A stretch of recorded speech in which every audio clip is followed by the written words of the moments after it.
I'm guessing a lot of people are excited for the crossplay beta coming up. So let's go ahead and get this room started. I hope you're all doing really good. Is the mic weird? Let me start it 1 sec.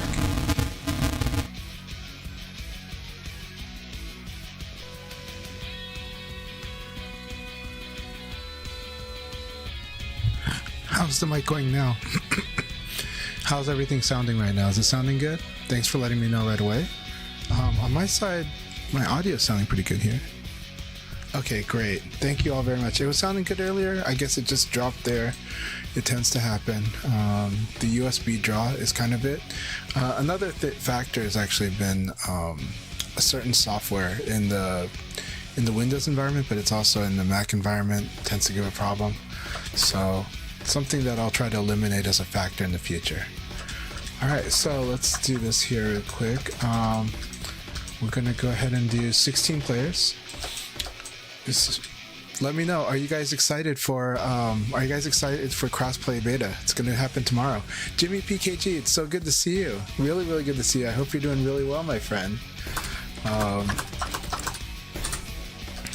Let's see here.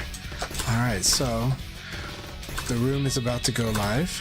Here we go. I'm actually going to switch to spectator because we always fill this room up really fast. And I'm expecting today to go pretty good. I'm glad that the sound's sounding good now. Yeah, was it sounding like Vader again? That is weird because it was sounding good when I did the mic check, the audio check earlier. But again, it's one of those things. But eventually we're going to change our mic. We're going to eliminate the Logitech G Hub from our system because that's kind of the thing that's causing a lot of problems. But sometimes it's actually the USB hub too. So not the USB hub. I actually installed a USB card in this system to limit how much draw was happening from one. So I had multiple USB buses. I still do, but it still is kind of an issue. But I think I found that like it's Logitech G Hub just does a lot of crazy things. Alright, so Brew TV says, Sensei, I just picked up the game since Virtua Fighter 3. Awesome. By the way, you know what today is? Today is September 9th. And for those in North America who have been around long enough, the Dreamcast was launched on 9/9/99. September 9th, 1999. So, having said that, if you have wonderful Dreamcast memories, please share them. If you're on X, there's a good thread by Sega that started where they would like people to share their memories of the Dreamcast as well because of this anniversary. So I shared mine, which was, for me, the Dreamcast really was a dream come true. I had searched for years to play VF3 as much as possible, and in that time I estimate I played 20 days of Virtua Fighter 3 for a period of like 3 years, 2 to 3 years trying to play that game because in North America it was so hard to find. Whenever I saw it, I would play it. I would play it a lot. I would spend as many dollars as I could playing that thing whenever I saw it. So when it came out on Dreamcast, I was finally able to play Virtua Fighter 3 as much as I wanted. I loved it.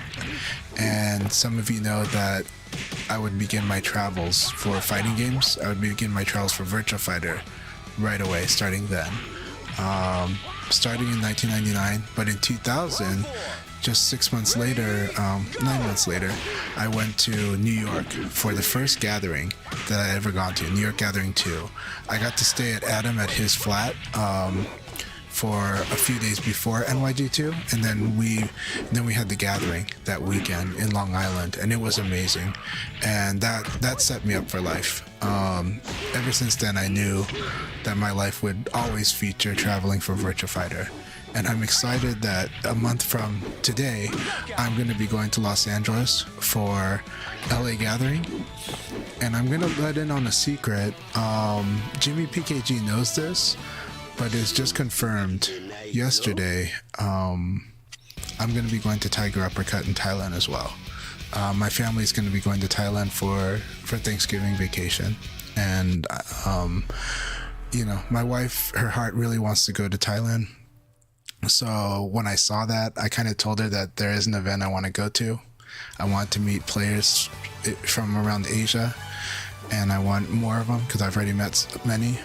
And I also want to meet Sega over there, and I wanted to just spend time with Virtua Fighter for a few days while in Thailand. And so we're going to be doing that, and I'm really excited. The only downside to this is that I think I have a competitive chance at the North America Online qualifiers in November, but I don't think I can participate because during the finals of that event I will be in Thailand, and I don't think they would ever allow me to play from Thailand. Even though I'll be on fiber optic in Thailand, I don't think they'll allow me to play that, and I also don't think it's kind of right either. So it feels like the ethical choice is that I have to not participate in, but I really want to participate in the NA Online qualifiers. But if I had to choose between the two, and trust me, my chances are going to be a lot lower in Thailand because I'm expecting a lot of Japanese players to be there, a lot of Japanese elite top 100 players to be there. I do want to go for community.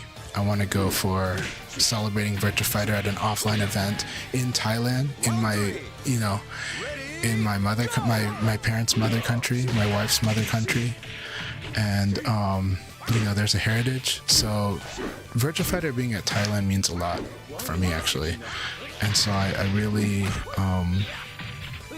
honored and happy that I can be there.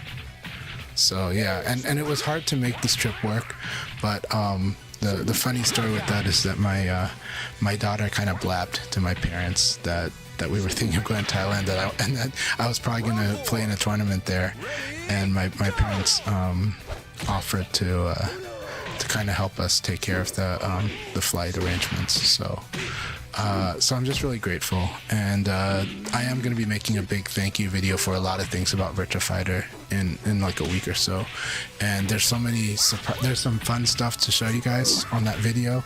I'll try to make it a short video, but I'm working on it right now, and it is going to be thanking people like my parents, people like Adam. It's going to be thanking a lot of people. It can't thank everybody, I wish it could, but it'll thank a lot of people especially for my 2025 so far. I think this Revo era has just been amazing, and this is sort of my thank you for that. It's also for the thank you for the success on YouTube and on Twitch, and for all of you guys' support. So look forward to that video and know that I'm just really grateful to everyone, and I'm so lucky. I feel very fortunate, but I'm trying to make the best I can. All right, the league will start as soon as HP StarCraft and Evoid finish their battle. The league battle will begin. As you all know, if this thing crashes, we're looking for crashes. Do we see any crashes? I don't see a crash, so I don't have to pause it yet, but sometimes we see a crash at the start. If that happens, I will pause, suspend the league, and we will try up to 2 times to see, to make sure everybody can get in here, okay? I'm so happy to have Rodnuts in here. I met Rodnuts when I went to NYG2. It was later in that event, but I met him there, and it was Rodnuts, amazing then, amazing now, wonderful person. So I just have so much to thank for. And you guys, thank you so much. The community has been super amazing to me. And, I just simply love Virtua Fighter, but I also love everyone who loves Virtua Fighter. So, sorry Joshua Pac-Man, the login is basically down there. You can find the room under my name on Steam, and the code is 4565. Yeah. I'm glad for those that did make it, and yeah. Fire! Don't be sad when a killer's in there. It's always good. These killers make you strong. You know how I got strong at VF? I went to NYG2, and who did I fight there? I fought Rodnuts. I fought Adam. I fought Hero. I fought Rich. I fought everyone, and it was great. And I was hanging in there, but it was a lot of stuff to really absorb I was there for about 6 days. So, LA Gathering, I'm hoping will do the same thing for a lot of people. I hope it'll bridge generations. It'll bridge people from different backgrounds, and just getting everybody to love Virtua Fighter. And well, they already love Virtua Fighter, but to know how much they love Virtua Fighter even more than they thought. Every time I've done an event that's like that, whether it's a tournament or a gathering, but whenever I've made sure that the hanging out is happening, that the games outside of the tournament are happening, then everyone's just been in love with it. By the way, my stream's acting up because I installed something, so that's funny. My stream's not acting up, but it did change the chat box. It's kind of funny how the OBS works that way. I was trying a template out. Looks like we got interesting boxes. Well, we'll see how this affects everything, but it's a good experience. So yeah. So thank you all so much. Happy birthday to the Dreamcast again. And looking forward to it. And also, Princess, when I'm in Thailand, I will be there for a little over a week, and I will have access to fiber optic, and I will have access to a PS5. So I'm really excited. I get to borrow that PS5 the whole time. So even when I get like a hotel for Tiger Uppercut, I'll have a system to practice on and do sessions with other players with. So I'm hoping to meet up with other players, including I would like players from Hong Kong and Taiwan and Singapore, Philippines. I know that I'm going to give a shout out to one of the Filipino players out there who I do chat with. I know they're going there, so I'm excited to meet them in Thailand. And of course, Korean players too, and Taiwanese. I do need to harass Havoc. I need to bug Havoc, let him know I'm going. Also, Devil Ray, looking forward to you coming back. Don't worry about that. But I'm always glad for your support. I'm always grateful for everything you do. Definitely a person that I owe a lot of thanks to for so many years of support and friendship and awesome love of Virtua Fighter and fighting Vipers.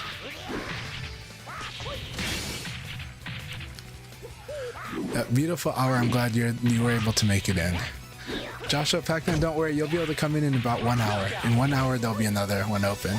But we started this league off right away within 1 hour, or within like 10 minutes. Took less than 10 minutes to fill the room up. So if you guys need help with getting into the beta, let me know. But the beta, the codes should be released. They will probably start issuing codes probably in a few hours, but maybe tomorrow morning. Sometimes you can read the date wrong because of the formatting of international does, like, usually we'll put the day and the month in a different order than the US does.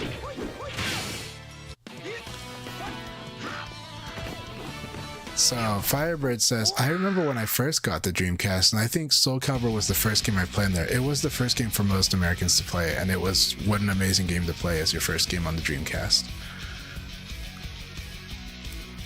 Oh, is it Final Fantasy VIII Day? Final Fantasy VIII was really exciting time. Even though people have different impressions of the game in the end, it was very exciting in that lead up. It was amazing to have a music video by Faye Wong. And it was just, a lot of things were happening at that time. But, it was also the same time that, like, Episode 1, The Phantom Menace came out, for better or worse. Actually, I think that movie's not as bad as people gave that movie. I was more critical of the other two in the trilogy, actually. But yeah, Dreamcast is amazing. Phantasy Star Online, really amazing. So many things about the Dreamcast are wonderful. I love that it brought the arcade experience closer to home than ever before that time. The Dreamcast also would just it really did take the fidelity at a higher level because of how clean the resolutions were. The 3D graphics at the time was the right time. Maybe not for the market, but it was a really great time to be a gamer. The quality of the games coming out were all very strong. They all had a level of polish that would get you to focus more on the rest of the game as opposed to just the polish. And things just ran mostly very smooth. Like, you didn't really run into many games that felt like they were running slow on the Dreamcast. Ready, go! Well, Joshua Pac-Man, if someone leaves, it won't really work anyways because the league will just keep going until it's done. But yeah. Yeah, Dreamcast was one of the only... Incident, I feel you. It was one of the only systems I bought at launch as well. But it was so worth it. It's unfortunate that it had such a short life, but what an amazing life that system had. I actually had 2 Dreamcast units in my room with like 2 monitors because I was playing Virtual On Oratorio Tangram on it. So I had it set up with 2 twin sticks as well, and with the link cable. Yeah, the library is amazing, and Res is the game that made me want to write. Like, that's a game that makes you want to write a college term paper about. And so Res just blew me away. And every time I introduced people to Res, I would try to find the right way to present it to people, and they would just fall in love with that game. Because it was such an experience, right? Because you're like, this is an experience. And still to this day, that's the best way to explain Res, is that it's an experience. Definitely epitome of before its time, 100%. But boy, being like Rayblade and I have a lot of memories of the Dreamcast, because that was the time we were hanging out like a lot when we got together. Yeah, and the Dreamcast. Ray and I were definitely, we would go to sessions at different people's house, apartments, and places, and my parents' house too, and we would be playing Dreamcast a lot. I mean, the fighting games coming out, obviously the Saturn was an awesome system for fighting games, because you were getting something that was really close to the arcade experience on the Saturn when you played fighting games. When you played the Dreamcast, you were getting almost all the arcade games being like the arcade, but including the fighting games as well, because you had the fighting games in the best shape they ever were in home consoles at that point. Yeah, all those Dreamcasts at the NYG is definitely a great memory.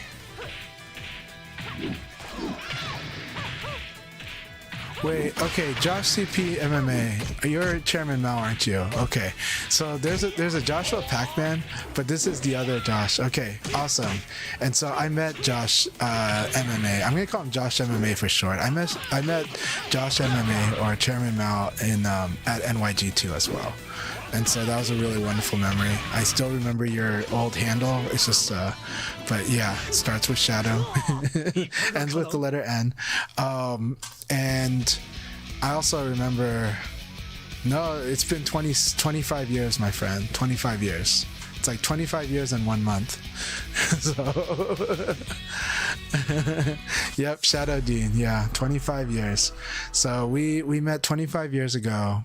And great times, always joking about stuff, you always had a sense of humor, into hip-hop and martial arts a lot, and you would always, and then always joking about Fat Bastard from Austin Powers. So, yeah.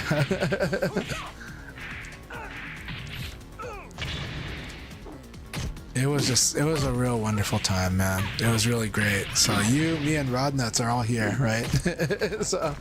so back then, Rodnuts was known as Omaha Jeffrey. He did play Jeffrey. Even back then, he was known for hopping over your low punch and low throwing you. And his Yomi was always really strong. When he did come to NYG2, he was wearing the Omaha hat, like the straw hat. And he was dressed the part. He really looked like an Omaha Jeffrey. So actually there is I have a photo of my son dressed in a certain way, even with like a handkerchief, over here, and with a hat, and I call it Omaha Jaden. So because he looks to me like Omaha Jeffrey. Like Rodnuts when I first met Rodnuts. So it's not the same colors, but it's like the same style, same fit. so cute. Yeah. Round 4. Man, so Incident says their arcade had Dead or Alive 2 cabinet. And yeah, the Dreamcast, Dead or Alive 2 was definitely a real spectacle when that came out for Dreamcast, like leading up to it. And I got to play it before it came out on Dreamcast, because in Thailand, in Bangkok, I was in Bangkok sometime, I think, yeah, this was December 1999. I remember this very well. I have good memories from that time. But at that time, I did get to play Dead or Alive 2 at the arcade in Thailand. That was really fun. It was on a Megalo cabinet, so it was gorgeous on a huge screen. So Dead or Alive 2 just really mind-blowing at that time. The stage transitions were just like, first time in a fighting game like that, I mean, that's not Of course, we can talk about Mortal Kombat 3. That's not the same. You know, that's not the same. Dead or Alive 2 is a whole nother level from Mortal Kombat 3. You know, Mortal Kombat 3 is just, okay, we can scale up and down to another level. Positions, oh my gosh. Yeah, no, the song was good. Dead or Alive 2 on Dreamcast was really good. I like Dead or Alive 2. Those games I like a lot. I kind of prefer the hardcore mode version of like the reversals being like 6-4 guard, or 6-4 hold, and then 6-1 hold and 6-7 hold. I like that input as the reversals. That's probably sacrilege now, but I actually liked playing it that way. I felt that felt more correct for me because I was coming from Virtua Fighter. Man, I didn't know that VF was the one that would inspire you to make a life in martial arts. So just to give everyone some knowledge here, Joshua Packman has trained and inspired a lot of people, because they do train people in martial arts. And seeing those photos over the years of you teaching a lot of students really is just wonderful. It just made me really happy to see it. Hey, Jin. So yeah, VF family, it's going really good. We're celebrating the Dreamcast birthday. We're also talking a little bit about tomorrow being like the crossplay beta, closed beta coming up. So we're all excited for that. Have a good one with Baldur's Gate, but thank you for stopping by, Jim BGF. It's good to have you here. So Master of New York, good guy. And yeah, thank you for stopping by all the time, and thanks for like your support. Really happy to have you. But have fun playing Baldur's Gate tonight.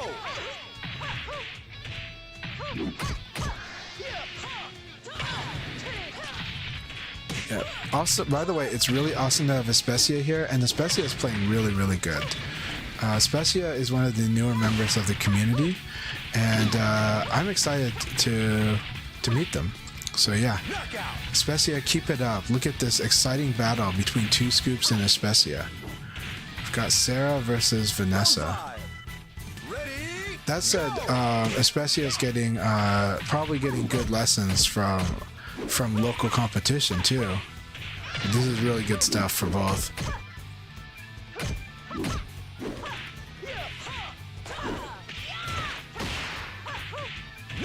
It was really tight action. That was a beautiful match.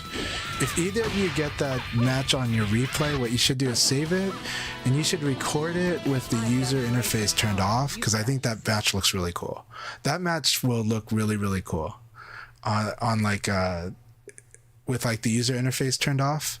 Like, you get to see a side of Virtua Fighter. You get to appreciate the animations more, and you don't know what the life bars are. So the fight just looks a little more, like, even more tense without seeing those life bars. So, by the way, I recommend sometimes finding a match that looks really good that way, and then recording it, upload to YouTube.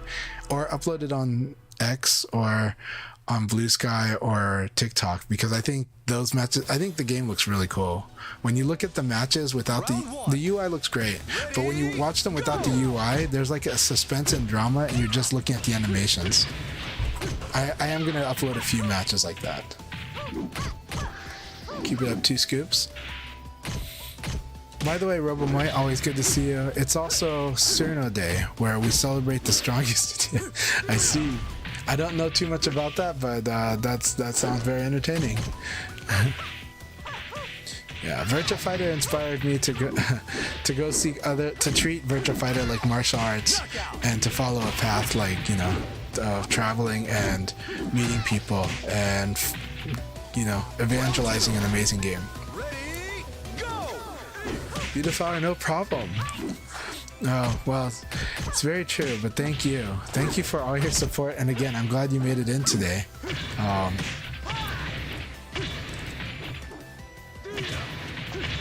It looks like tomorrow night there's going to be awesome Virtua Fighter too, so I'm looking forward to hearing how that goes. I'm glad that there's like two spots in your area for like offline VF. Rushdown Turtle, yes, let's do that. Let's do that. Let me go get your. I'm gonna get the link to Rushdown Turtle's site. Everybody, huge news, huge news. Rushdown Turtle, go ahead and plug your site, but I'm gonna also do it. Rushdown Turtle has always made awesome stuff. They've done the graphic design for LA Gathering. They've made shirts that I really love to wear. Most of the time, you guys, honestly, the shirts I've worn the most this year, the last 2 years, has been Rushdown Turtles shirts. And so, amazing Virtua Fighter apparel and amazing graphic design work. I worked on a project recently with Rushdown Turtle. I'm not going to show it right now, but you guys will see it soon enough, and I think you guys are going to like what you see. But let's go ahead and pitch that store. I'm going to go grab this link for that store. Where is that link? Where is the Rushdown Turtle link? Because I'm still silly and have the have links blocked from other people except for me, so I'm going to try to get the link to you all. That's right. We talked about it in the public discussion of LA Gathering, so I'm going there right now on the Discord. Yes. So rushdownturtle.itemorder.com. Itemorder.com. Ready, go! Now let me get this here. And I'll post it on the YouTube as well. Please check out this shop. Check it out right now. Bookmark it. Really. Support someone. Also, for anybody that's going to LA Gathering, if you buy a shirt, if you buy any apparel or anything from this shop, let Rushdown Turtle know that you're going to be at LA Gathering. You'll get the shipping free because they'll bring it to you. You'll get it hand delivered to you. So at LA Gathering. So if you're going to LA Gathering, definitely let Rushdown Turtle know so that you can get this without shipping and you can get it hand delivered to you. So Rushdown Turtle's like, hey, don't give this hand delivered thing too much. No, just kidding. Round three. Ready, go! And on X, there's a link to the info as well, so we're gonna have to share that too.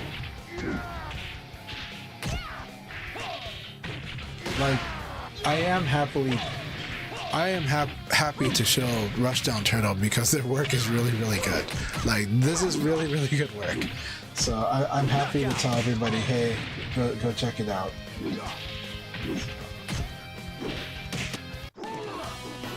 Now that's Mariner's power.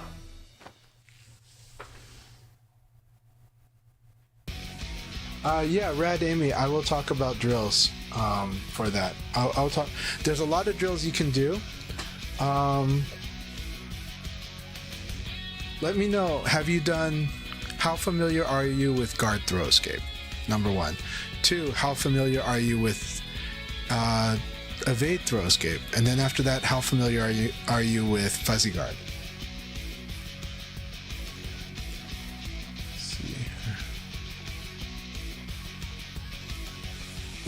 There are also other active drills for assertiveness too. And so, Rad Amy, if you send me a message on Discord or on any of the other platforms, or even DM on Twitch, but leading me to another place to chat with you, I'll definitely send you information. I'll write out how to do the drills and what the aim of the drills are. But there's a lot of good drills you can do. I will definitely be making a video of drills, but it's definitely my intention to make such a video.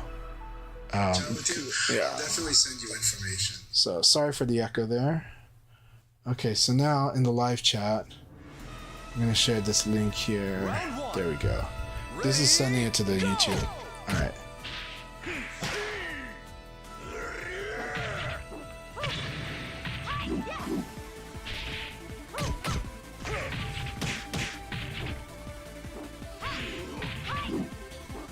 Alright, we're good.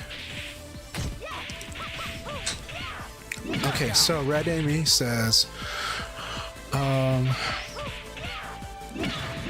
move quick, I'm happy that you're having really good matches. Excellent, glad to hear it. Okay, so I am familiar with lazy throw escape, but I just need to get used to it. Evade throw escape, I'm not really familiar with. Okay, so with lazy throw escape, you just kind of need to do it against the AI like a lot, you know? And understand that as long as you know, like, you just pick a direction and you do that.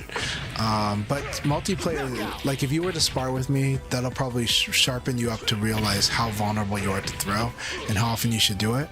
But when it comes to when should you do guard throw escape, you should do guard throw escape pretty much anytime that you're stuck.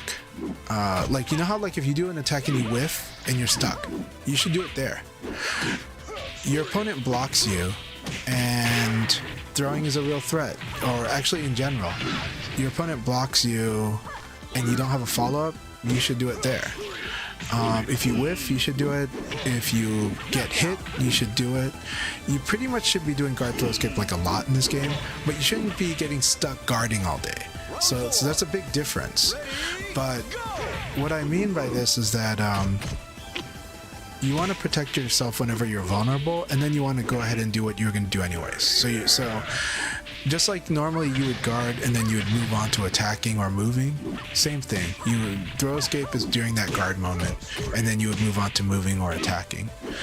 When you do something like a reversal, like a parry, you should do a throw escape then. You should pretty much do it anytime somebody could just come at you and just throw you out of nowhere. And that sounds scary at first. That's a little overwhelming. And the trick is to be able to do the throw escape without making yourself just stand and guard forever. Like, you don't want to sit there and guard waiting for a throw escape. That's not what you want to do. But you want to do it any other time you were stuck. And then there's only one exception to that, and that is when you're stuck, the only reason you're not doing a throw escape is because you're buffering, you're pre-inputting your next move. That's the only reasonable reason to not do a throw escape. So you're either inputting your next move, which is a really good thing to do, by the way, in this game, or you're doing a throw escape, which is like 80% of the time should be a throw escape. 20% of the time you're inputting your next move because you already know what you want to do. But it takes a while to build that, and you learn it more when you fight somebody that's hell-bent on throwing you. And so a lot of times when I've sparred with people, I will tell them exactly which throw escape direction to do if they want to do it. That way they don't have to worry, their mental stack is not loaded with which throw to escape. It's just, okay, Chanchai's going to do a forward throw, so I just need to escape forward. And then I'll spar with you, and you will see how vulnerable you are to throw, and you'll realize you weren't doing the throw escape. You'll admit to yourself you weren't doing the throw escape, and it will improve you. It will make you realize, oh, okay, and you'll start to figure out, yeah, I can sneak it in there. I could have done it there maybe, and then I could have just moved off it, and that's fine. So it's kind of hard at first. But when you fight, but there comes a point where you fight somebody that's really hell-bent on throwing you, and they'll show you how vulnerable you are to throw. But also, you'll learn how to fight, and because, you know, when you attack, they can't throw you. The moment, like, as your attack is going out, they can't throw you. They can only throw you after it whiffs. They can only throw you after the hits are gone. When it's in startup frames, that attack will beat the throw. When your attack is in hit frames, your attack will beat the throw. Your attack only loses to throw during the recovery frames when it's no longer hitting. So that's what you need to know. That also means that, like, when you do attack, you are protected from throws up until the last hit frame. Anyways, that might have been more confusing without somebody showing, but without like a demonstration. Let's see here, but then, so we talked about guard throw escape, and when I say guard throw escape, right, I'm talking about pressing guard first so that your character is guarding, and then do the throw escape. We do this so that you don't do a throw with. We do this so that, because when you do it this way, even after, if you had to like hold that throw escape and you weren't sure what to do, you're at least still guarding. So you're not vulnerable to attack. You're still going to block an attack, but you're also going to break a throw, because in this game, you don't need timing for throw escape. You don't need timing. It just needs to be held down. You can hold that throw escape for 45 seconds, and your opponent cannot do that throw to you the whole freaking round. So yeah. So there's no timing involved with throw escapes in Virtua Fighter in this game. You can hold it the whole time. They won't be able to get that throw on you. You'll escape it every time. But yeah, you'll get used to it. Evade throw escape is like, this is more like once you learn how to do proper evade and what it is and what it is not, because a lot of people don't understand what sidestepping is in Virtua Fighter. They think it's like Tekken. If you think that sidestepping is like Tekken, you're completely wrong. That's just like, what I'll say is this: if you think that the sidestepping in this game is like Tekken sidestepping, you have no idea how the sidestepping in this game works. Because so that it's a good sign to you to tell you, oh, I better study and figure out what makes it different. And you know, so yeah, so when you do evade, like you do up neutral or you do down neutral, and so your character does a sidestep, you can input a throw escape during that time. And so you can just hold the throw escape during that vulnerability time, and that will protect you from, because sidesteps in this game lose to throw. Throw will flat out beat a sidestep. If you do a sidestep and I do a throw same time, you're gonna get thrown. The throw wins. So you might as well have a throw escape when you do that, unless you're doing some other kind of technique, in which case you might not do the throw escape because you're canceling it with the dash or something. But you generally, when we start off with the fundamentals, evade throw escape is a good thing to do, just like guard throw escape is.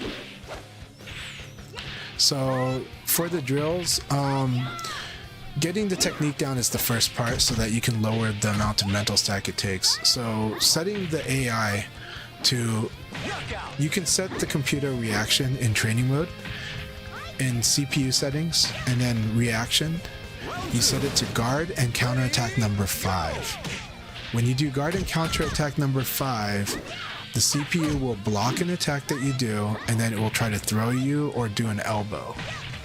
So then you can practice these techniques there. And you can also practice fuzzy guard. But yeah, we'll show more drills later, but because we're in League, I can't jump out to do that unless I turned on the PS4 and switched the screen, or the PS5. But I'm happy to go over more drills for you. I'm happy to get those down. And also, there is a drill that I do that I think is really good for the player to understand what buffering really is and how sharp they need to do it. And then they have to be humble enough to know that in matches, they might not be as sharp as they are in training mode, so that they're going to have to work extra hard in the matches to buffer properly. Because once you start buffering properly in Virtua Fighter, the rest of Virtua Fighter will follow, and the real game has begun. If you're not buffering, you're going to lose to a lot of stuff that you shouldn't, and you're going to have a hard time applying a lot of techniques. So you definitely need to buffer, and I do have drills to help you really feel what that buffer should be like.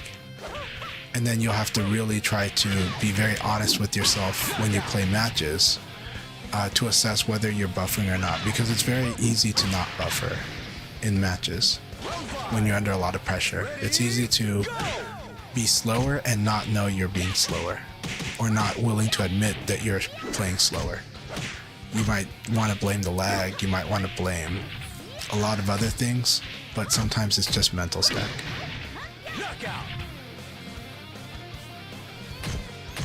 So those are the fundamentals to start off with, yeah. Buffering and a few drills that help you with that.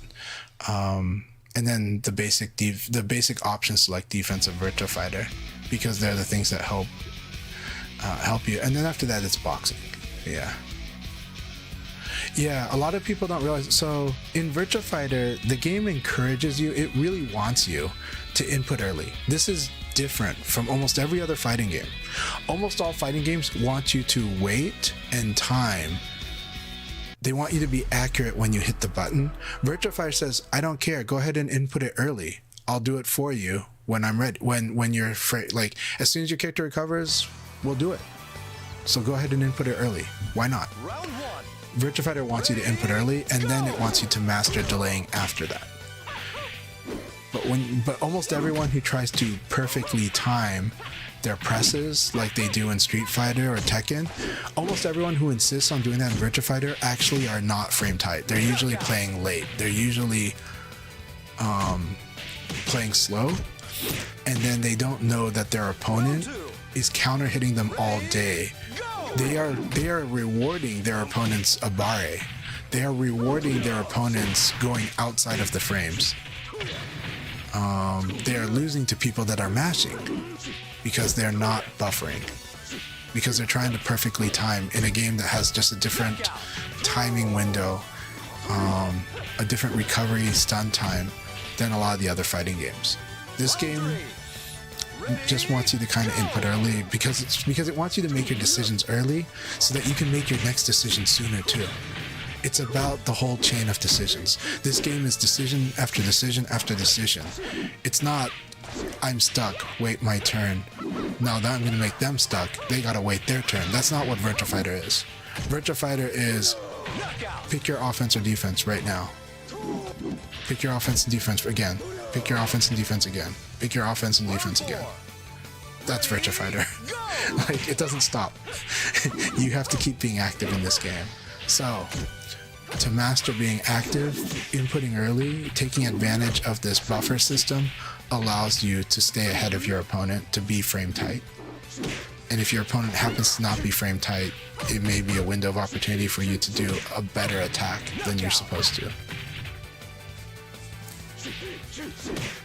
It is true that you can buffer too fast. The things that buffer too fast are single input stuff. Evading is very easy to input too early, but again, you have a big window to do it. Actually, it's just like, but that is going to be the one where once you get obsessed with buffering, it is possible to input something that only has 2 inputs, which evade has up and neutral or down and neutral.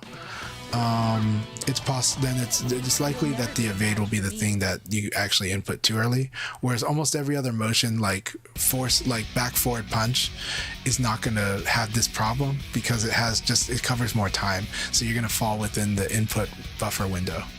12 frames is a lot of time, but evade is very easy to get swallowed up. Also, it's also easy to like evade, buffer and evade, and then hit guard. And if you do that, your guard will reset the buffer. Your guard will, because guard is also a reset. Guard is like, no, let me change what I was going to do on the buffer. So if you hit guard, it's like it erases what you did before hitting guard.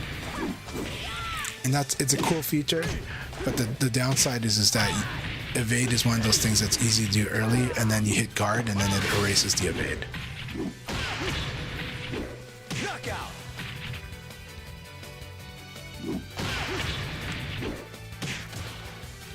Yeah, the game can get sloppy when people don't, but then later on it gets very elegant about players that deliberately delay and play frame tight, because that itself becomes another guessing game, another rock paper scissors too. But the game really is encouraging you to buffer and to input early, to learn how to do it first, and then learn how to correct it after that. But a lot of players that come from other fighting games are afraid to do it. They really are. Like, they're afraid that if they do it in this game, they're gonna input too early in Tekken, because that can be detrimental in Tekken. But my experience is it doesn't cause that problem. It's just that's in the player's head. But when I see people play Tekken, I think Tekken gives amazing visual indicators that kind of tells you, hey, this was punishable. Like, that animation was so exaggerated that must have been punishable. It must have been minus 15. You know, I think Tekken kind of gives these little clues in the way that it's the way that the guard stuns look and the way that the attack animations look when they get guarded.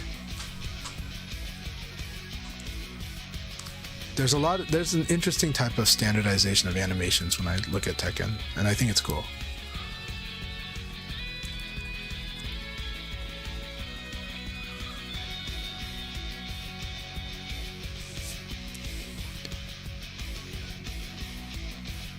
So, later on, if you DM me on some other platform, I'll message you back, and you can ask me like, hey, what drill do you recommend to make sure I'm doing the buffer correctly? And basically the drill is that you record the AI doing low punch twice in a row. Dash forward, 2P, 2P. Dash forward, 2P, 2P. Dash forward, 2P, 2P. You want the AI to do this. The dash forward is to prime you because it's telling you this is the start of the drill. And your goal is to block the low punch and then do an attack right away after it. Buffer an attack. Now, the beginner can do low punch right away. That's the easiest thing to do, right? Block the low punch, do a low punch back, and it will interrupt their low punch. The standard answer in a match is elbow, forward and punch. So you block the low punch and you do forward and punch right away. This is the standard answer. This is when a high-level player is watching you, watching how you react. This is one of the first things they'll look at. Can you actually do this? Can you actually even do just the elbow? Why is the elbow important? Elbow is important because it's a mid attack, because you can't crush it. You can sabaki it maybe, you can parry it maybe, but you can't crush it. You can't hop over it and you can't duck under it. So because of that, it's a little better than a high punch or a low attack. Elbow is like when you have the frames, elbow is just really good because it means that your opponent, almost any attack they do will lose to your elbow. That's why elbow is good. Whereas low punch, well, Leon can do an 8K hop kick over it, and that sucks, right? You do a high punch, Leon can like low kick you, right? It's not fun. But elbow, both of those would lose. So standard response, block the low punch and interrupt the second low punch with elbow. That is the standard. Now, can we go above the standard? Yes, we can go above and beyond. Low punch is 12 frames, okay? But when you block a low punch, the person who did the low punch, they're -5. So when you block a low punch, you're like +5. You can do a 17 frame mid. And so escalate it. Block the first low punch, do up to a 17 frame mid attack. And just train yourself to properly punish somebody that's going to mash low punch against you. That's how you punish people that mash low punch. Now, low punch is very strong in Virtua Fighter. For the fundamentals of Virtua Fighter, low punch is very strong. Why is it strong? It is the anti-masher attack. When people mash in Virtua Fighter, there's a high chance they're going to do a high attack. Very high chance. And so what happens is all you have to do is do a low punch, in which case you either interrupt them or you're at the very least, you're like +4. And then you just do a fast mid attack right away after. So low punch that, and you'll beat the masher. And if the person actually like mashes, but when you low punch them, they actually guard, well, now you just do low punch in the throw. This is the basic guessing game of Virtua Fighter. You set it up with the low punch. Low punch is really good anti-masher in this game, and you can use it aggressively. And against Aoi, you should do it a lot. Why? But that's also going to bring up, why is low punch good in Virtua Fighter? Why does it suck in Tekken? Well, in Tekken, it's good at stopping very predictable like string sequences and pressure. But in Tekken, low punch can be low parried. It can be hop kick, just like right. And what do stronger players start like tapping down forward in Tekken? So they got built-in low parry.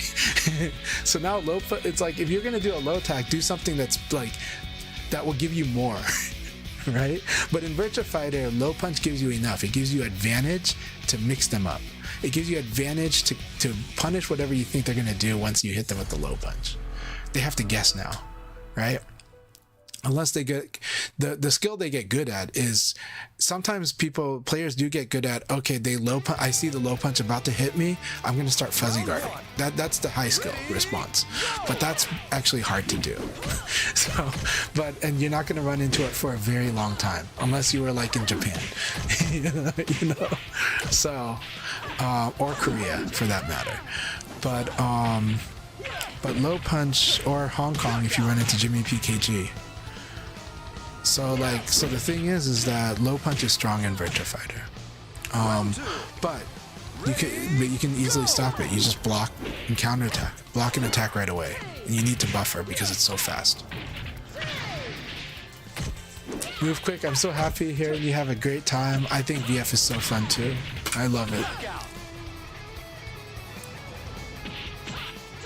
Yeah, I think Tekken does a good job visually and with the audio. Like, it cues people in on a lot. Like, Virtua Fighter, what it does, Virtua Fighter has got, like, templates. So, like, you start to learn like, okay, this is like a knee attack, and then this character's knee attack's a little different. This is a little better this way, a little worse that way. This thing is like the launcher. This thing is that. Virtua Fighter does a lot of the standardization, but it's like thematic about the move itself. Tekken seems to standardize like a visual and like animation language for what it does, and so the players kind of learn. It kind of teaches them like how they're supposed to respond to a very certain animation and a certain sound, and they kind of just like, and that's why people, when they play Tekken, they do feel this process of learning, and they end up being know-it-alls, right? But some of them, because it's like it's awesome. Like on this Weekend Warrior level, I admire this about Tekken, is that I think this makes it awesome for like the Weekend Warrior, because it makes them proud, they're learning, and it's guiding them. And so there's like this stair-step progression of skill in Tekken from the low to high level, and I think it's really cool. I'm not saying I want Virtua Fighter to do exactly that. I think Virtua Fighter is its own game that does its own thing so amazing, but I'm just saying that I admire that Tekken does this. And of course I think about, well, what would I want VF to do it? Maybe, maybe not. What would be a good way? What would be a bad way? Right? But what would be the identity? Like, when are we losing the identity of VF, right? Or is it compromising what's so good about VF? Those are the questions I'll have in my head. But VF, it's more like, okay, do you understand how a boxer uses a jab? This PG is so strong, so fundamental in Virtua Fighter, and it's used just a lot like a real boxing jab, or like the fast poke in almost any martial art is used the same way, same concept, right? It's like this thing is like it's gonna be one of the few things in VF that's plus on block. A lot of things are plus on block in Tekken. In VF, most things are not. Like a character only has like 3 plus on block single moves in their whole move list, and one of them is PG, is single jab, right? So, but you learn how to use it because it's like a jab in boxing. That's why the jab is so good. But if you overuse it, it keeps losing to low punch. So low punch is going to beat high jab mashing too. Hey Jim Haney, it's so good to see you. Hope you're doing really, really good. Yeah, so low punches in Tekken, they don't low crush frame 1, whereas Virtua Fighter they do. Yeah, or high crush. Yeah, they don't crush highs right away, whereas in VF they crush right away. It's really big deal, because it also means you can react. Like you can just be like, oh, here's a high, boom, right? And I do that too. Like a lot of times it's just like, oh, I saw the high coming, boom, and I didn't know what else to do, boom, right? But yeah.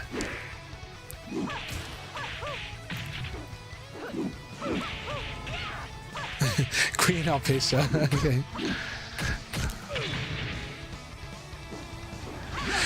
Yeah, I don't know the game Queen Alpaca, but VF is like not that many plus frames.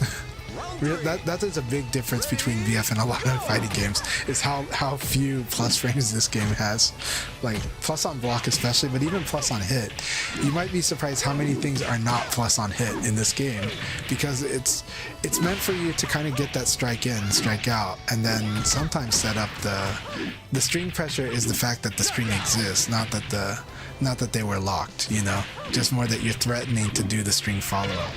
And that's why at a low level, strings are weak in Virtua Fighter at a low level, because low punch beats it. At a high level, strings are really good because the players start wanting to do higher reward stuff. They want to start ducking the high and punish it, and it's kind of hard to do in VF. Like the way how fast these things go and come and go, that opportunity is gone in an instant in this game. And so it's really important in this game, but it's really hard until the high level. And then the high level, you start seeing people whiff punish like a lot, because they start anticipating, they learn how to control enough to where this becomes the thing that might come out. And then you're like, okay, I'm going to crouch dash here. Oh, there's the high. And then I launch them. But it's hard. It's really hard to do in this game.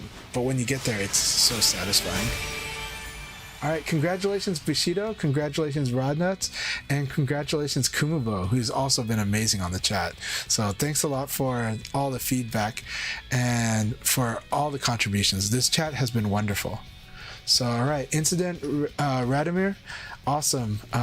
Congratulations too. Keep it up. Thank you all so much. We're gonna do about four games, 4 matches, and then we'll start the next league battle after 4. So anybody who is not able to join, the room should pop up if anybody leaves, but so far everybody who has left has been refilled with another player already.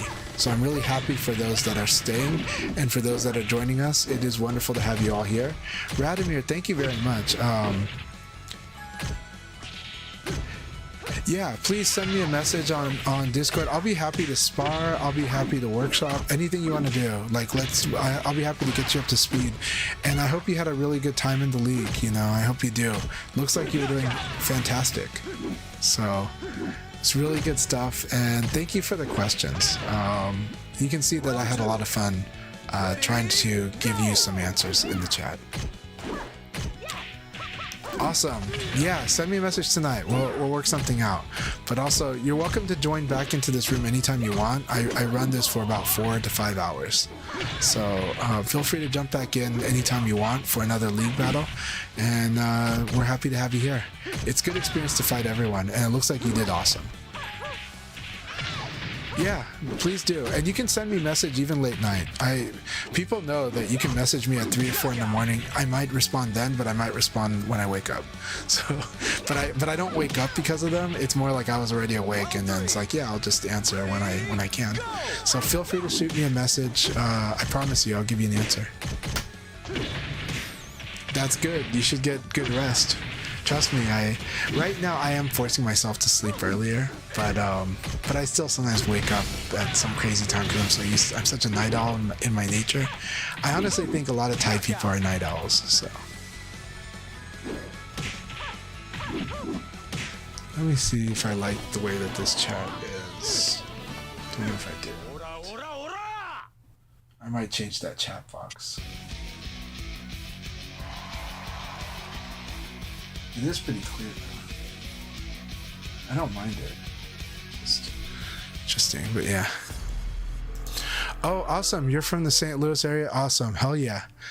And I'm excited for that 5v5 tournament. That is this weekend. So shout outs to St. Louis. They've got an amazing event, Tekken and Virtua Fighter. And I know that Ohio's sending 2 or 3 teams. I know that Poke Suzuki's going to be there and will be available to join a team. So I think that 5v5 event's going to be amazing. I hope you guys have that fully ready to stream and everything because I really want to watch it. Excellent.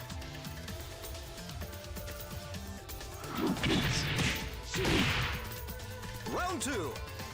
Ready, go! Incident, I hope that the sleep study goes well, but that they also, if it does turn out that you have sleep apnea, I've heard from so many people that a CPAP machine really changed their life. And so if that happens for you, I'm happy for you. You know, that can extend your life, but also make you more productive and more energetic at the right times of the day.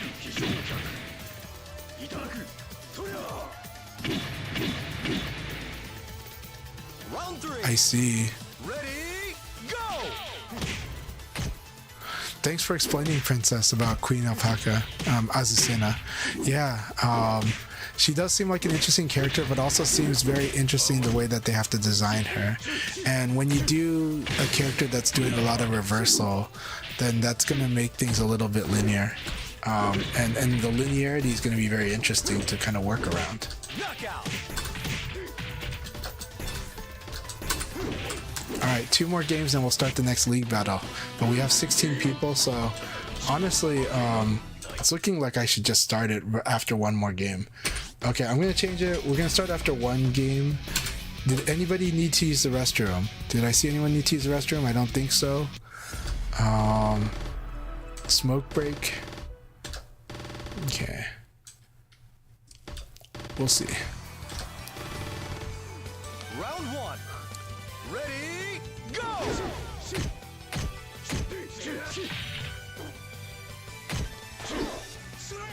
They do have Lei in Tekken 8. Or no, they do. Yeah, they need to put Lei Wulong in Tekken 8. Forgot that Lei's not in there. I would like to have Lei back in Tekken 8. Knockout. Yeah. I'm hoping for good things for you, Incident, because that's, again, some of my friends swear by that. That was such a huge life change.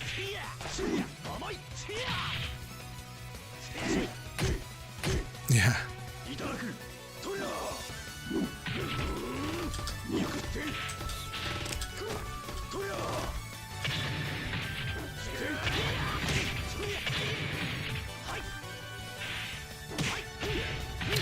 Lei has always been fun. To be honest, Lei Wulong is what really drew me into Tekken 2 a lot.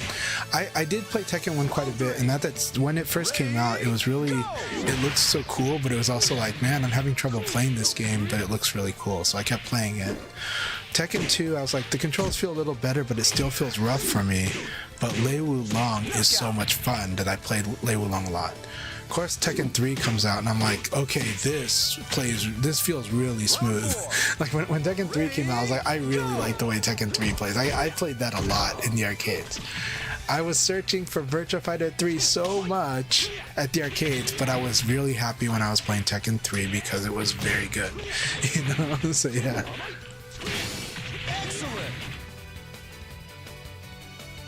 Oh, so the turn weight off is, so you press triangle, or, you know, punch 2, and then you see where up here it says take a break. You basically return from break, but it's okay. That's how you do it. All right. Okay, these two are fighting. After this battle, we will start the league battle after this battle. So we will start the league battle right away after this game is over. Round 1. Ready, go! Oh man, Lei Wulong is amazing in Tekken 3 and Tekken Tag, right? And you know, you got haha step too, it's ridiculous. So, but Lei Wulong is always fun to play.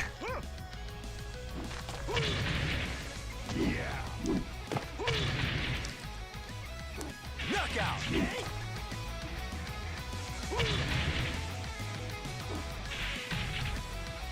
Round 2. Ready, go!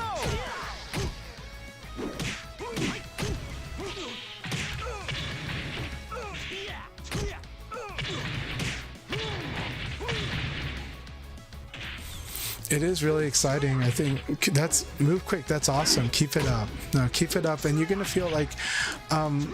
I honestly have observed these league battles have been really successful.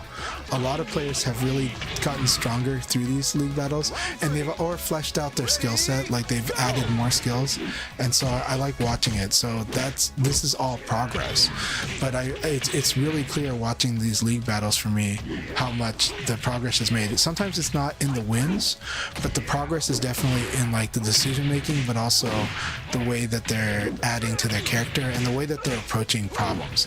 What I love about Virtua Fighter, it's really, you get to solve so many different kinds of problems, and that's probably something that I've tried to stress more when I talk to people, is that the thing that gets you the most in Virtua Fighter is being predictable, but it doesn't mean being random is going to win either.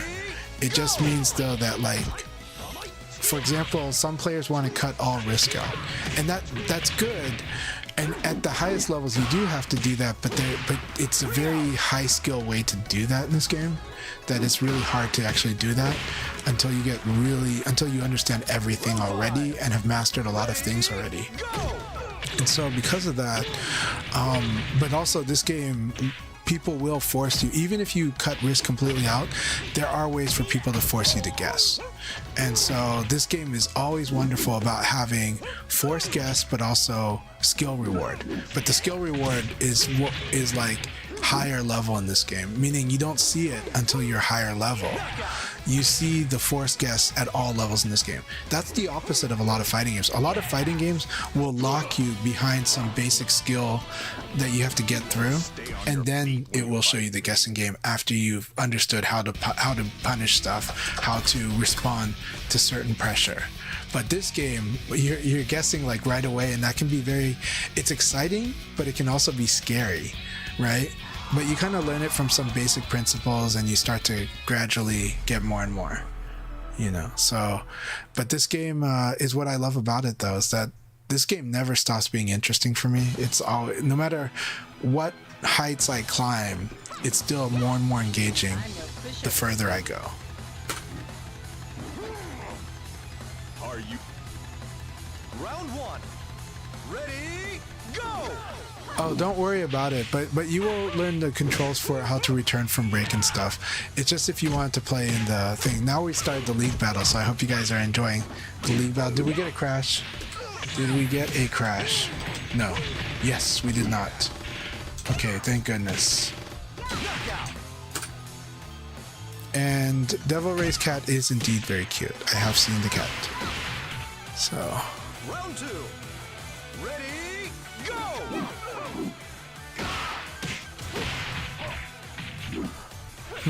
I don't actually use Goroshiki that much, but my understanding is you could do it with a bind. But if you do it with a bind, you will limit what some of your options are to, well, you just make it a little trickier to do some of the other Goroshiki options. But you can, I believe you can still do it with a bind. I don't see it being something you cannot do, that you must not bind. I think you can absolutely do it with a PKG bind. Zack Attack asks, do you have any arcades near you? Yes, I've had so many. And I used to go to the arcades like an insane amount. As a kid, I rode my bike a few miles to go to the arcade pretty frequently. You know, nowadays it's funny because kids don't do that anymore. but I used to do that a lot. So, or at least kids in cities and suburbs. But yeah, I have an arcade really close to me, but the definition of arcade has changed. But I do have one of the best retro and pinball arcades near me, actually. I do. Portland still has a lot of arcades, actually. Not like a lot. It still has a good amount of arcades. It used to have a ton of arcades. So Portland's always had a good relationship with gaming. But yeah, arcades are a huge part of my life.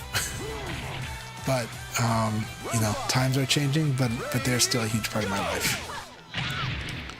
And yeah, being at the arcade going to Arcade Mikado is so wonderful in Japan. Going to Tiantian in Shanghai, that was amazing too. But also the arcades I have near me, I really want to go to Akihabara Arcade in Colorado, in Denver. I really want to go there so bad. That's the arcade that I want, right? Brooklyn Arcade in New York, though, also, I love that place. That is a place loaded with love. That place is doing it for the love of the games.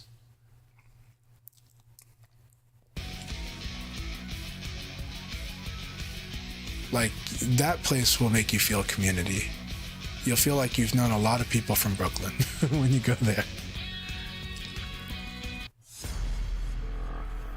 Bushido crashed? No, I'm sorry, Bushido. Oh, crap. We've had 2 people that crashed out. We will start over. I'm sorry. After this league battle, we will start over. Okay? So right now I'm putting a pause on it, and we will start over because I do want everyone to have some good matches. I think it'll work out, and it's good to have Bushido and Devil Ray in here. I'm sorry that I took so long to do this, but I will do it. But I think these 4 will definitely get their matches. We'll see. So for those of you who crashed out, go ahead and leave the room and come back in. Or if you did already, then you're fine, and we will restart for you, okay? We will restart it for you. We're going to restart the whole league. It's okay. There's only been a couple games, but it's going to be fun. And this is all about getting more sessions in for everyone. So, you know. So just think that we had a good practice run for a bit. Yeah, so don't worry. After this game, we're going to restart the league. We got you. We got you guys. Round 3. Ready, go! Yeah, good games always, right? And the fact is now everybody got more simultaneous matches anyways, right? So, it's only a problem if I was like keeping score and giving a trophy or something. So, you know. That was very close, Jalapeno Overdrive. You almost wrung yourself out. She stood on the one foot. She stood on the one foot.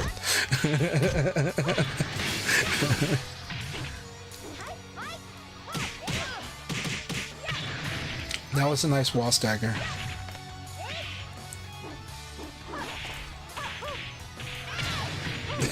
Evo. Yeah, Evoid's doing this only for the trophies. Can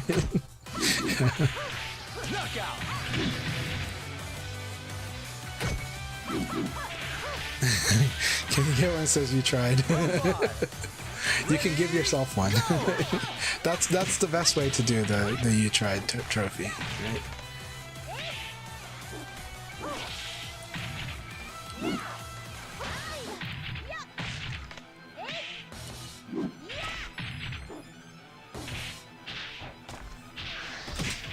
Alright, we're almost there, okay? Just a few people are finishing up their games and then we will start we'll restart the league.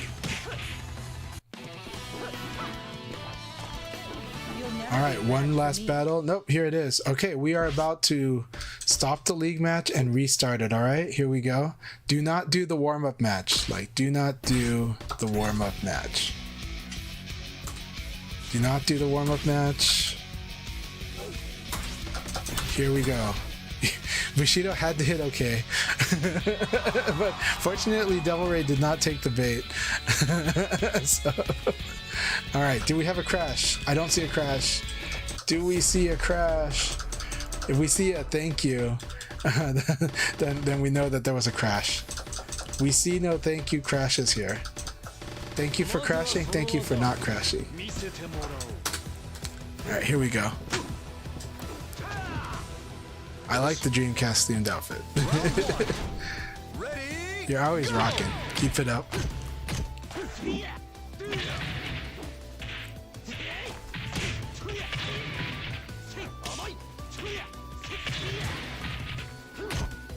There was an opportunity for conversion there.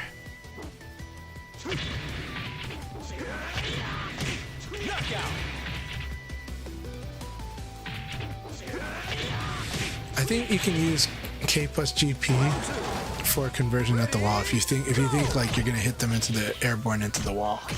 I think that would be a fast way to do it. I think there's other stuff, but I think Leifei could do K plus GP or K plus G.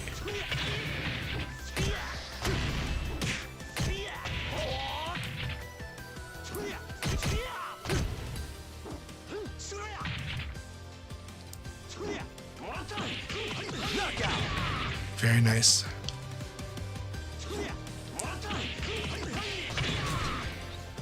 Round 3.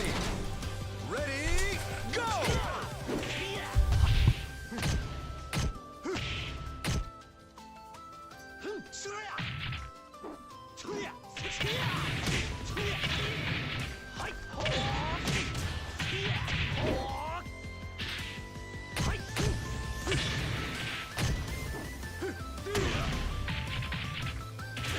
Knockout!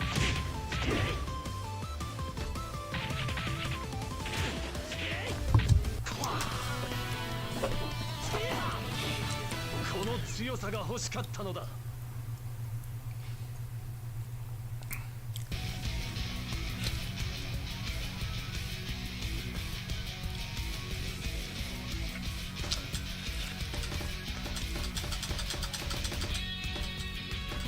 Alright, good. I was glad that B Ninja's in here too. Excellent. This is a really good room. A lot of good players with different experiences here.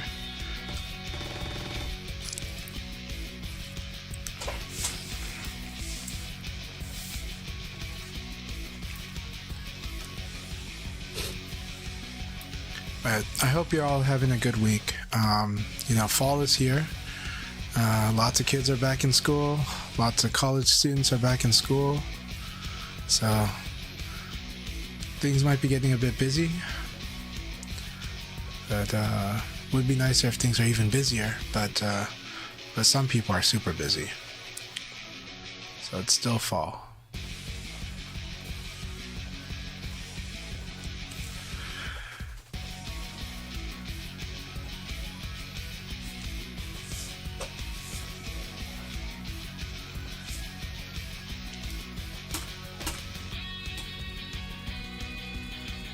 Oh no, what happened? What happened? Someone crashed? Does someone have to go? Cat's very cute.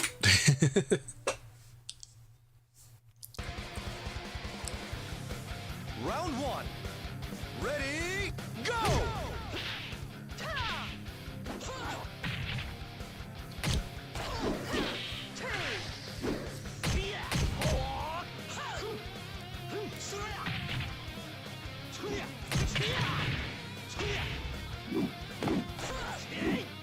Very good.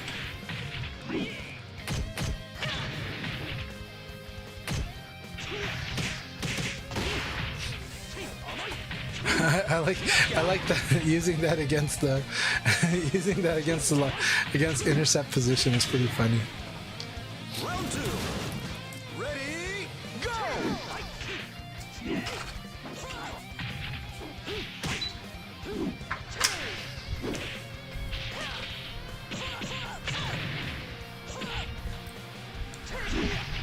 Very nice low crush.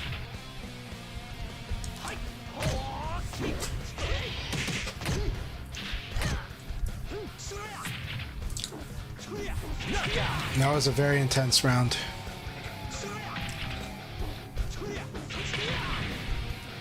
Round three. Ready, go! Almost. Oh no. Very nice. That throw was really risky.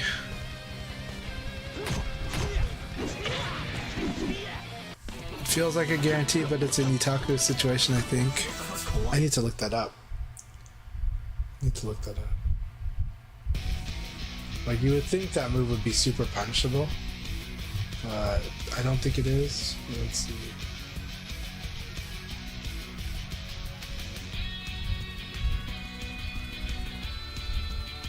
Yeah, minus 14. So she was okay. Devil Ray was right in doing a throw. It was just too late. That's all. It was correct. It's minus 14. So it's minus 14. There's quite a few things that can be done against Lei Fei for doing that. Yeah. Is it low? Wait, is that really crouching? That's not crouching. Are you saying 3K plus GK is crouching? Seriously? That's some BS right there. No wonder it's minus 14 for the elbow kicks. Okay. That's crazy. It's a mid. And it recovers crouching? Wow. Round one. Ready, go! No, I trust you. It's too bad like Steam doesn't let me use my Steam Deck to check. I gotta use like actually I can use my PS4 to check. We'll use the PS5 to check. That is nuts. That's crazy.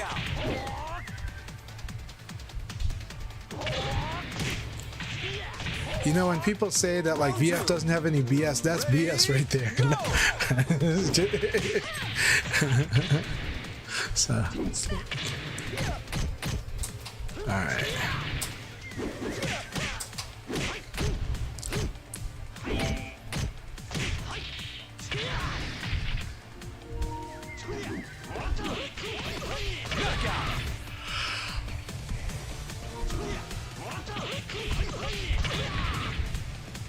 Round three. Ready, go!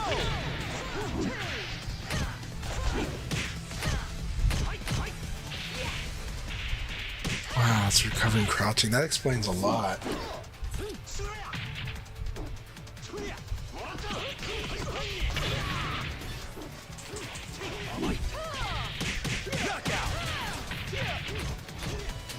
Yeah, you're right, it's crouching.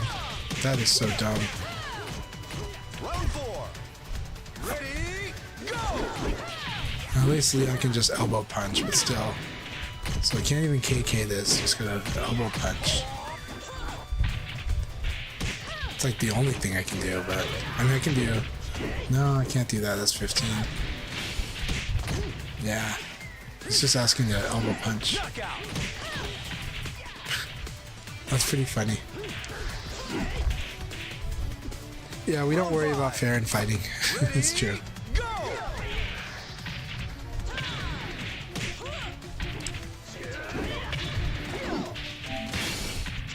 I don't worry about it either. Let's see.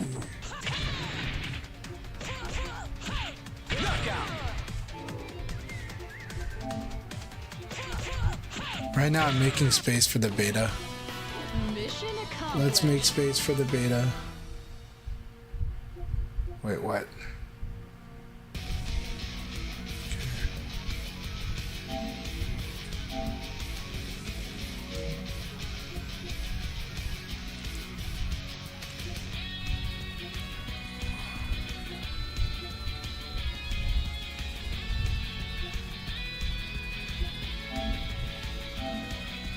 How much space is Genshin trying to use up if it's... Oh, that makes sense.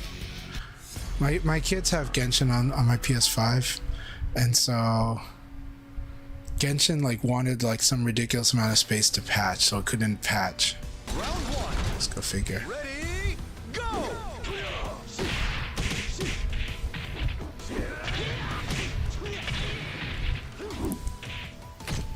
So yeah, he's recovering crouching, so you can low throw, which would be a higher reward if you get it, and elbow punch, elbow kick for a lot of characters. But if you got a low throw, I would definitely use the low throw for the high upside.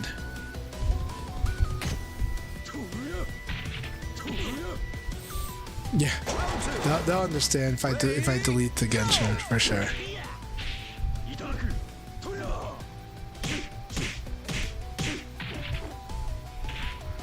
Yeah, I am planning to stream the... We'll try to stream the beta. We gotta do that.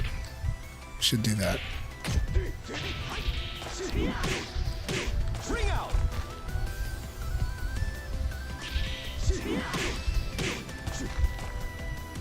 Some people do want low throws to be universal. I mean, if they do that, I'm not going to be against it, but I kind of like that they're not universal. I think I like them being strong as they are right now. I think low throws are really strong, and so I like that it's only about half the cast that has them, because I like that they are strong. I think Aoi, like, low throws are really strong. Final Showdown, not talking about Revo, Final Showdown's design really limited the amount of guaranteed low throws because of how strong low throws are, because they designed them to be really strong. And I like them in that place, but I think if low throws become universal, then I think they'll lower the damage and maybe make one or two of them really strong. But I think otherwise it'll be an interesting thing, but it will definitely change the dynamics of the game. It will definitely change the dynamics of Fuzzy Guard. And I kind of like the way Fuzzy Guard is because of the pace of it, but I'm not saying that the new game has to have Fuzzy Guard. I'm just saying that I just want to make sure that the new game has this good pace between offense and defense, and that it just doesn't settle so fast as on a low throw. I think having the high throw system as it is, and low throws being kind of more of a limited aspect, I like that a little more.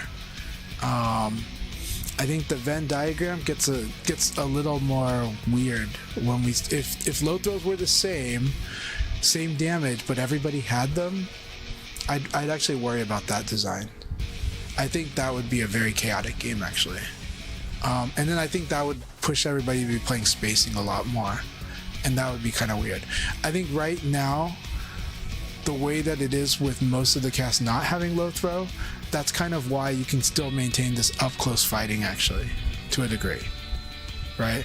And why, like, characters that can low throw, they're thinking very carefully about where they low throw, and it is strong.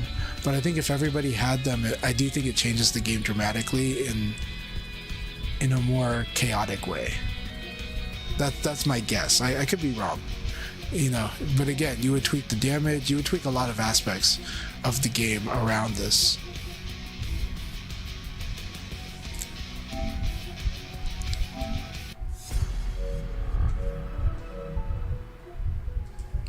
I'll have to do this later. The PS5 is just taking its time.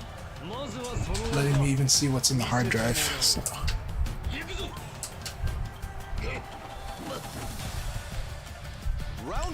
Yeah, so for me, I'm not convinced that would exactly be a great change. It would definitely be a change, and a lot of the design will have to accommodate that change. And so, if they do it, fine, but it's going to be an interesting change if they do it. And then also decisions on whether they want to make it 2 directions or 3. So if they did make universal low throws and then they made them like 2 directions, I might be more open to that. I might think that's a little less chaotic. But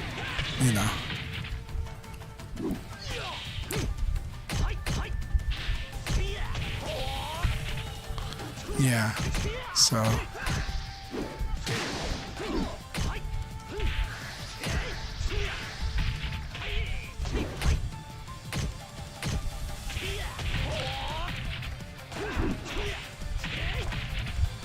but when it comes to the new VF though, we'll have to see exactly how they design the flow of that, the basic core flow of that game, and what decisions spring from that, because that'll be interesting.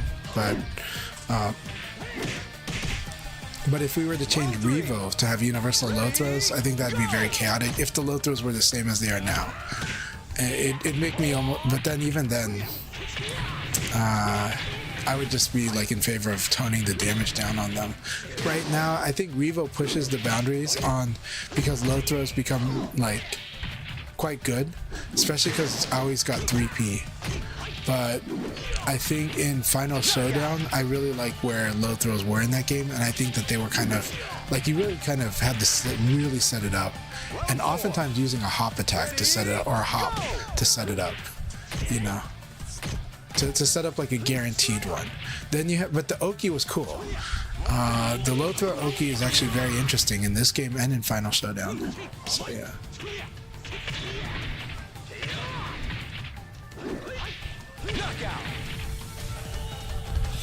Yeah. I think, almost every Virtua Fighter change actually has a lot of changes. They do. Even when we talk about VF5 Vanilla being like very similar to Final Tune, it's like the mechanics that are in Vanilla are so dramatically different that they really do change that game too. Now Final Showdown is its own game because it's nothing like VF5 Vanilla or VF5R. So do expect a lot of changes, but here's my experience. My experience as a VF player who has played every VF game is that your previous understanding of what the core of VF is carries you really far. You guys playing here are going to do really good when the new VF comes out because certain concepts of the game are going to be carried over. It might not be the same game. It might be dramatically different, but you having a compass of an idea, like an idea of what you should do and when you should do it, is going to be carried over into the new VF. To the point that you guys are definitely like learning this game, definitely going to make you strong on that first month. Like you're going to have crazy win streaks. Of course, for me, every time the game has been, I've always had crazy win streaks and dominating periods, but so has and Rayblade too, right? So like, typically like when a new VF comes out, even though they changed so much, even though Final Showdown is such a different game, I still came out with like 95%, 99% actually for a while win rate, for like a long time. I'm not saying that's what you guys are going to get, but I am going to say though that you guys are going to win most of your matches. You're going to see the difference between those who are figuring out VF versus those who have an idea of what VF is.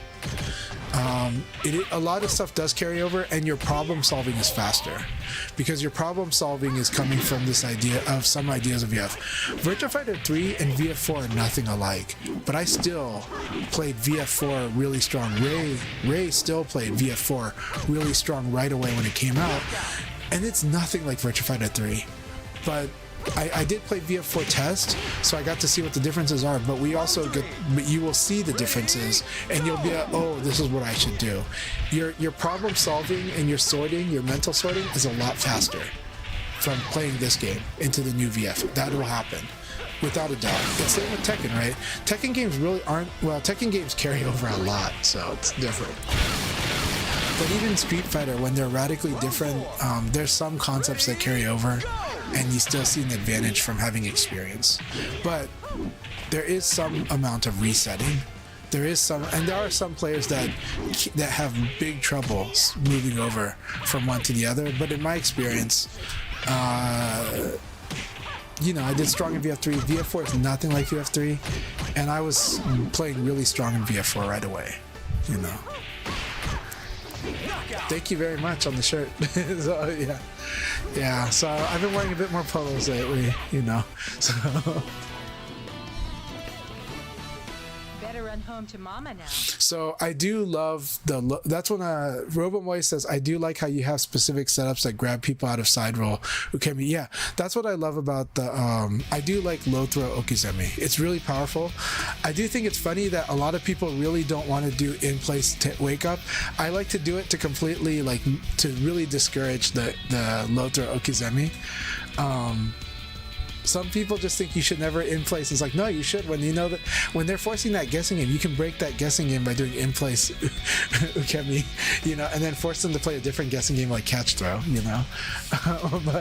but that's the use of in place ukemi in this game, by the way, is to like say, hey, you can't low throw oki me, you know, like, and I can still defend, you know. So like this guessing game has been like a little bit like play a different guessing game, you know.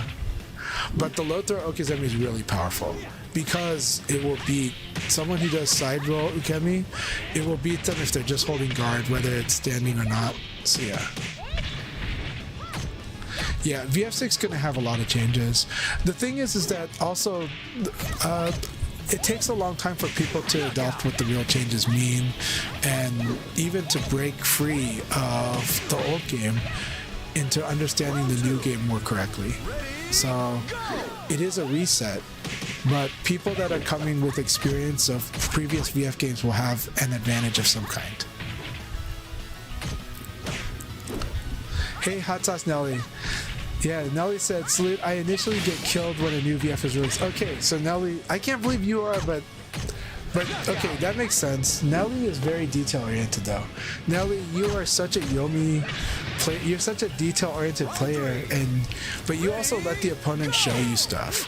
So it's not that you're getting killed. You're downloading and learning the new VF the hard way, but the way that lets people show you everything they've got.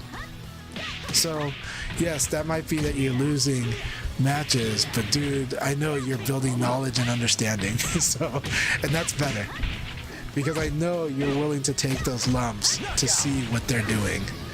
You're willing to see everything, and you're like, show me everything you're gonna do. Show it all, right? Because if you keep beating them with jab, you'll never see it. If you keep out jabbing them, you'll never see what they got to show you. And I know you, Nelly. You're watching. You're like, show me what you got. Show it to me. And then you show them how to perfectly dismantle it.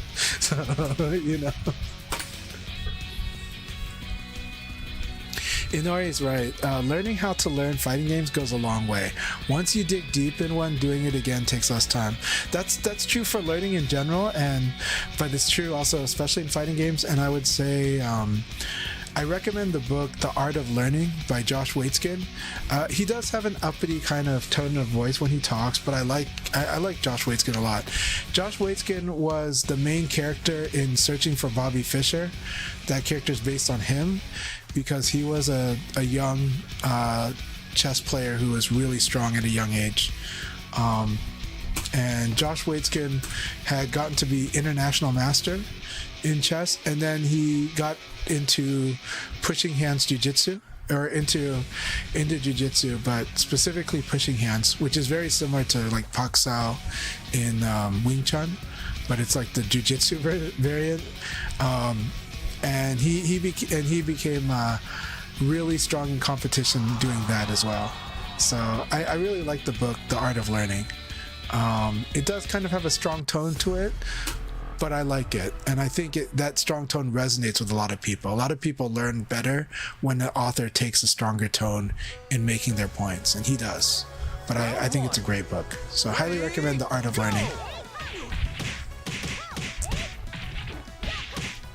But yeah, 100% playing this game will be very good for how you learn Virtua Fighter 6. 100%.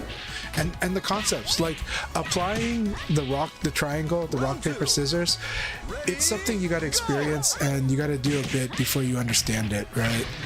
How to understand that it's not exactly rock paper scissors, but its foundation is, but how to do it. Just like in Battlefield, when if you play a previous Battlefield game, as long as the game still has land, sea, and air vehicle or land, air vehicles and infantry, you will understand that game's rock paper scissors, and you'll understand sometimes when you should go into the tank, and sometimes when you should go into the air vehicle, and when you should just be infantry. Similar in Virtua Fighter, you'll kind of understand that sometimes you should just go ahead and mash because the way that your opponent's playing, and you also understand when someone's just trying to use space in a way that's not very VF-like, and you'll learn how to pressure them. So playing this gonna definitely help you with the new VF, 100%. Just watching the video already, it's like, yeah, I don't think the new VF shows us too much in depth. It actually gives us a shallow look, but it looks so cool because the presentation is so amazing, and it is giving us a lot of information that we didn't have before. So it's a lot to chew on. But in terms of the gameplay, it's actually showing us players that are going back and forth with strings and basic guarding with maybe guarding, maybe soft evading, maybe actual evasion, maybe it's an analog half press. We don't know yet. We don't know if the full back sway is a functional sway or if it's these other aspects. Hey Noodle, so good to see you. I hope you're doing really, really good, Noodle. Hope you've been having fun. Hope you've been having a lot of fun, and I always love our chats.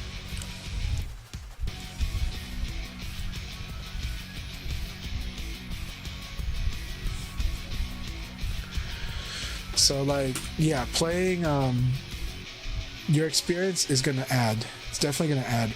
It's not always a straight transfer, but VF to VF is definitely a big transfer. Street Fighter to VF, not always the cleanest transfer, right? Tekken to VF, not always the cleanest transfer, though we've gotten better at helping people make that transition, but it's not such a clean transfer. Soul Calibur and Dead or Alive to VF have usually been the cleanest transfers. The funny thing is this, Guilty Gear players playing Virtua Fighter, what I love is a lot of them tend to love labbing, and because they love to lab, they figure out how to play Virtua Fighter. So the love of labbing, the love of studying the game is what makes those players do good in Virtua Fighter, right? And also see what it does. They're testing, they're using the scientific approach, they're using the scientific method to understand the game. They're not going, I'm good at Street Fighter, I should be good at VF. That's not what they're doing. They're not even doing, I'm good at Guilty Gear, I should be good at VF. They're like, how does this game work? Oh, okay. And they're like, this is kind of fun to try stuff out in this game. And then they get good at VF. So huge shout outs to the Guilty Gear crowd because of that trait. Because that's how you transfer skill. That's how you transfer the skill. Because they go deep dive into the system. I mean, Guilty Gear, you're learning a system for every character. Virtua Fighter, you kind of got one main system with some flourishes and some stances that you got to learn. You know, but Guilty Gear, it's like every character is a different system.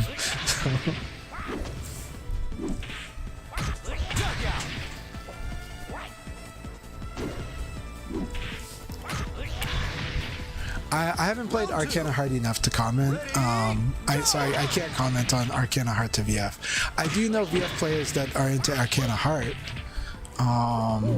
but yeah.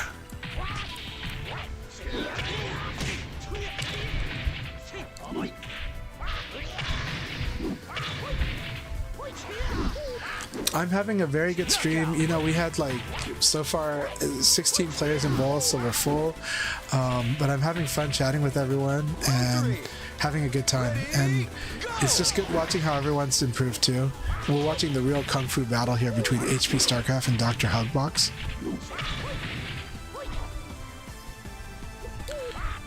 And HP StarCraft using some of the strongest keep away moves. Dr. Hugbox has found an opening.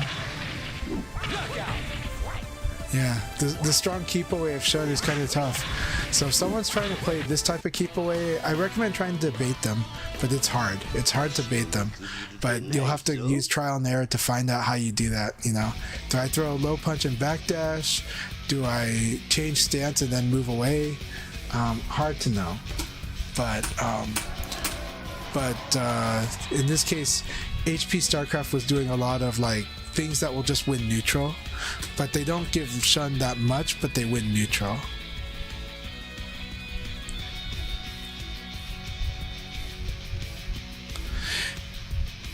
Yeah, it's the keep, like Shun's keep away game is like the best. It's really scary, really frustrating. Like we do talk about Jean's because it's so direct, but Shun has got the scariest keep away, the scariest chase actually too, to where you kind of like try to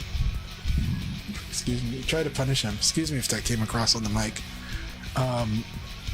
But against Shun, you have to kind of like. It took me a while to learn how to fight against that style too, and sometimes I don't recognize it even now, and I'm not recognizing that like I'm losing to it, and it's just like, okay, this guy's just trying to keep me out. I better, if anything, I need to make him whiff, and then I need to pick him up off the ground, and it's kind of hard. It is hard.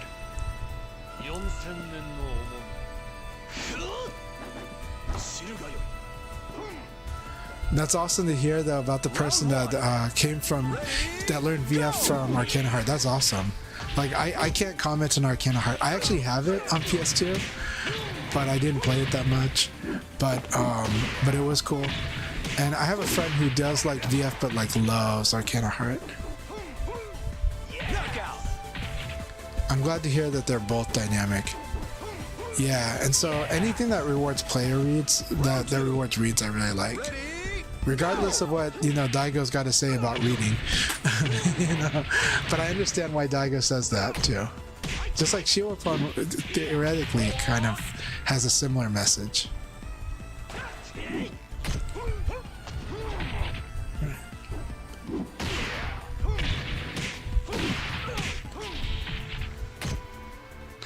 But the great thing about reading people, games that are built for that have a lot of risk and reward consideration. Because the reward for something might have a lot of risk, but that risk is offset the more you can read somebody, right? The more like you know them maybe well enough that they can't help themselves but do a certain thing that you know they're going to do. And now they've offset the risk that you have a high reward option that's got less risk because of the opponent's mindset.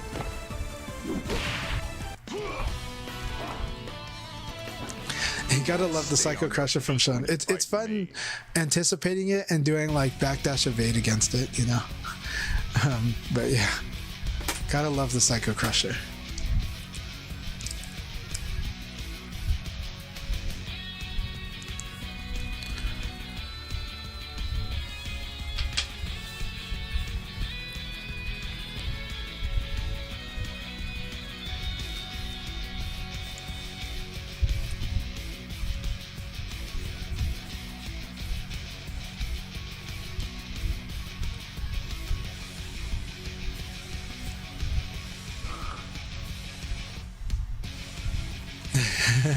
When I have a little too much to drink, I want to lay down, not spin in the air. Everybody's got their vices. Shun's got like interesting ones for sure. Round one. Ready, go!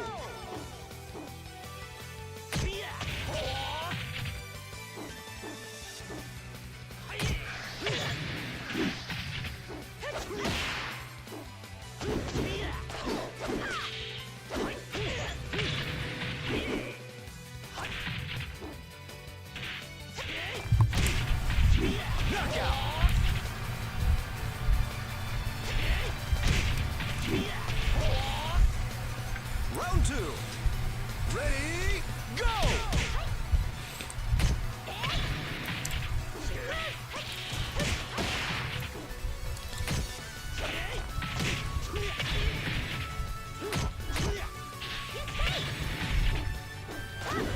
Knockout. By the way, nobody gives spoilers, but I'm excited to watch the Demon Slayer movie this weekend. I'll be taking my kids and their friends to the theater.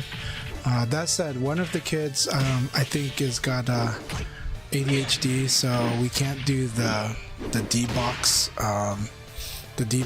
tickets because the D-box is like too stimulating with those chairs vibrating and moving and doing all kinds of stuff. So but we'll be watching standard and it should be fun in a really good theater.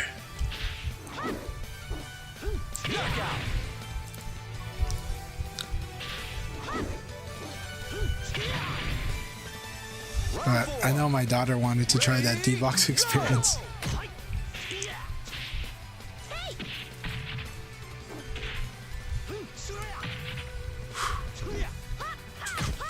It is interesting that he forces side turn, but it's a normal throw.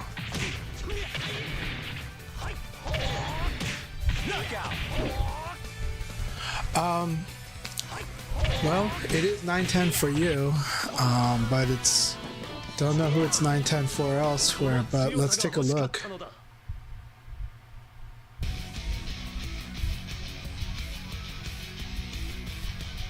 I don't see the code up yet, so I don't see it up yet.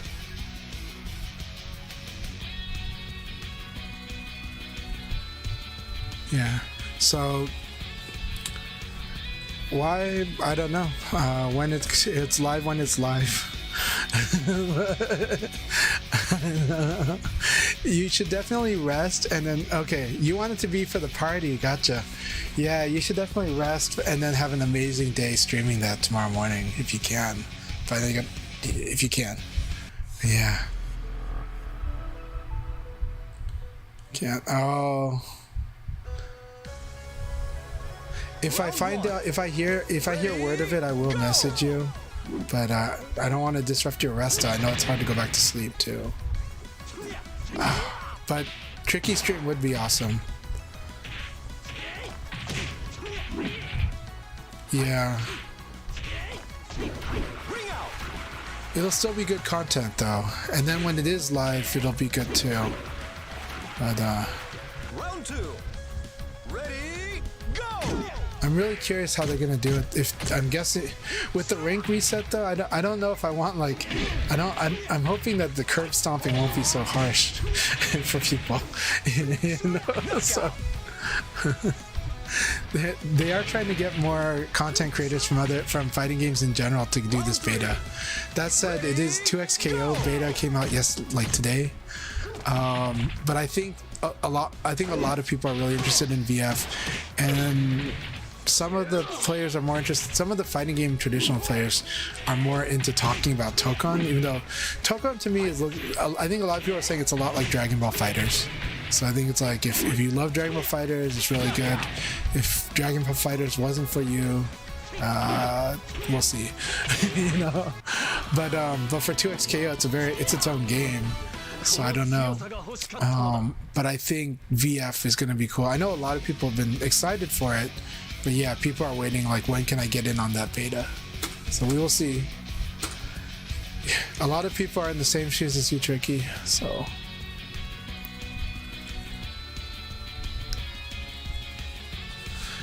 Yeah.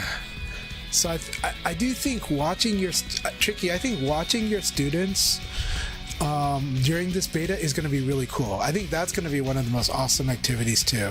So I think like if you make videos on that too, in addition to your run in there, I think it's going to be pretty awesome. I do want to see, I think it's like a proud thing to watch your students get in on this beta. Just like it's going to be awesome seeing them on Halloween. Yeah.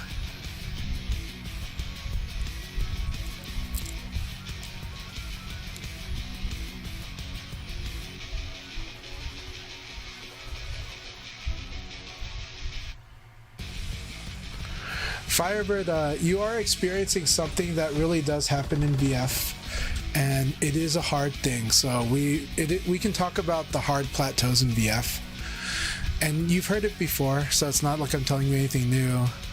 But VF has these hard plateaus because you're building. VF is a game where you play with a lot of different skills and a lot of different functions on the rock paper scissors. And so a lot of times our efforts to improve are on one function of the rock, paper, scissors, but you still have to deal with the other two functions. And on top of that, you get good at it in training mode, but it's really hard to do it in matches because of how fast and how quick you have to think about it. That fight, it's like such a big fight to make it work in the match. But also, the more you force it, the less it's going to happen because your opponent's going to catch on that you're trying to force this change. And so in VF, the hard part is that you have to yin yang all of this, and then the results just kind of come in the aggregate of all the sum of all of our choices. But just because you've improved doesn't mean it guarantees you a win. And your opponent's also trying to improve. So the plateaus in this game can be really, really hard. But I want you guys to know, everyone really absolutely is improving. They really are. But sometimes it's in ways that don't communicate to a full win yet, but they add to it. But it's like you're making this big term paper, and each component has got to be like filled out. The curriculum has a final exam that is kind of tough because it covers everything, not just the topic of last week.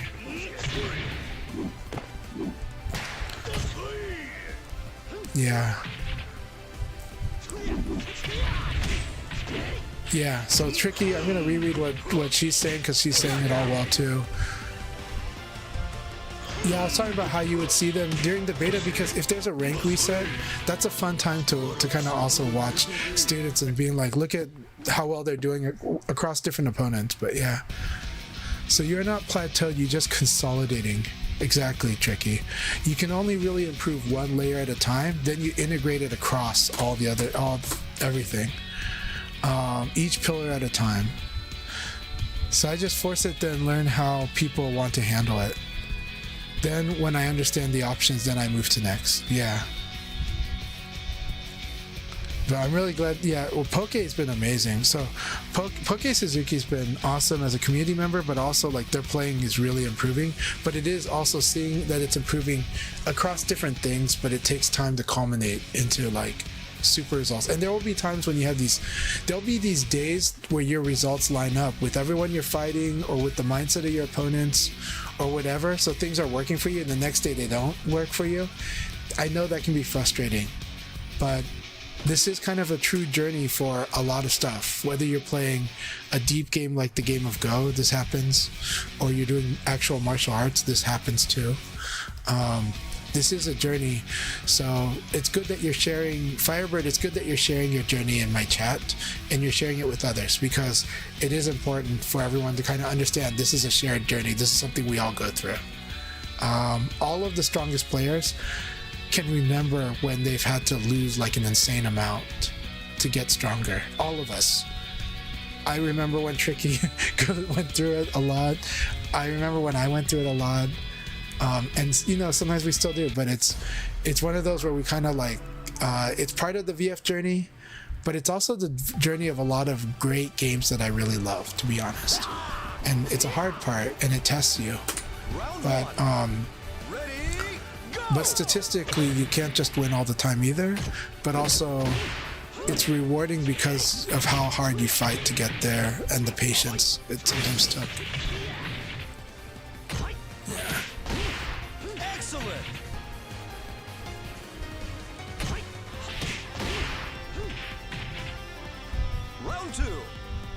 Literally aha moment during the fight. Yeah, I gotta love it. And realize, oh, that's what you're talking about. Yeah, it's great when you get those aha moments though. When it clicks, it's so awesome. That said, sometimes when it clicks, it gives you a false sense too.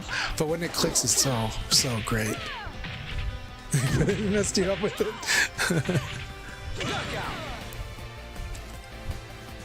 Yeah, well, we all go through it still, right? And we know that anytime we're gonna fight like the Japanese, we know we're gonna go through it.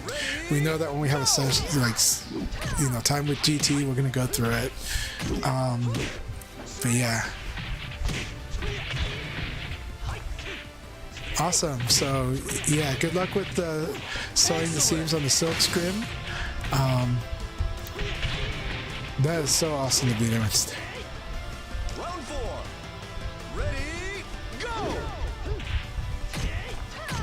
Awesome.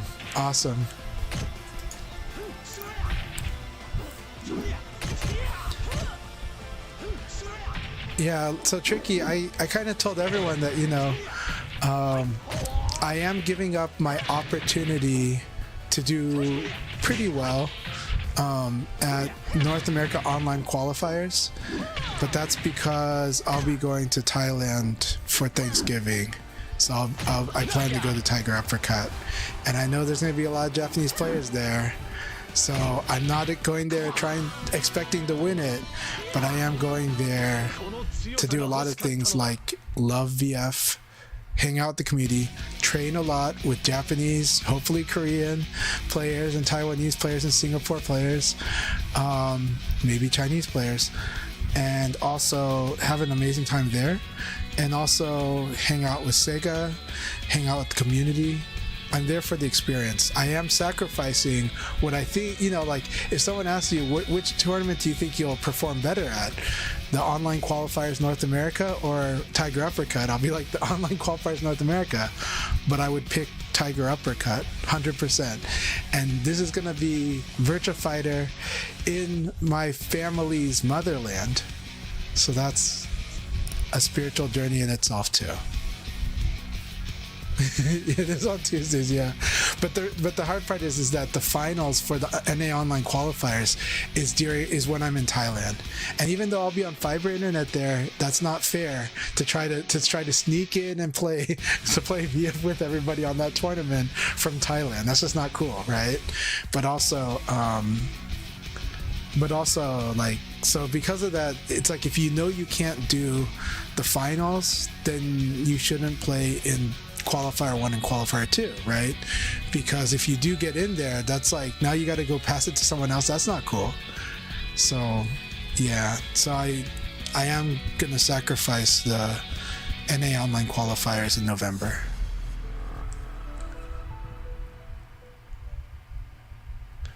Okay, they did put a rule, so maybe I'll do it. I'll double check the rule. Be like, okay, you wanted me to join, I'll join. But then sometimes it leads to two people having to fight to get in there, which is not a bad thing in itself. They could stream that, so I might do it. Then I'll double check the rules. I'll see how they look at it, but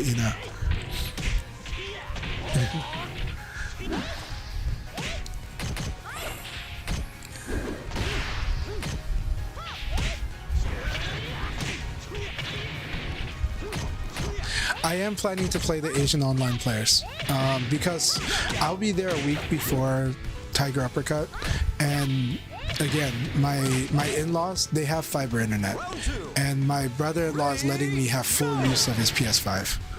So I will be playing on PS5, but I don't mind because that for me gives me... Actually, I like playing on a slightly slower one.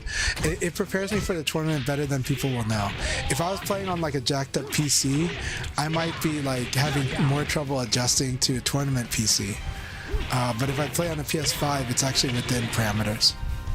So, should be good. Like, in my experience, that's how it works out, actually, to a degree, to some degree. It's not perfectly like that, but I'm also used to making adjustments on the fly, and I know that at the event, I've got to play on their setups as much as possible before tournament.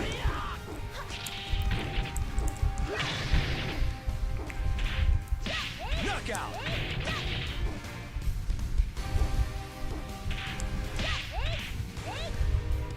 Round 4. Ready? Arcade Ghost, always good to have you here. Always great having you here. Hope you're doing well today.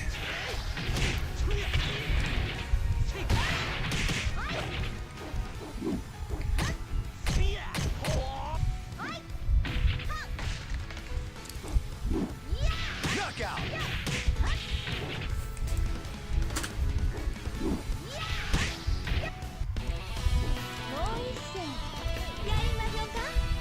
Subterm, you're not getting worse, but VF can make you feel that way sometimes. It's a lot, and everybody in these rooms are getting better too. A lot of people are getting strong pretty fast, but you're doing quite well. Your results are actually have been pretty well. But yeah, but I understand the feels. I do. That's interesting. If your inputs are getting worse. if you're getting frustrated, do you think it might be from tilt or like frustration? Sometimes it's managing the calm for me to get the inputs to go well, but each person has their way to do it. Congratulations again, Bushido, Kumabo, and Evoid. Special shouts to B Ninja and Firebird. Some stuff. Keep it up, you guys.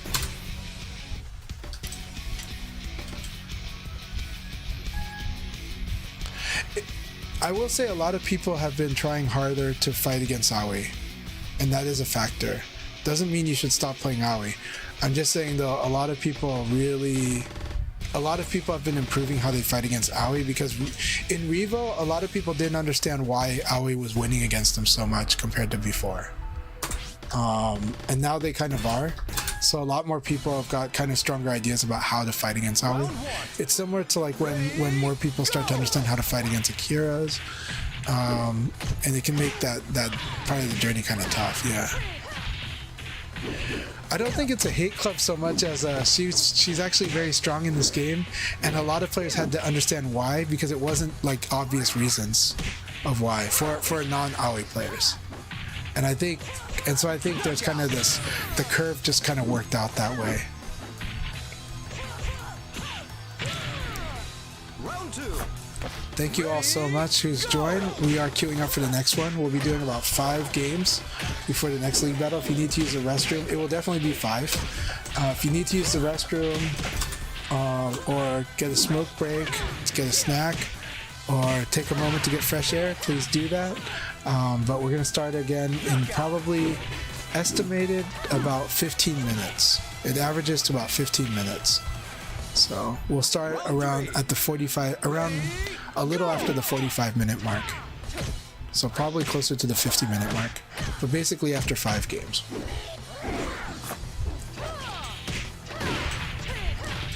Awesome. Is this Baba Ba playing Laga Lag Kaba? Awesome. Kumusta ka?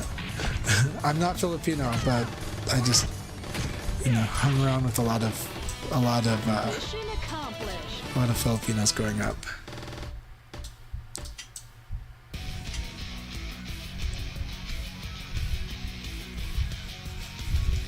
I don't know if I'd consider Aoi bottom 3, but they definitely buffed her a ton. But I think there's different layers to playing her, because the high level way of playing her in Final Showdown that's still there is nothing like the stuff that you do that's so strong at the beginner level now, at all levels. But you still do that stuff at all levels, the new stuff. But there's like so many things in her game that are so like, if you've got the read, she just does so much. She can really wreck somebody with a good read.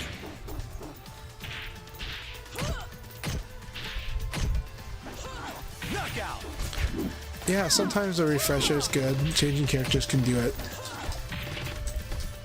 Round 2. Ready, go! Alright, and you're going for Shun? Excellent.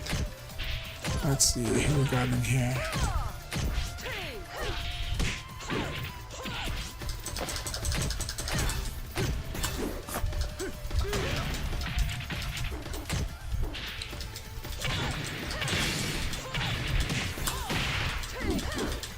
I do miss playing Shun. Alright, Lau. Baba, so good to see you. Hey, thank you, Real Fish, for it. It was really good having you here. Awesome, Fence is here with their Akira. Excellent. I like it.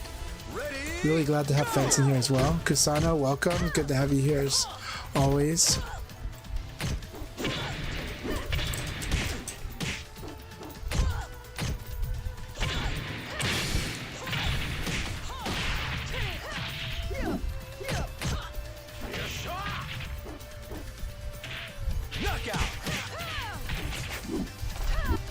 Stuff. Mission accomplished.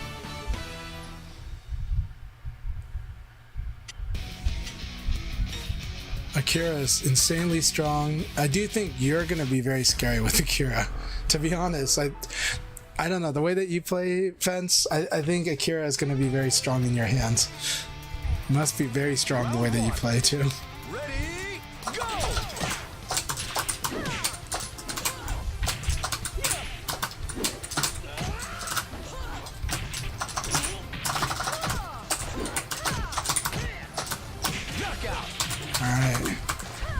We're playing on delay 5. Makes sense. Okay. Round 2. Ready, go!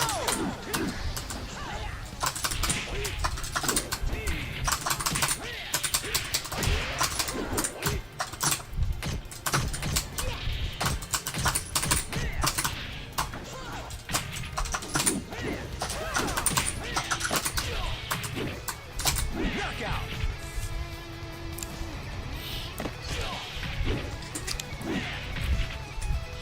Round 3.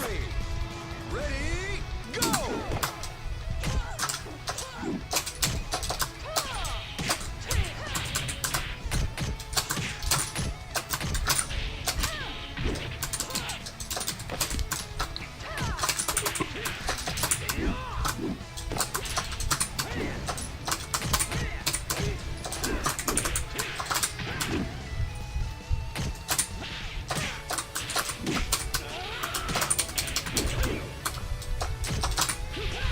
Knockout.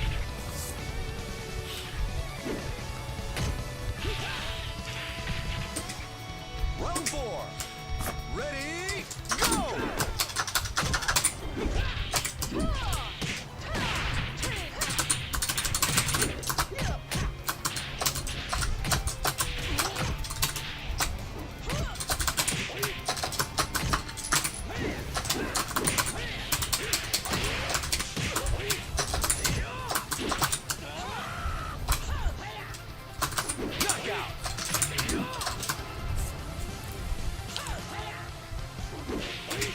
Good game. It's been a while.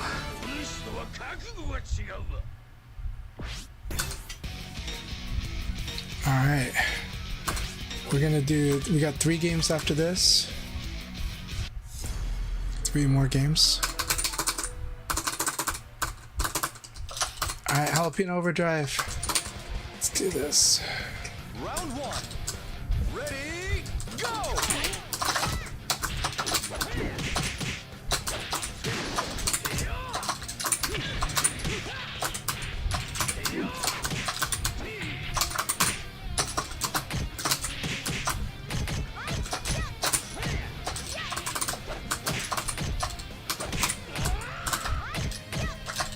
Knockout.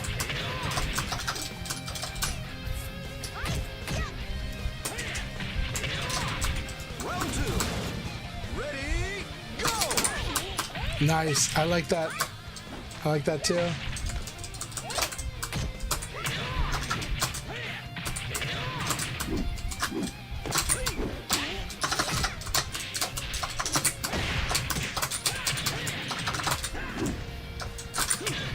Knockout.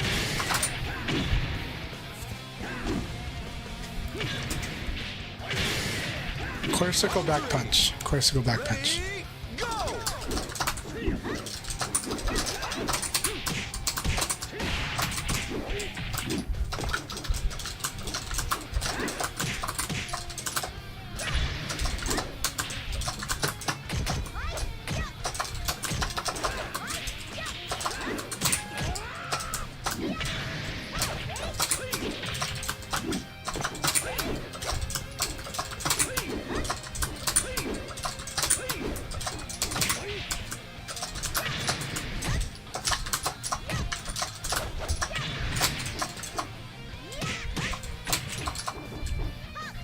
Knockout.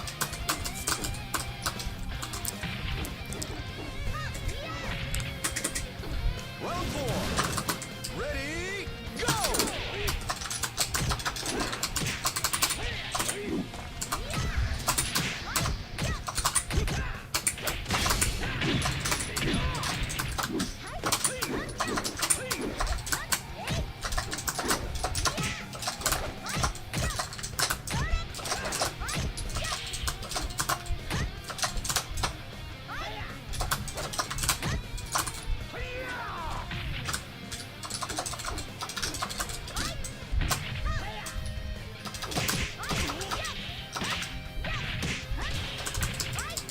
Nice. Knockout.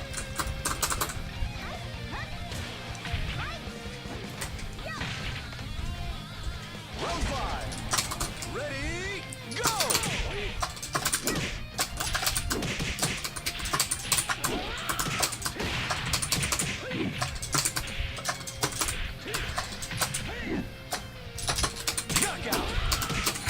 Good game, Jalapeno Overdrive. Good game.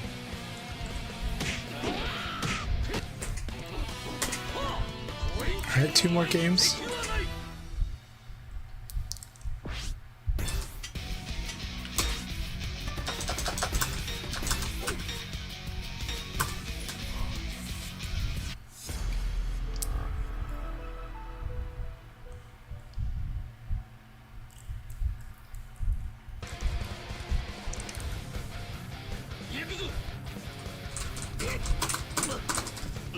Round 1.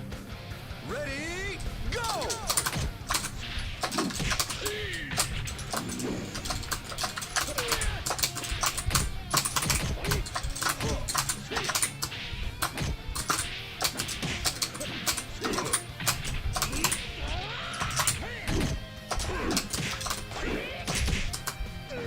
Nice. Very nice. Alright, here we go. Round 2. Ready, go!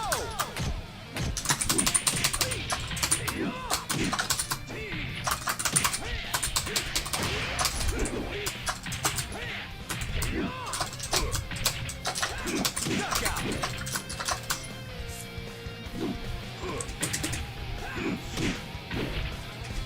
Round 3. Ready, go!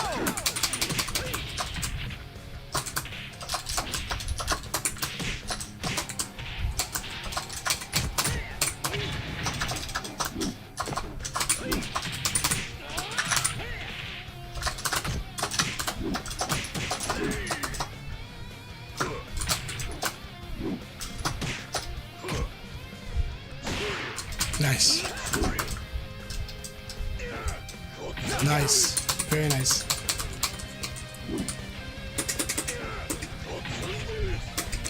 Round 4. Ready, go!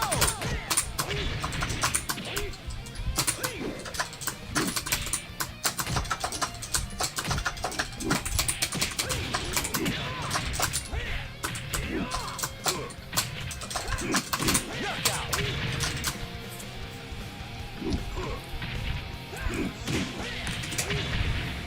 Round 5. Ready, go!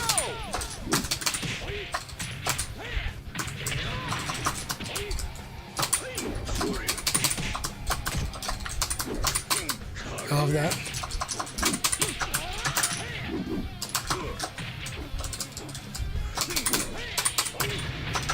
Knockout! Good game. Good game.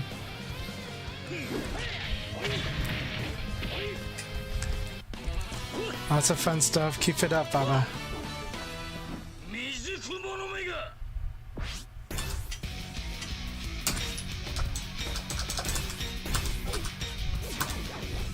Alright.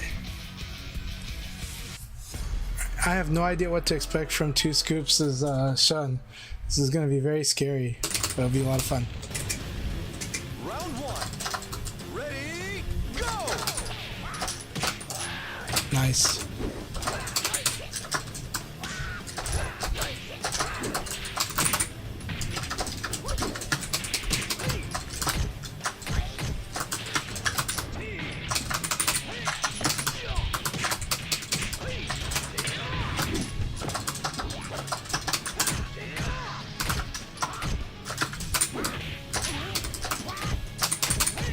Knockout!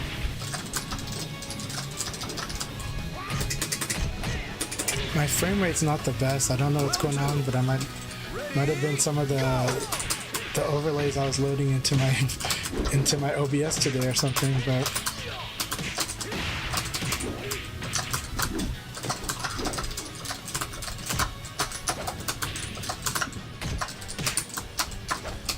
Knockout!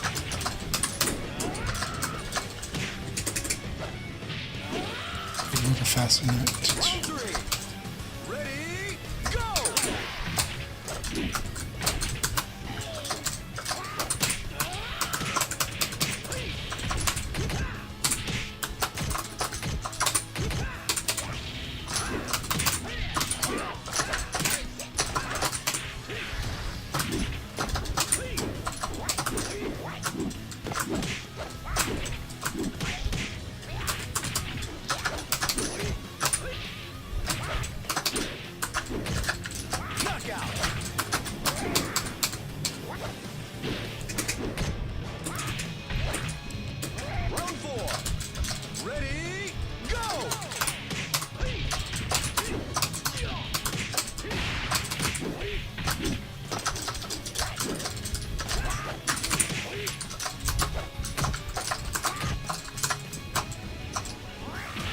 Nice.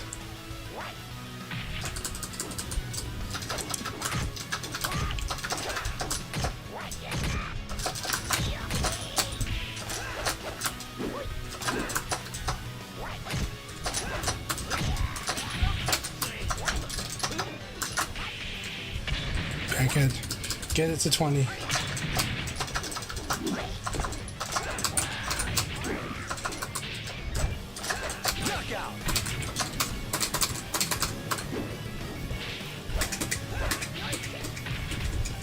Round 5.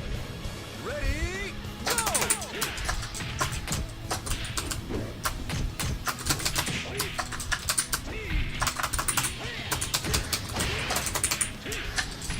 Knockout. Good games.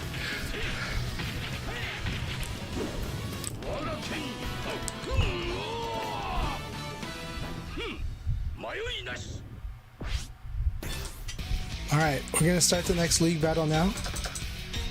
Here we go. Just shortly after the 45-minute mark, as we said.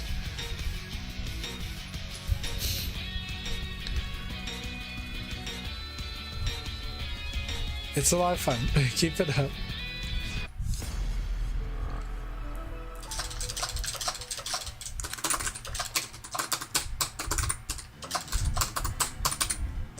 Round 1.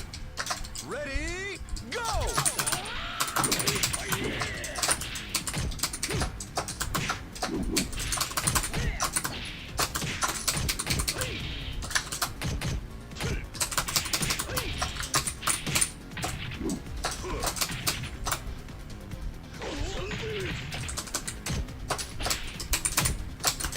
Knockout.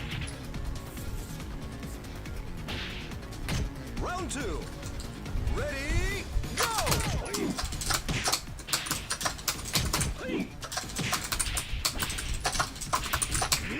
That was really good. That was really good.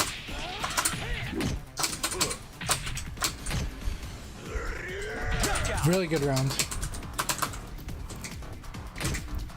Round 3. Ready, go!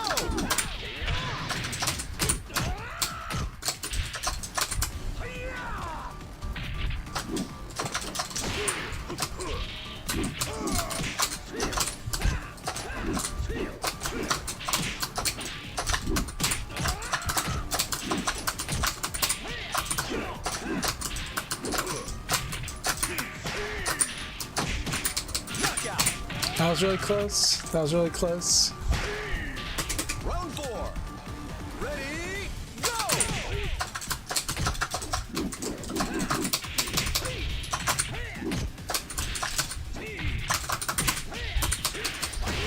Excellent!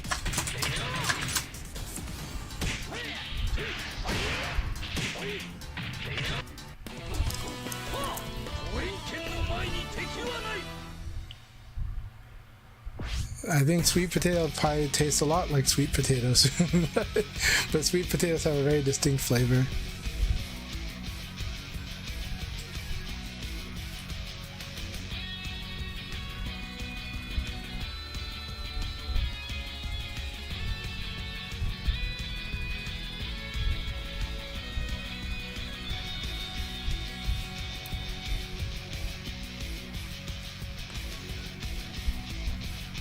The second round was really good, Baba. It was really intense. Keep it up, keep that confidence, and I'm looking forward to meeting you in LA. I'm really excited to meet you. It's gonna be a lot of fun.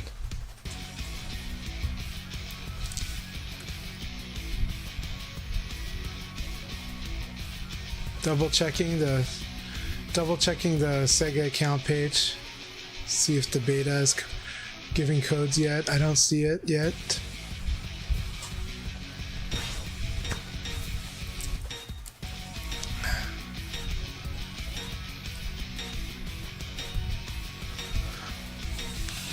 We did talk about lag a bit, but but you know, Frosty Frostings is definitely the thing to go to, you know. But yeah. And Frosty Frostings is definitely a high profile event to go to as well. So yeah.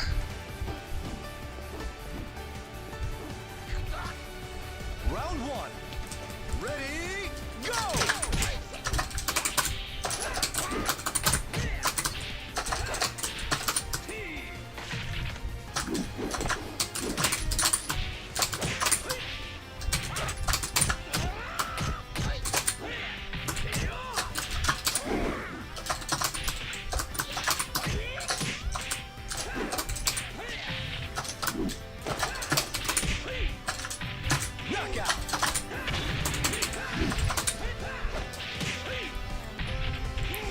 That was a good round.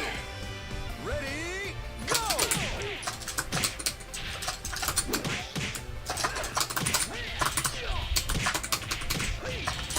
Ring out!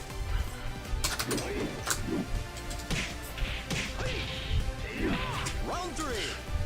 Ready, go!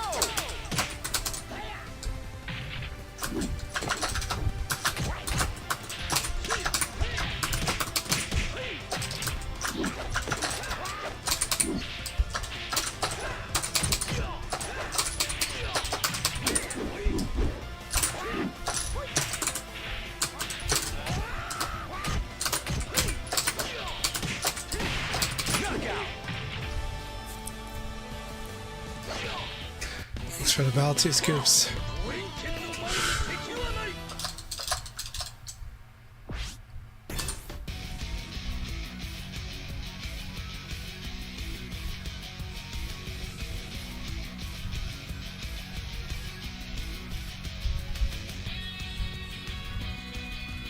Sean's got lots of interesting tools though. You can learn a lot about his retreating game, his backdash game. So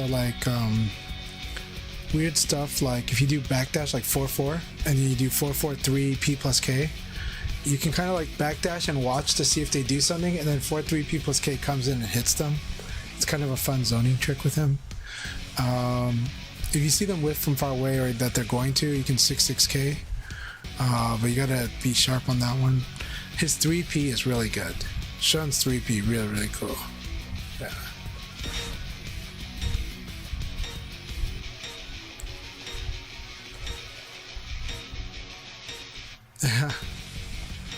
Sean can be very confusing. Playing as Sean for a bit will help understand him more though.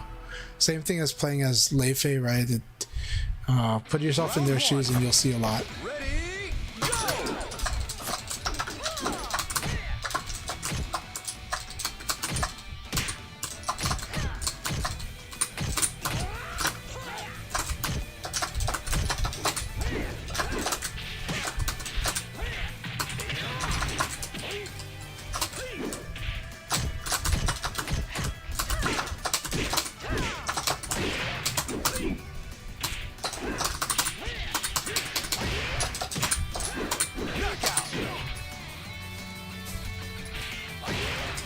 Round 2. Ready, go!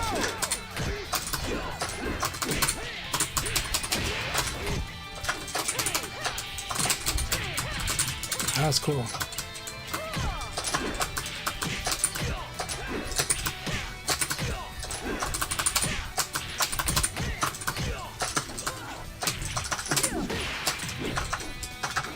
Knockout! Round 3. Ready, go!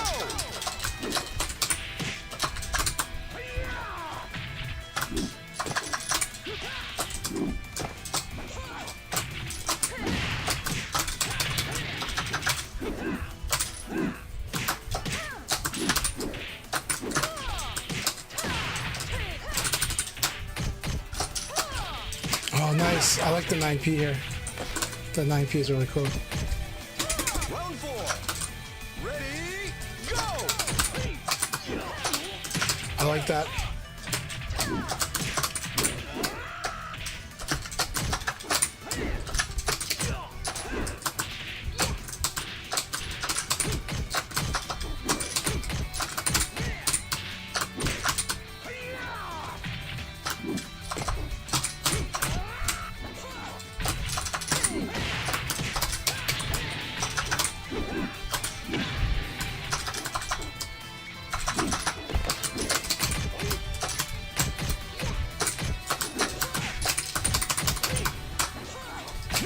Good game, good game. Good neutral throw. Wow, it was ridiculous. That was a lot of fun, Ray.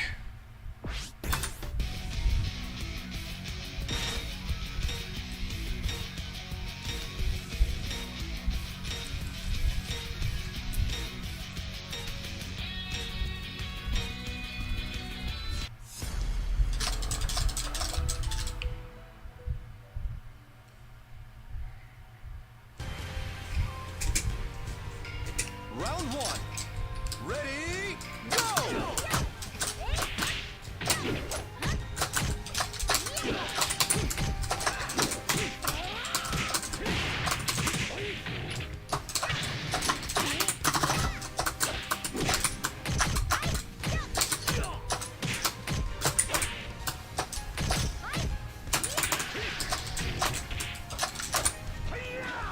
Knockout.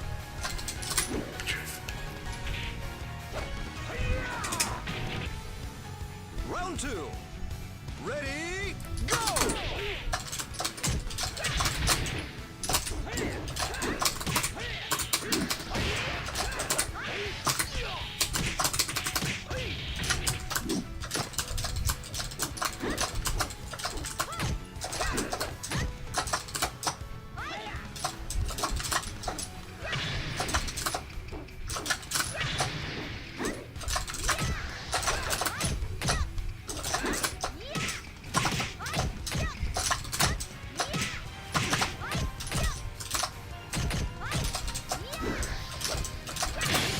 Nice. Knockout.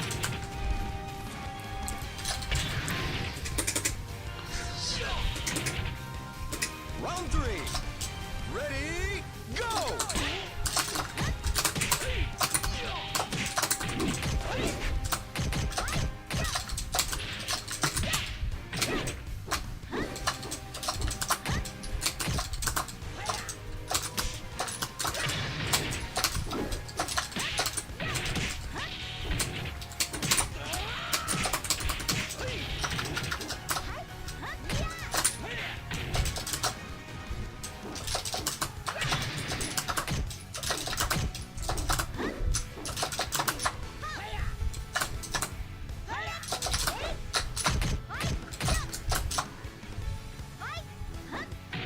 Nice. The kick here. Knockout.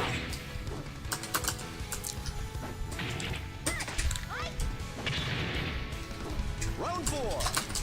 Ready, go!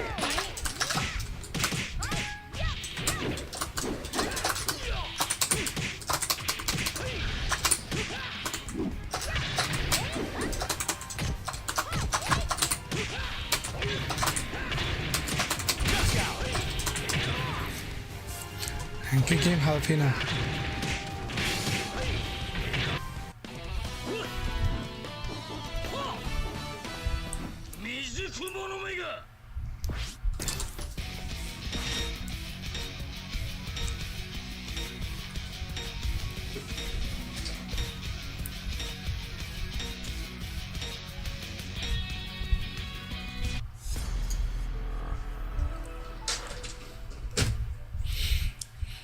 All right, move quick. Here we go. Round one. Ready, go!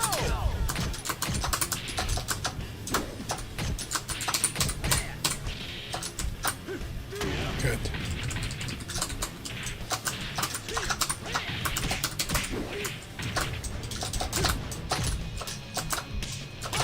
Nice.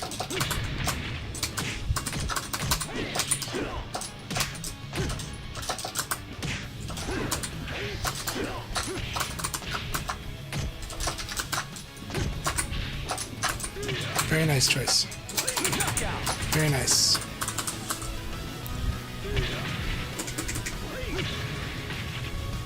Round two. Ready, go!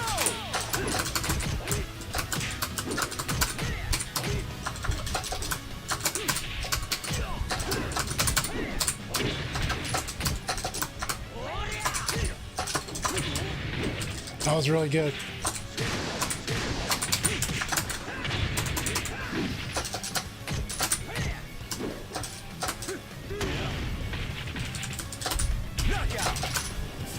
Too risky staying up close. Round 3. Ready, go! Oh, I thought I got it.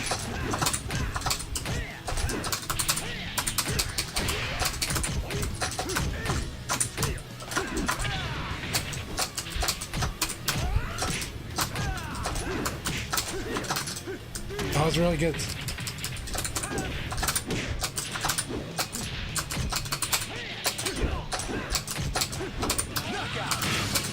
Really good stuff. Move quick, you're playing great.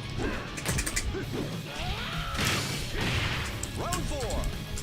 Ready, go!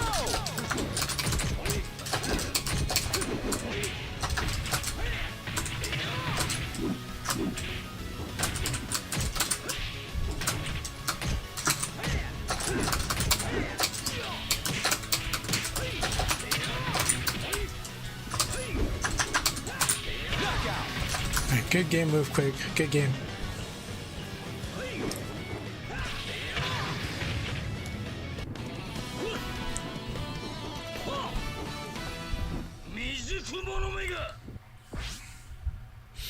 Arcade Ghost, thank you very much. I have a lot of fun with Lao. He's a lot of fun to play.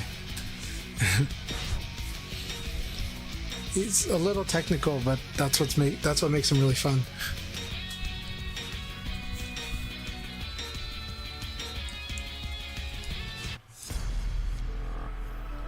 All right, I'm gonna get mauled by this Akira. This is gonna be a lot of fun though, because I do need this training too. Round 1. Ready, go! Good.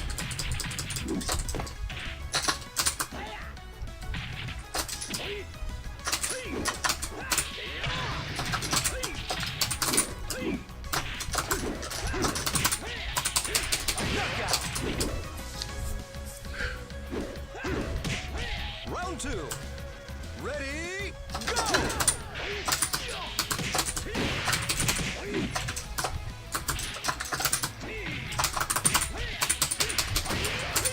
Excellent!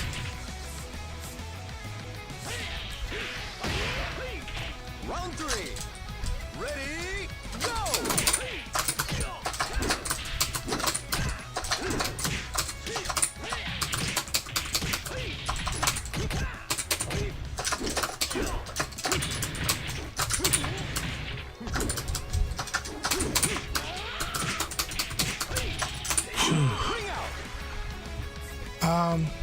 So Laos to watch.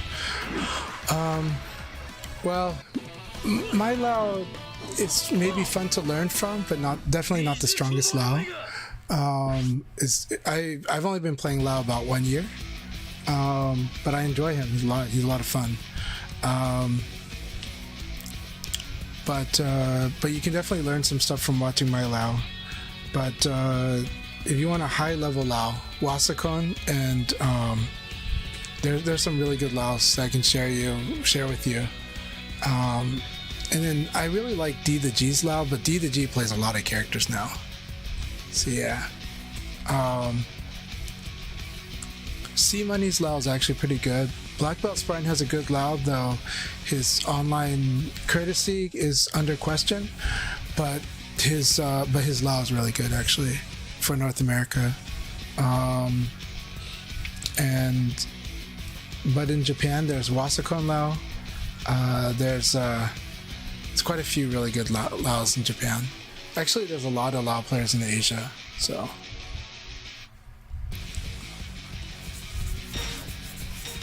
Yeah, I like this stuff too. Happy Friend Lao is really strong. I like Happy Friend Lao as well. I almost never get to play him because I think he usually just plays ring or some rooms. Sometimes he plays rooms, but I just haven't run into Happy Friend Lao very much at all. But I used to a long time ago, and I like fighting them. Can't ever picture. Round 1. Yeah, well, I loved Josef's Lao. Josef was an awesome Lao player in America.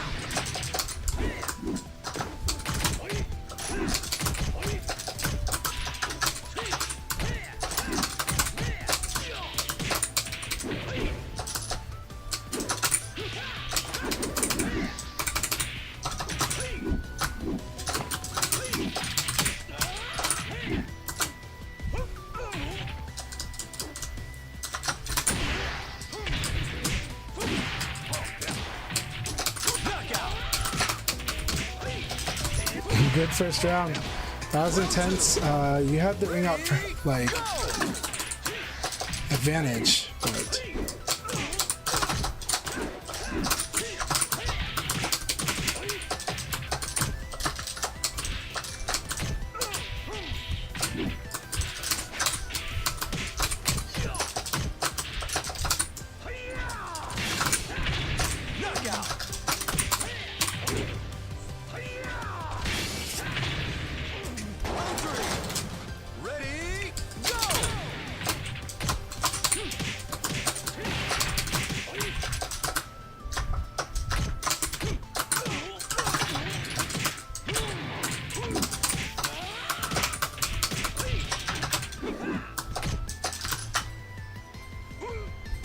I like that.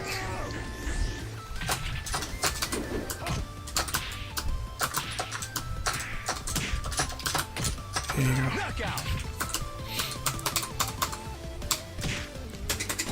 Alright, here we go. So.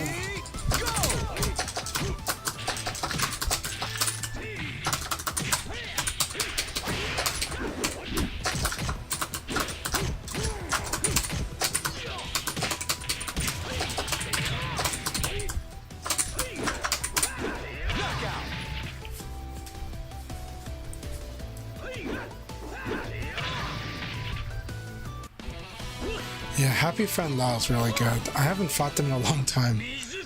I don't know if I fought them, I think maybe once in Ultimate Showdown. But I see them. I see them in rooms and I see them fight with others. It's good stuff. I like them though.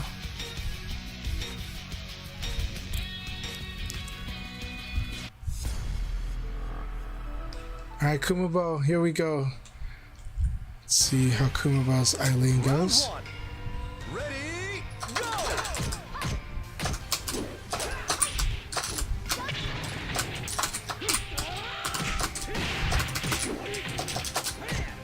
Good. Oh, that was unfortunate.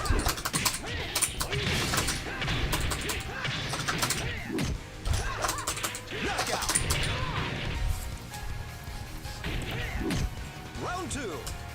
Ready, go!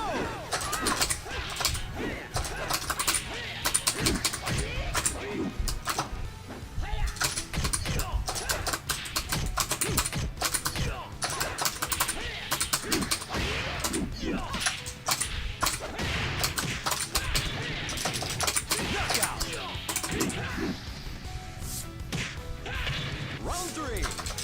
Ready, go!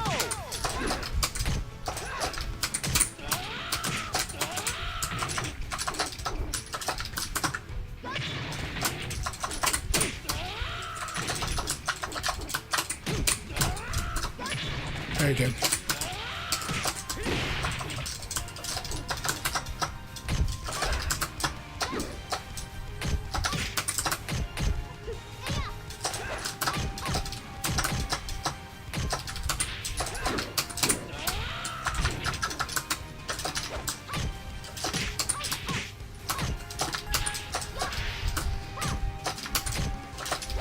Knockout. Nice. All right, Kumawa, here we go. Round four. Ready, go!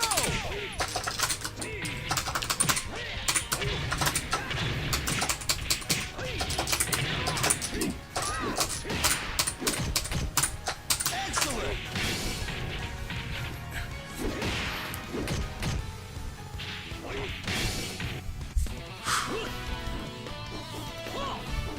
I think I did used to fight them in 360 quite a bit. Yeah, that's when I remember most fighting Happy Friend Lao.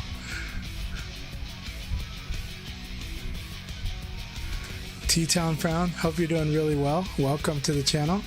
Thanks for chatting it here on YouTube. Hope you've been doing well. Oh, good games, Kumabo. Good games. Yeah. Akira's game is ridiculous. You guess wrong, you die. It's like Akira drive me nuts. Round one. Ready, go!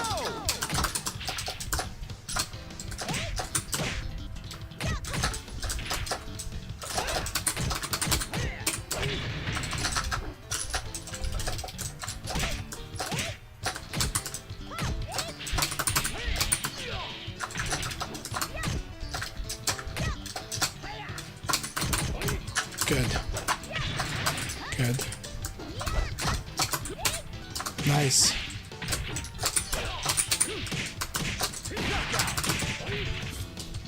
This thing is so good. Round 2. Ready, go!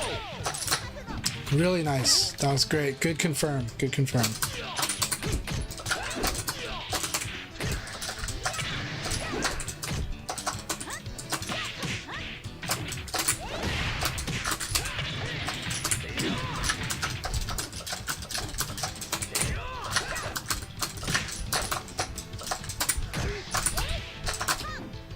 That was excellent. It wasn't guaranteed, but it was still really good. Round 3.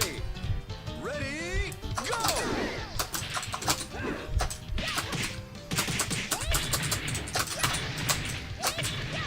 Excellent. Good Okizumi.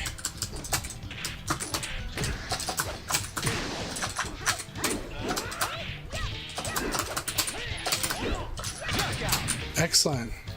Really good, Firebird. Keep it up. Round 4. Ready, go!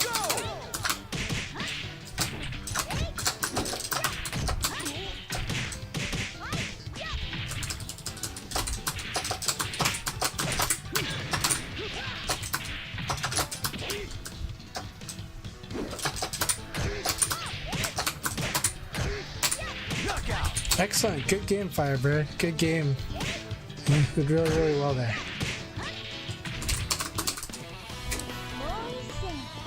Move quick, no problem. Thank you very much. I had a great time. You have a good one. You have a good night too. Good game, Firebird.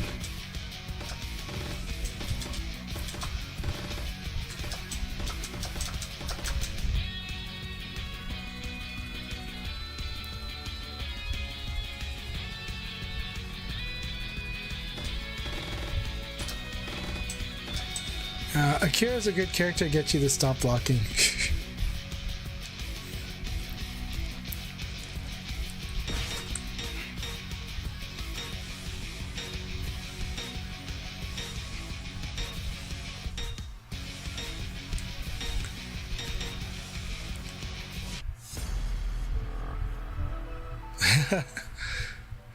You did really good, Firebird. That was excellent.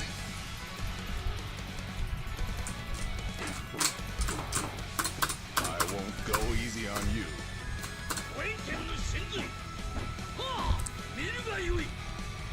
Round 1. Ready, go!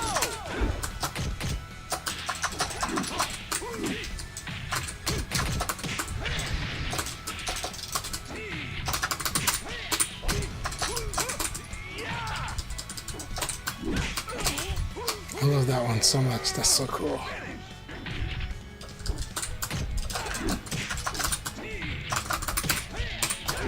Knockout! Very good. That was guaranteed there. Good punish. Round 2. Ready, go!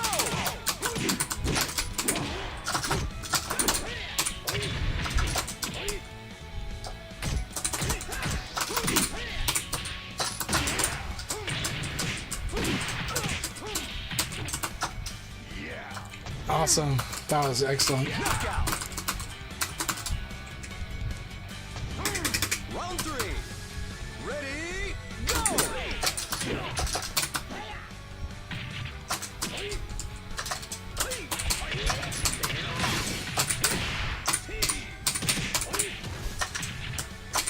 Excellent! Round 4. Ready, go!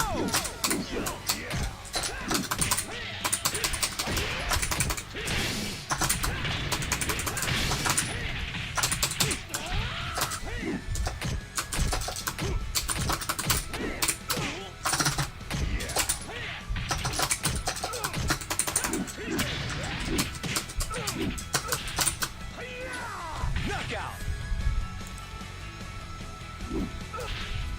Round 5. Ready, go!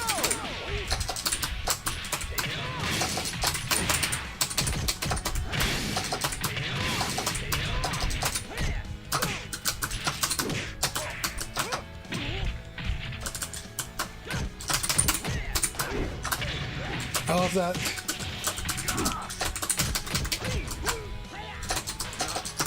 Oh, that was so cool. Oh my god, really? Really? You had that too, but good game.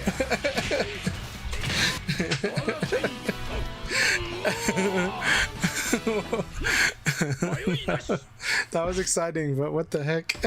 That ending.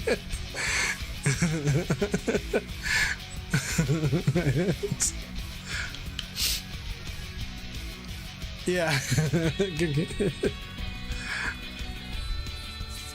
Thank you very much. That was funny, son. It was intense that last round. Round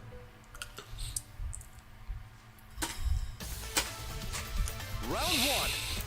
Ready, go!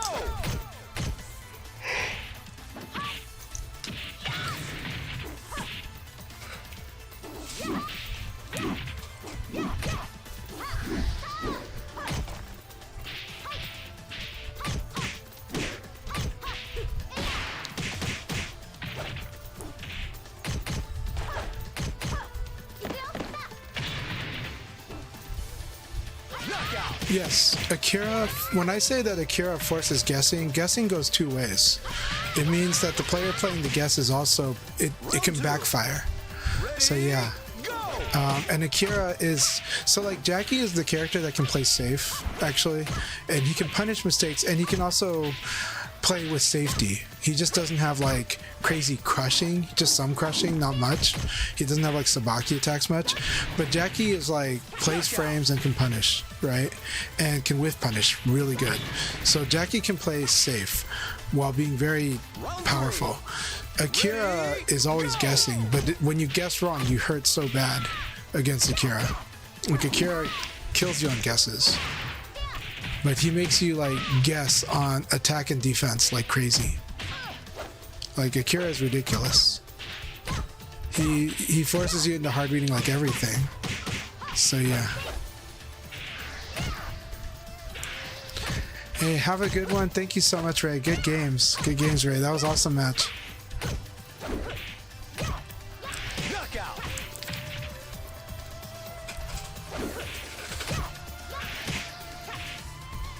Round four. Ready, go! Akira, in Revo, Akira completes the spacing game now because of his super dashing elbow, but it's still a vulnerability for him, but super dashing elbow is very strong. If you mix super dashing elbow as a delayed super dashing elbow as well as a buffered one, it actually becomes very scary trying to evade, even backdash evade against Akira. If you nail that down, it's very scary because it discourages you from doing a lot of other stuff. But actually, Akira can lose to backdash really if the opponent picks the spots really well. So yeah.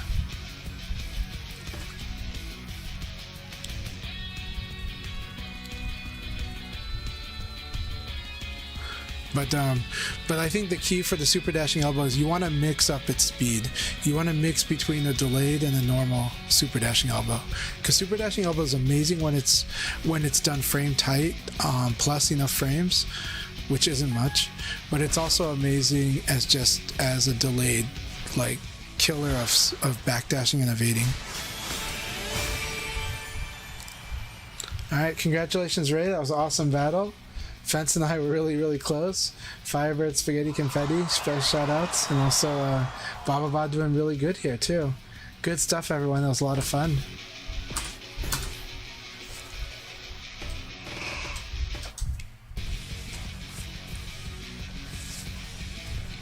Alright, Rayblaze brought in the Owie. Excellent. Firebird, thank you very much. Jalapeno Overdrive, thank you very much. It was good having you guys here, so I appreciate you all. Yeah, sidekick range, you can worry less about it, but it's still... Well, the scary thing is, if they read the back... So then on top of the randomness, if the Akira is good at reading a backdash evade at the range, dashing like 6666p is really scary. Like, it's scary how well that works when like Setsuna and Paul are very good at going, this is when you want to backdash evade, so I'm going to do the really long ass delayed super dashing elbow. You know? And it's scary once they do that too, because it makes you not really want to backdash. Like, if Akira can get the opponent to not want to backdash, it's really powerful. Because then he's forcing an insane amount of guessing. Alright, rest well, and rest those fingers well. I need to rest mine as well. Round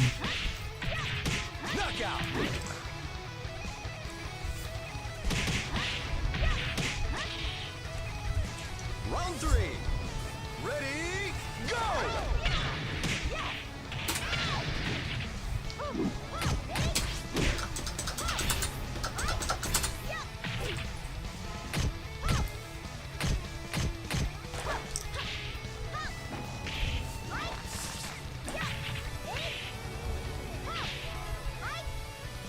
Knockout!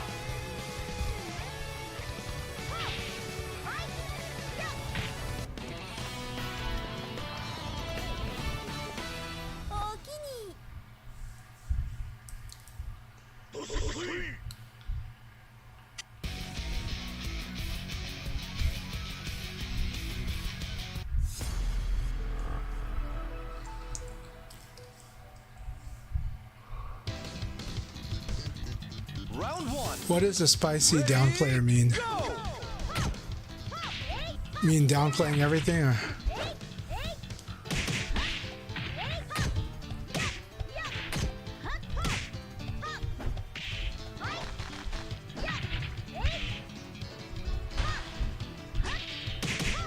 Knockout! Baba, have a good night and rest well.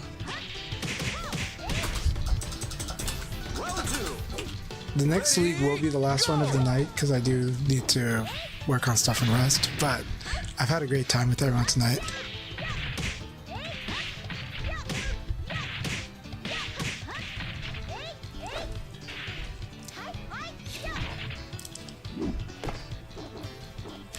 Wolf can do quite a bit, but the guesses are kind of scary, right? Low throw Akira's that want a fuzzy guard. Akira likes to fuzzy guard, so scary, like verifying that and then punishing it is pretty strong. So when does Akira get fuzzy guard?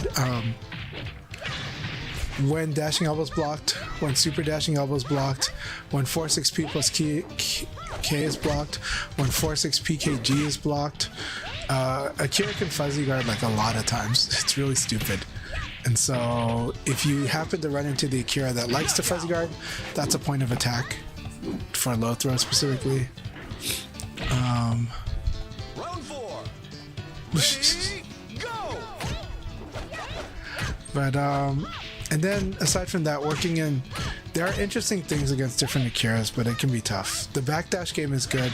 Wolf can do the backdash game too, but backdash is scary. Again, you want to already be side kick range, but at least Wolf can punish from that. But Wolf also has momentum. His Okizeme, I think Wolf's Okizeme game is very scary. Akira has like crap wake up, right? Akira's worst. The worst part of Akira is waking up. That's the one thing that Akira is like completely bad at, is wake up. So Okizeme him a lot. Yeah.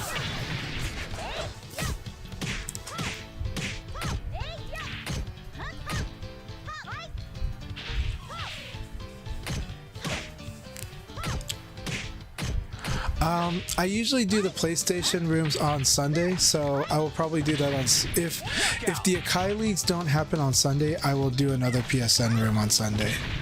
And I anticipate that I will be doing the PSN room this coming Sunday. I'm pretty sure of it.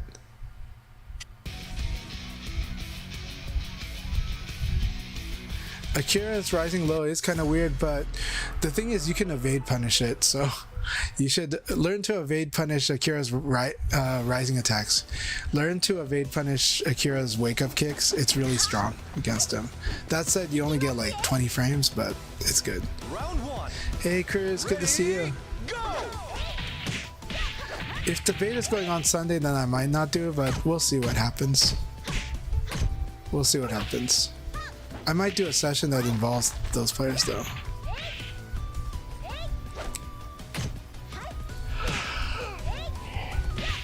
Knockout! to the 15th. Round 2. Ready, go! You're right. The beta goes to Monday. So, if anything, I'll just do another dojo session on Sunday at like 11 o'clock Pacific time or 2 p.m. Eastern time. So I'll probably do that, and it'll probably be a crossplay dojo session. Knockout! Yeah, so I'm definitely going to be doing crossplay throughout the week after like starting tomorrow. So we'll be streaming the crossplay. But Sunday we'll definitely do like a dojo session for crossplay. Probably doing it throughout the whole week. We'll see.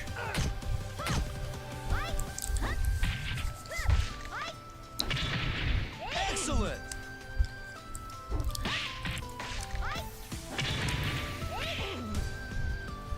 Round 4. Ready, go!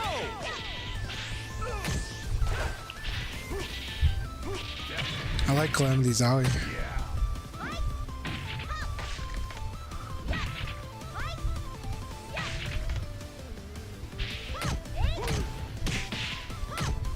I do think it's actually hard to play Akira really, really well. So for as much as we talk about the strengths of Akira, I think it takes a lot to be a really good Akira player. Like it's really hard, but it's really. But yes, he's very strong, and he can make you feel real sorry for every decision. But it's just the amount of pressure he puts. But I think it's actually quite hard to be very, very good with Akira.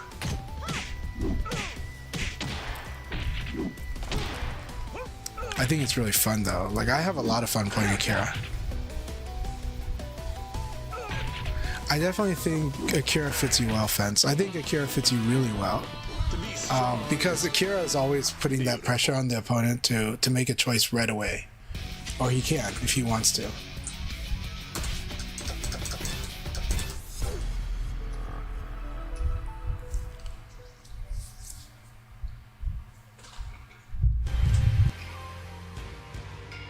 Round 1. And your execution is strong. Go!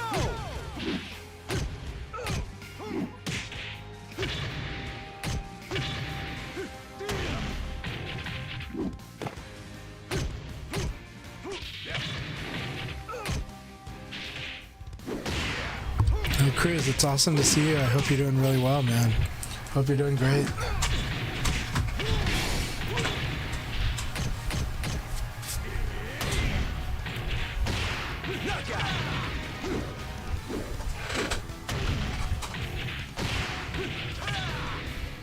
Round 2. Ready, go!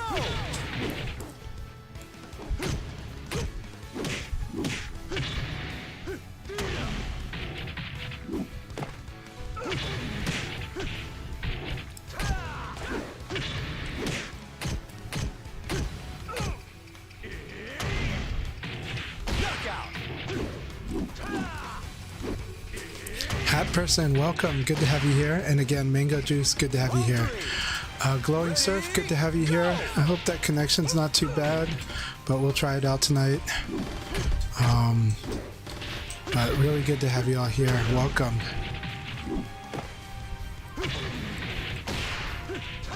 Yeah, well, I think the hate just kind of sticks itself on Discord and just, you know, does its thing in whatever Discord channel it's in. You know? You like it better when people hated him.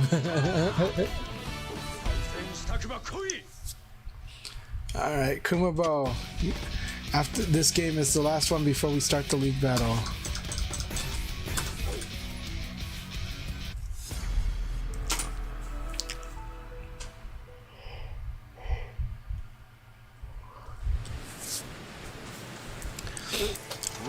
I hope the beta is going really well at 2xKO.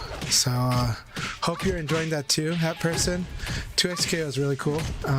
It's really interesting. And so I'm really curious how things go with 2xKO. I really am. You know. I mean, that team has got a lot of people I really admire. But good. Yeah. I think I did get a key for it, so I'm definitely gonna download it tonight. I think it's really neat, but it's also like it's different for me because I don't play that many tag fighters, but 2XKO feels different to me than a lot of what I've played before, so I've been working on that. So Rayblade says Sono parts cost more than the stick itself. It depends on the part, right? Like in some, right? Because normally the Sanwa lever is about $25. But each button does cost about, you know, it adds up, but each button traditionally is 3, but probably 4 now. But then, you know, if you get 8 buttons, that's a lot. That's up. But Sanwa parts are less expensive than a lot of the alternative parts, actually.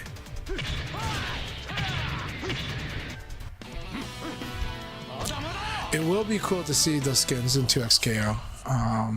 It'll be cool to see a lot of things coming out when that game goes through. Alright, here we go. We're gonna start the next league battle.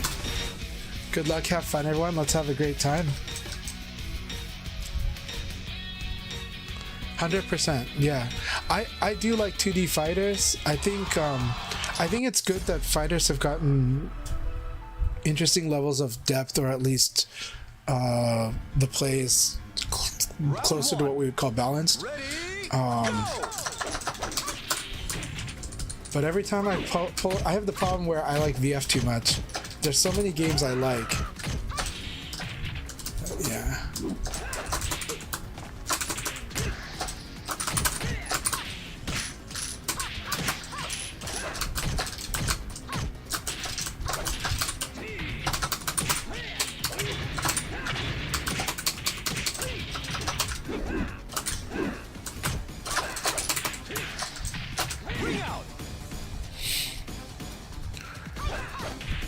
Scion would be really cool.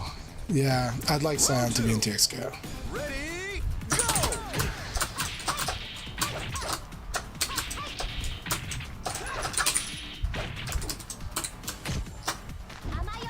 go! Nice. Keep it up, Kumobo. Excellent! PP6B always good from the side too. Round 3. Ready, go!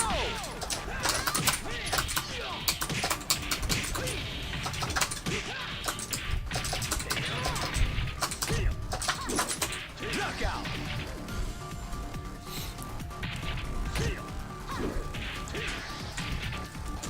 Round 4. I will try out the 2XK beta too. I'm really curious, like, how the game will feel this time too, and I'm hoping it clicks with me more.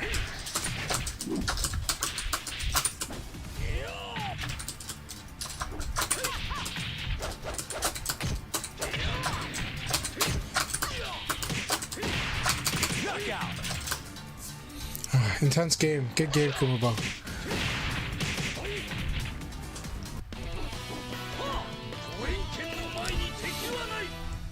Blitzcrank actually looks really cool. Looks really, really cool. I absolutely love the animations in 2XKO, and I do like, you know, 2v2 style. I think 2v2 is really cool, whether it's Dead or Alive or Tekken Tag. But 2XKO's got more of like the 2D style of tag fighter, of more modern ones. So some of the stuff I need to get used to are the concepts about the different types of blocking, and because I did not play that much of the tag fighters or the air dashers enough, and it's like so for me it surprises me that I feel a slight barrier, but it just means I just need more time with it, and this beta will give time. Ready, go!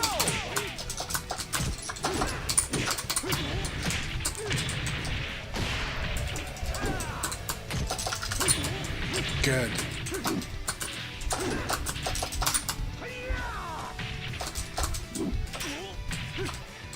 All right. There we go. Punish. Round 2. Ready,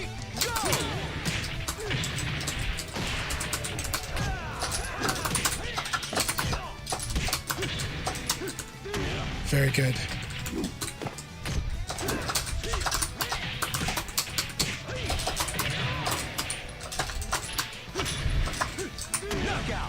Excellent. It's really good. Round 3. Ready, go!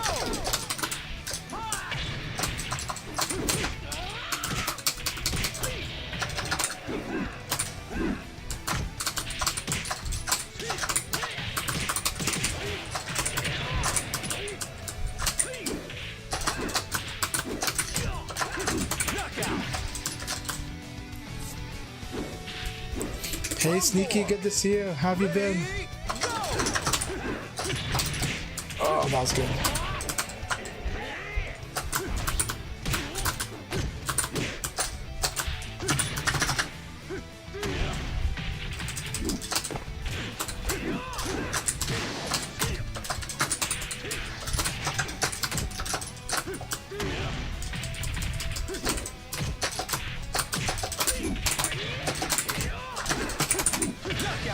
That was a lot of fun. I wanted to test that idea more. That was a lot of fun, Fence. And good use of the neutral throw. Good use of the neutral throw. It was a lot of fun. Sneaky, I've been doing really good. I'm doing really good. I see. No, that really does suck about the Cambodia and Thailand thing. It really sucks. I will be in Thailand soon, but in November. But yeah, it does suck about the Cambodia, and it is affecting a lot of things. It's been really weird how it's affected things, but yeah. But I don't want to get too much into any of the Thai politics, especially on a stream. So, but yeah, I've been doing good though. I've been doing well.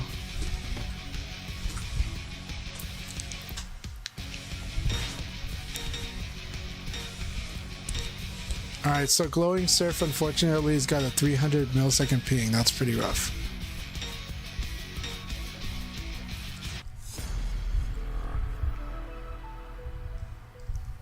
Fence, it was a really good game. I really like your Akira. Keep it up. Akira is definitely a good character for you, I think.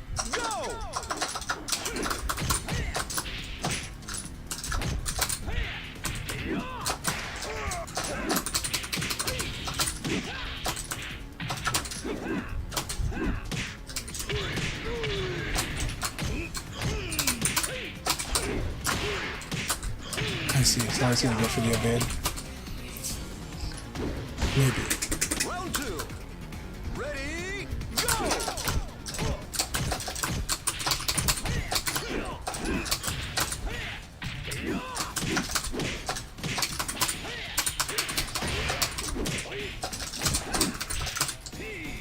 Knockout. Round 3. Ready, go! I like the chop.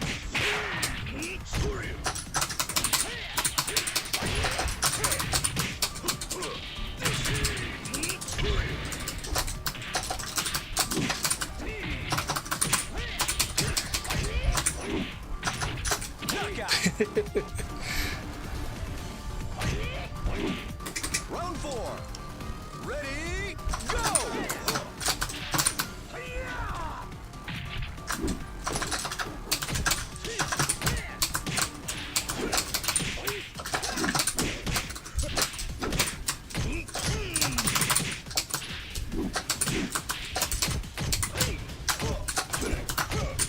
Knockout.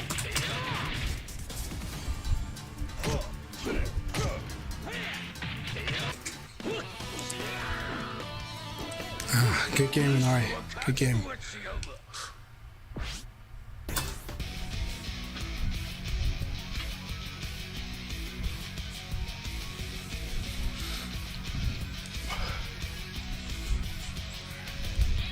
Thank you. Thank you very much.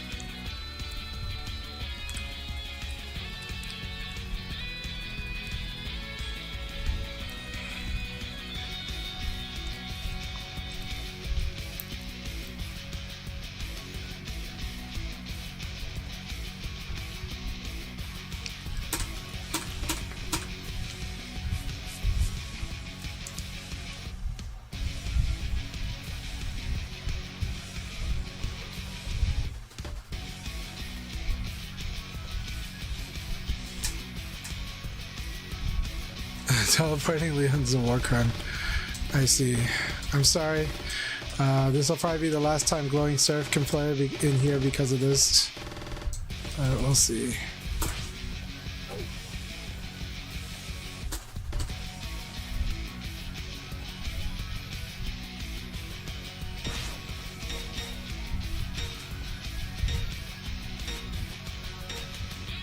But we gave it a shot. Give him a try. What delay setting did they set it to?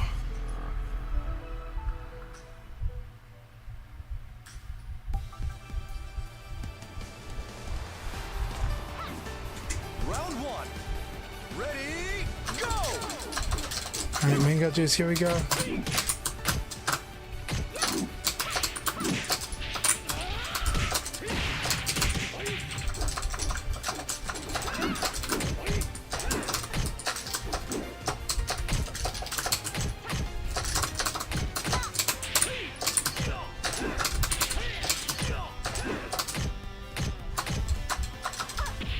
Nice. Keep it up, mango juice. Nice combo. Okay, down attack. Nice. I like that. Very nice combo. So I like the combos a lot. I like the combos a lot. Round two. Ready, go!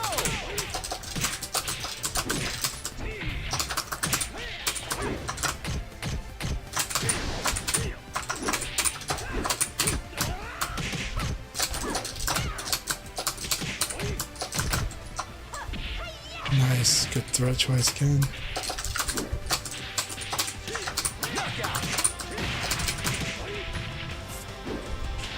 Round three. Ready, go!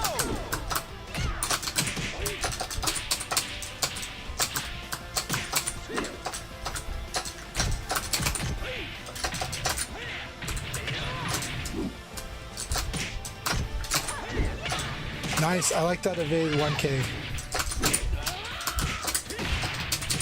Knockout.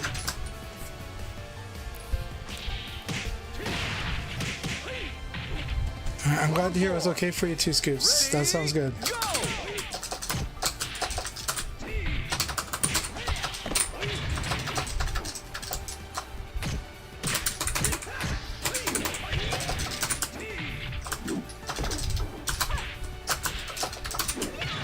Nice 1K. That was beautiful. Beautiful. Knockout. Alright, good game, Mango Juice. Good game. I like the launches. I like where you did them. It was really good.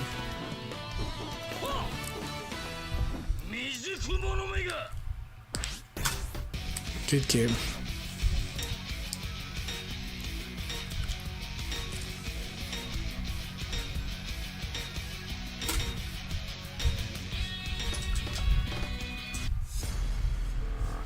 Alright, Hat Person. Oh, Hat Person versus me. So, hey, Pac Manila. Good to see you. How are you doing? Ready, go!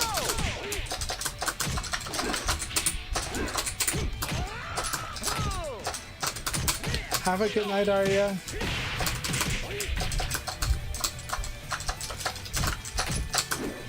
Nice.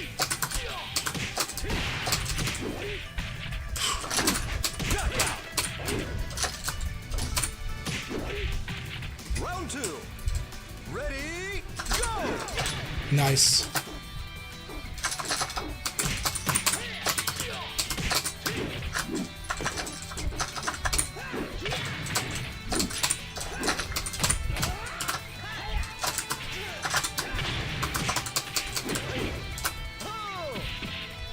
That's right, it's Jackie.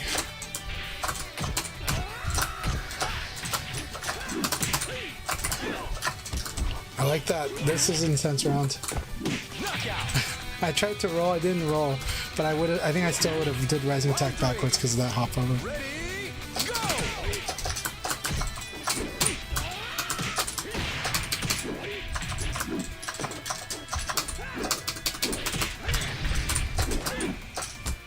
Nice.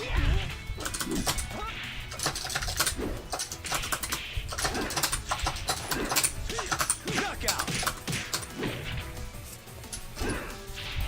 Round four.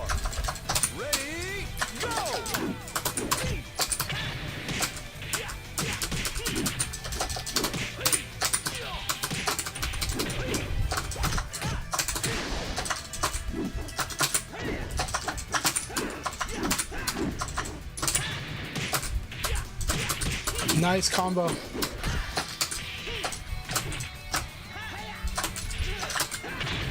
Too bad. Nope. It's Jackie. I can't do it.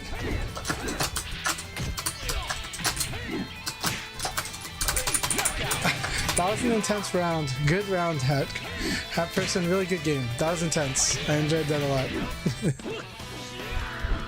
Good stuff. Keep it up.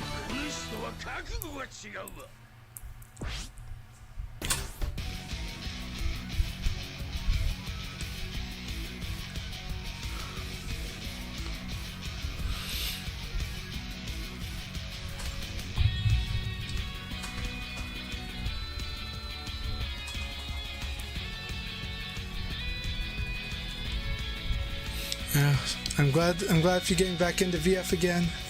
Are you gonna be playing the crossplay beta?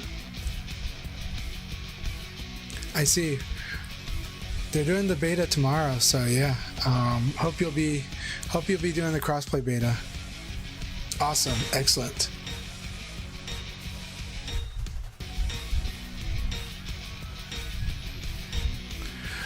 I don't know if there is a room setting right now. I kind of wish there was.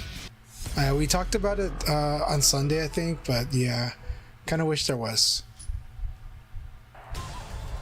Something that I would like to definitely suggest it to them on the official Discord. They do seem to be taking those feedbacks, so there's probably at least one good patch left of them taking community feedbacks, but we'll see.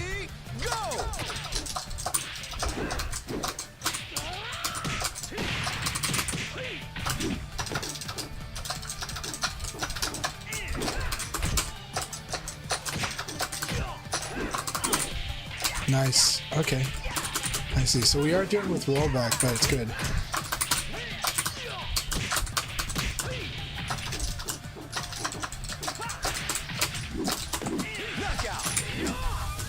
Alright, nice first round. That said, for this ping, we're actually getting pretty smooth gameplay. It is rollbacky, but we got it.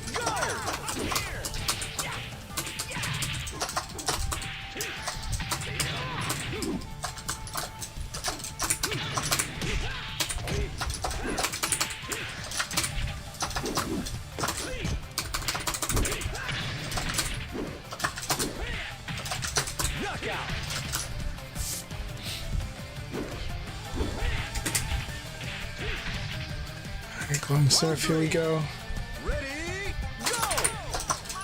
Nice. I like that poke in the throw. Very good.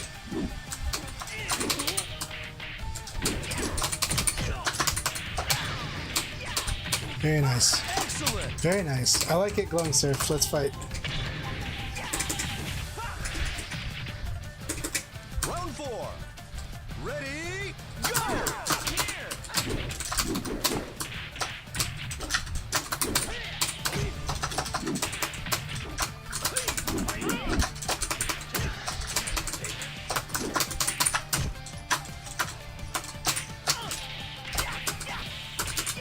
Nice.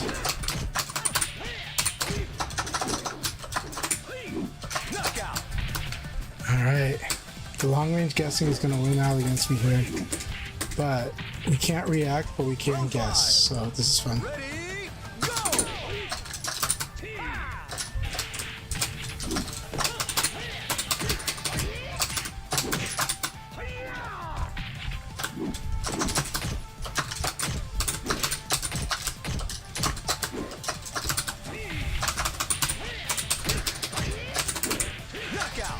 Good game, glowing surf. Good game.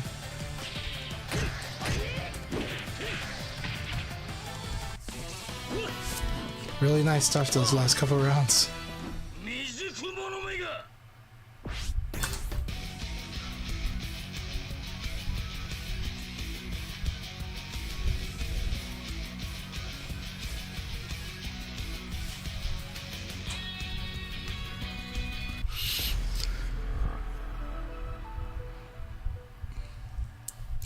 And it's all good. It's always good to come back to VF. Always good to come back to VF. Round 1. Ready, go!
Knockout.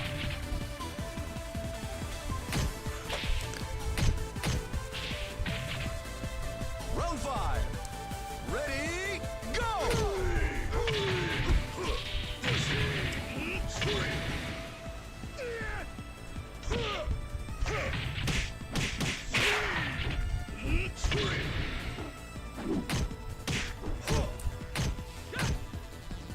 Knockout.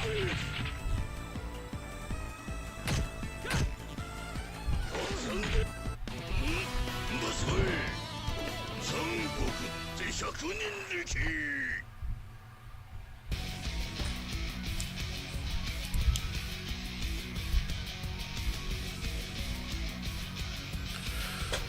So I think Kusano, I think for Wolf against Taka, one of the things he does get, I think, is Screw Hook Punch. I think Screw Hook Punch is totally guaranteed on Taka. Like whenever you block something big, you can like Screw Hook Punch and then go for Okizeme. And the Okizeme is pretty strong. I think you do like a full dash into 3K plus G, and you can mix that up with like a throw as like against them when they tech. So there's also some stuff you can do when if they stay on the ground, like some damage you can do. But yeah, it's fun.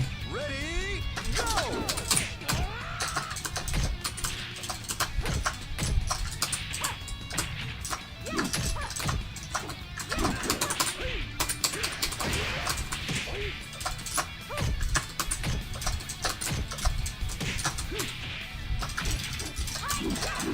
Knockout. Round 2. Ready, go!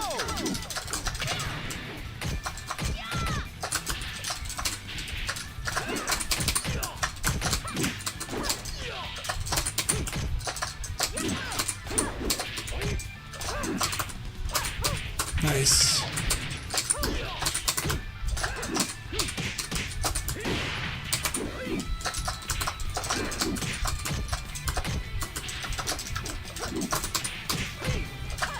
Knockout.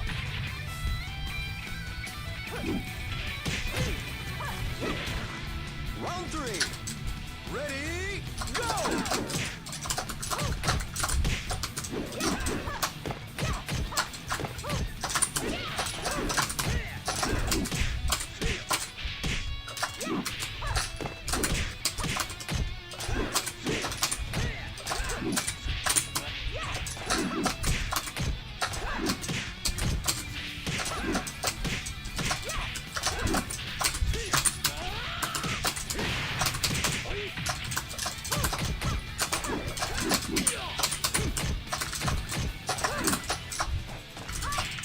Knockout.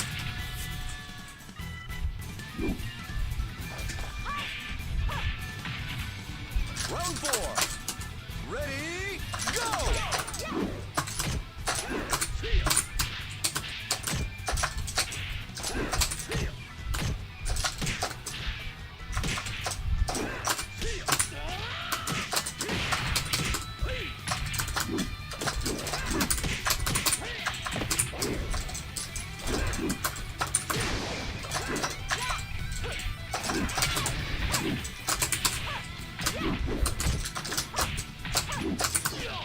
Knockout. Good game, 2 scoops.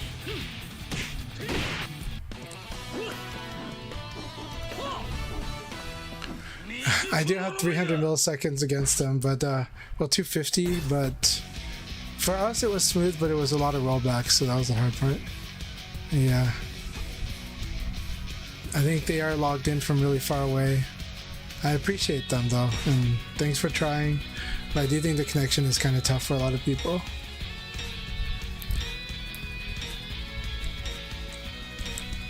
Alright, good games, 2 scoops, good game.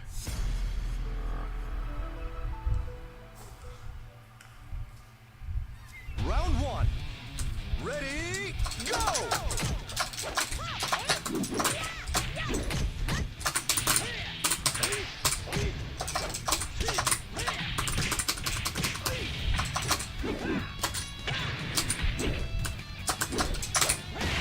Knockout. Round 2. Ready, go!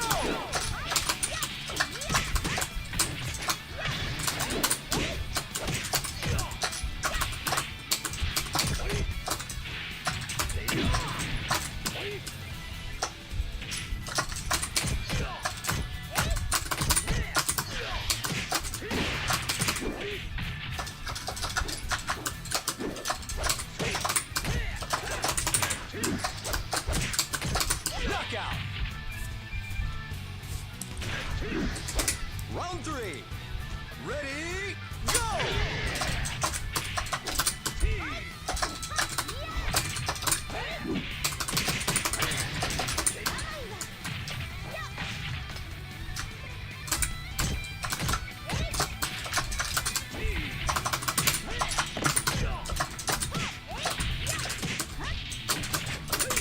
Knockout! Good game, Ray. Yeah. 我が剣迷いなし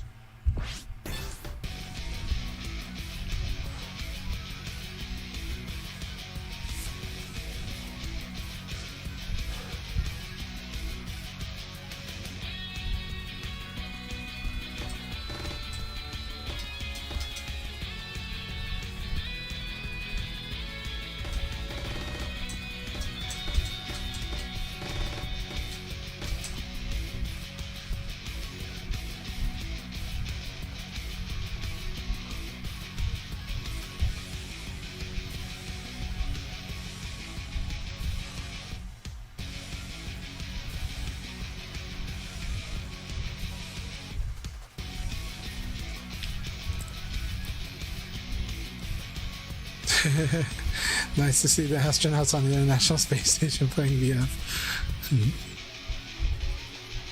Yeah, there you go.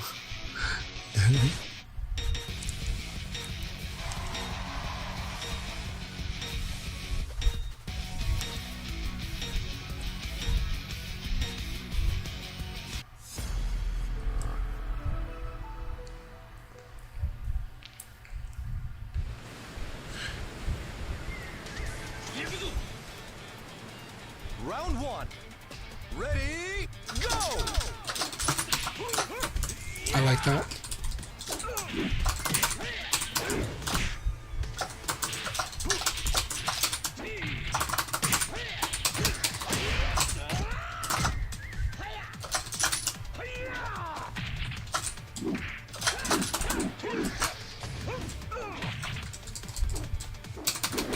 Knockout!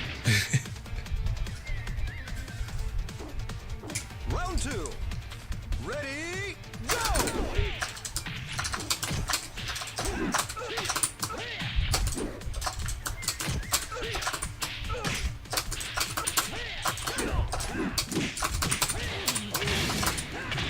Knockout!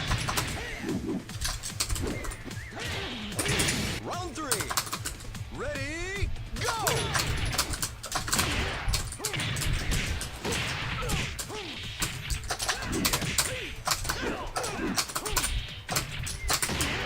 Nice. Knockout! Nice. Round 4. Ready, go!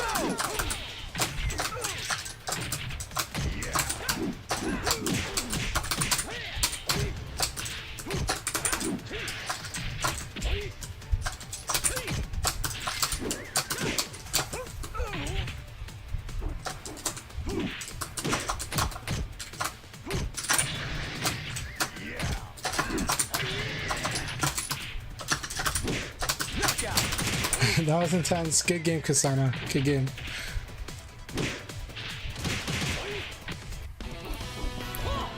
俺一剣の前に敵はない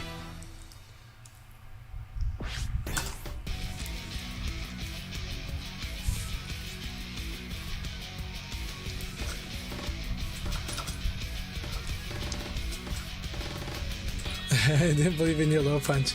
You gotta believe in your low punch against Lao until he starts crushing it. Because it's really good at stopping his, and making sure his pressure is honest.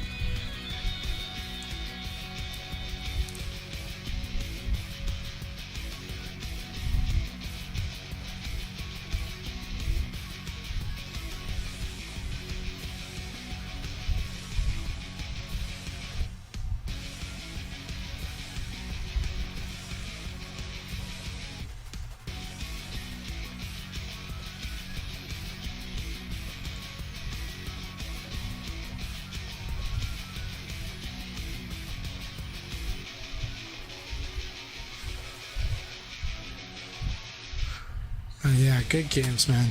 Good games.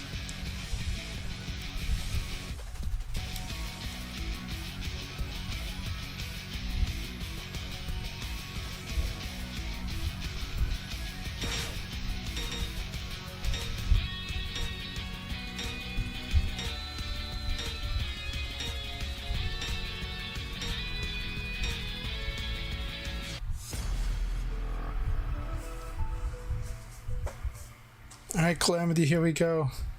Show me how to wreck Lao with Aoi. Round one. Ready, go!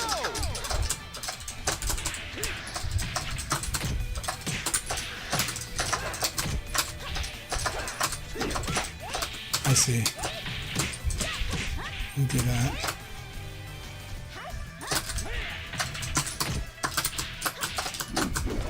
I like that. Boom, boom, boom. I like that sequence. Ready, go!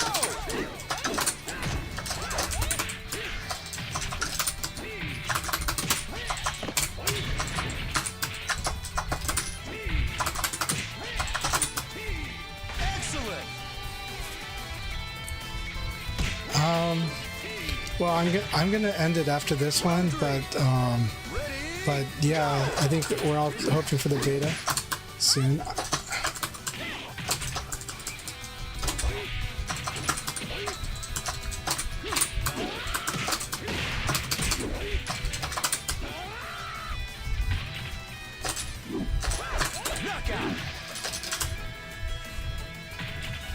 It probably is gonna be like early morning though tomorrow. No.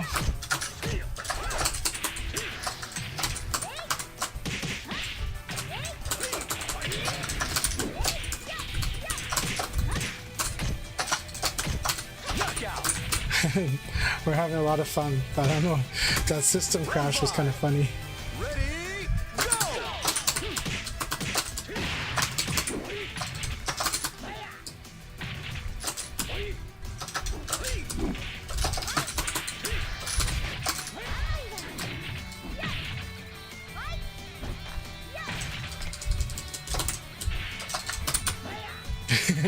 Good game, Calamity.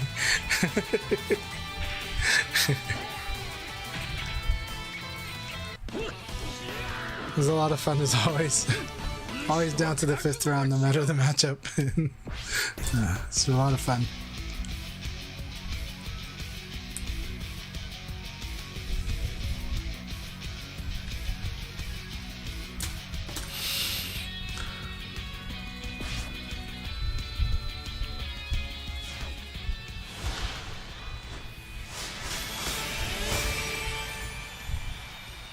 Alright, good stuff everyone. That was a lot of fun. Good games. You guys can play on in the room. I am going to... this is going to be done for me for the night. But I do plan to stream the beta and check out how the crossplay's going. I had a good time with everyone. So you all have a good one. You can keep playing in the room, of course.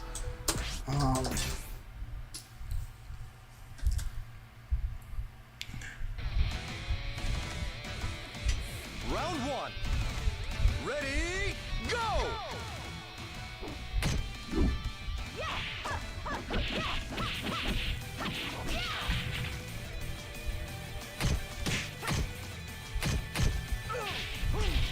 That said, earlier I was asked about some drills, so I'm going to show a few drills here for anybody that wants to watch those.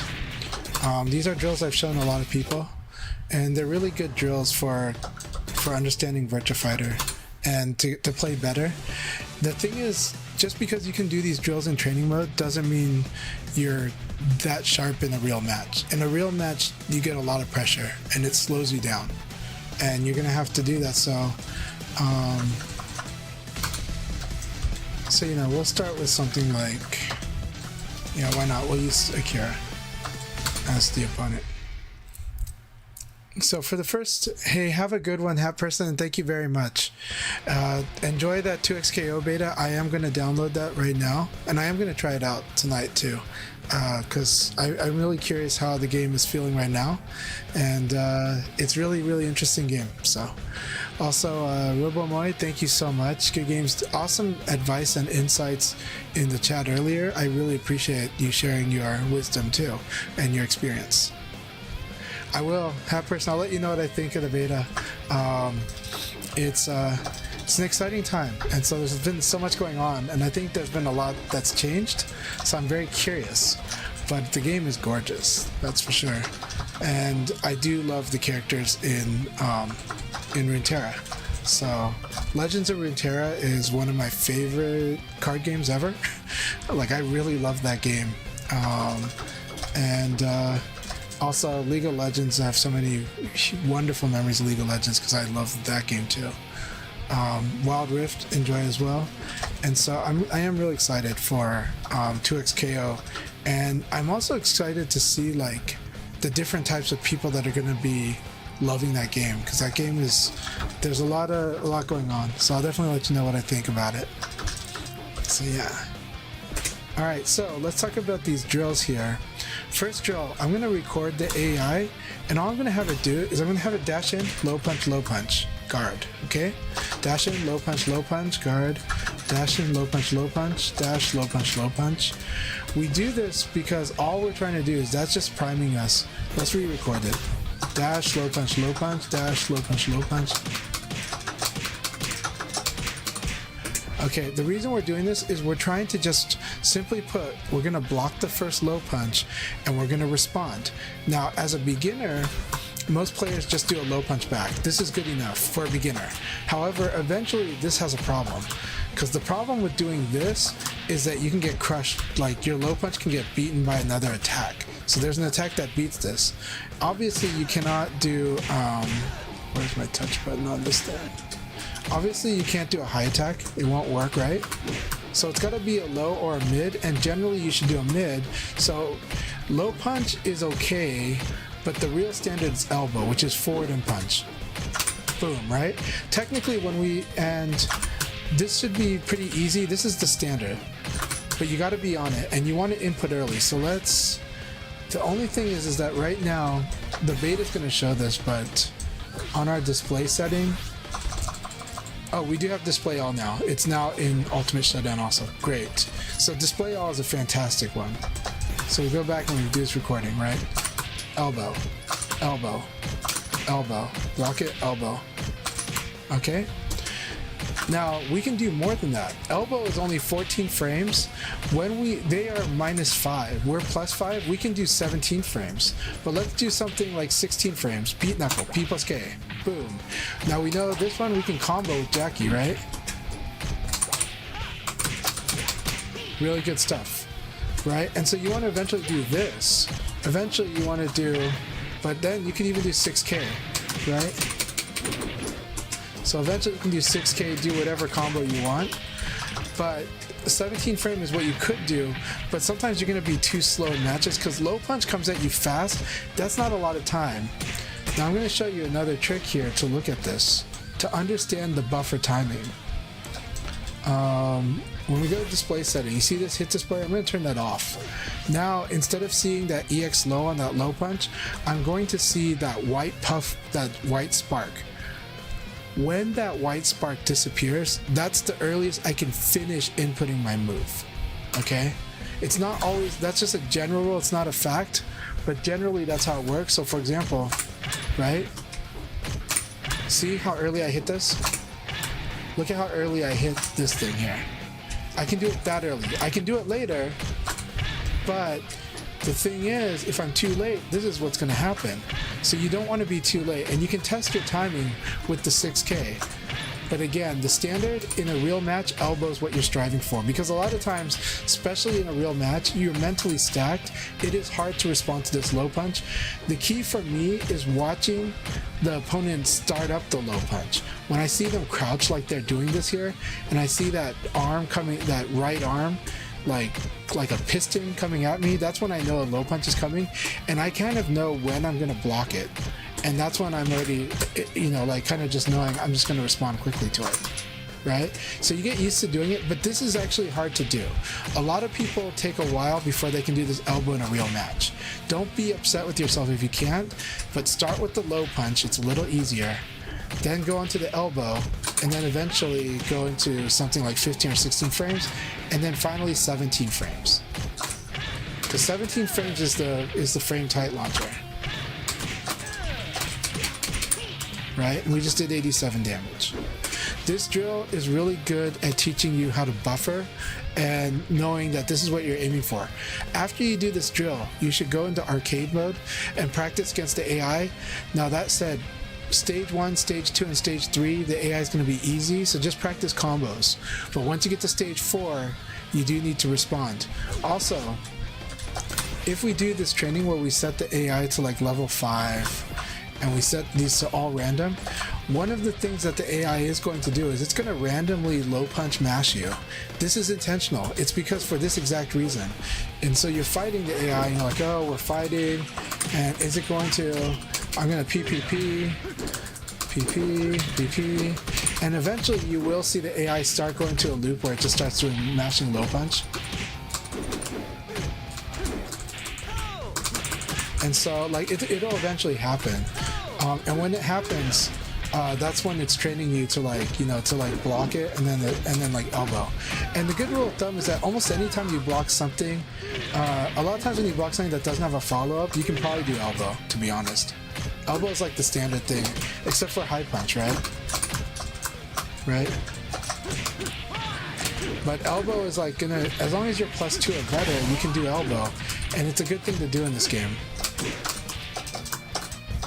Same thing as like we hit elbow, right?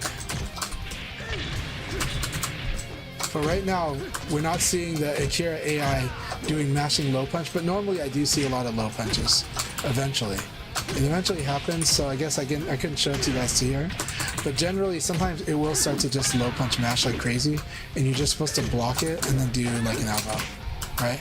And then you can work your way up to doing something bigger, right? Like this, or 3-3-P with Jackie's really good, this one.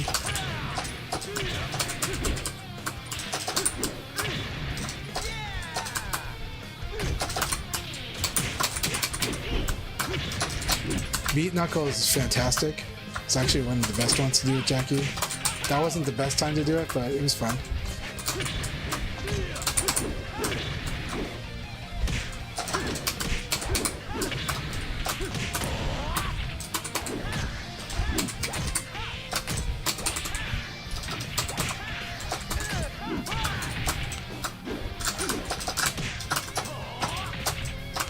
But sadly, this AI is not mashing the low punch, and usually it actually does, but it's not doing it here.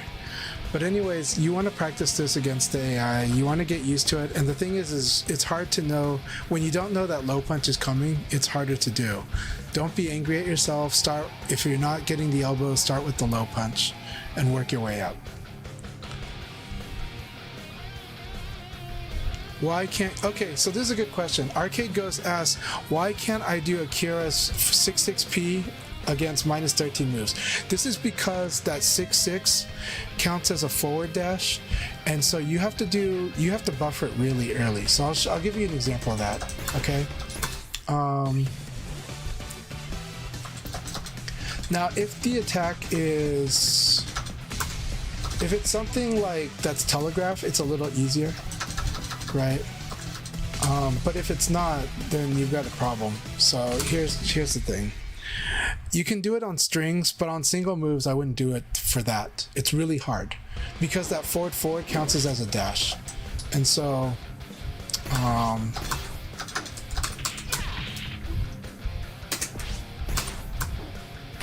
so see, this is -13, right? And I can do it here. But that's because I input it early. Watch what happens if I do it late.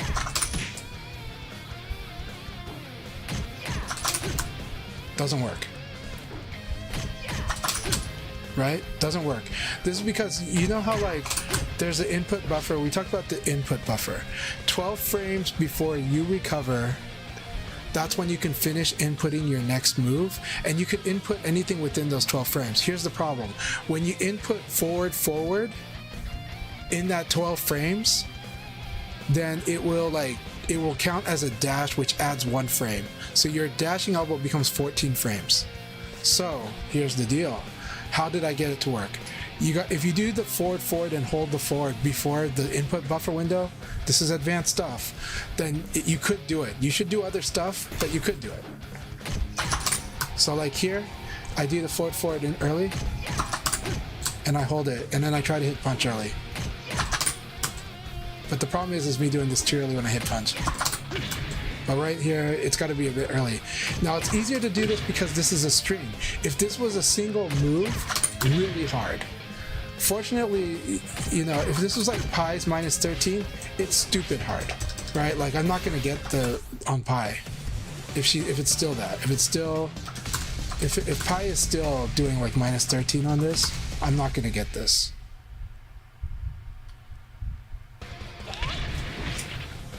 Yeah, you can do forward while holding the guard, and then let go of guard and hit punch while holding the forward. So. Okay, so right? This is minus 13 if I remember? No, minus 15. Never mind. What was her minus? What? Is it 1p? It's 1p? I'm trying to remember. Yeah, okay. So like this one, not gonna happen unless I do it early. I'd have to do it kind of early like this. Like even that is hard, right?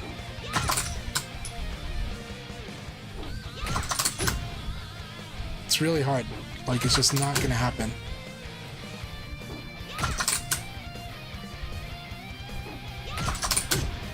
Like, this is just not happening here.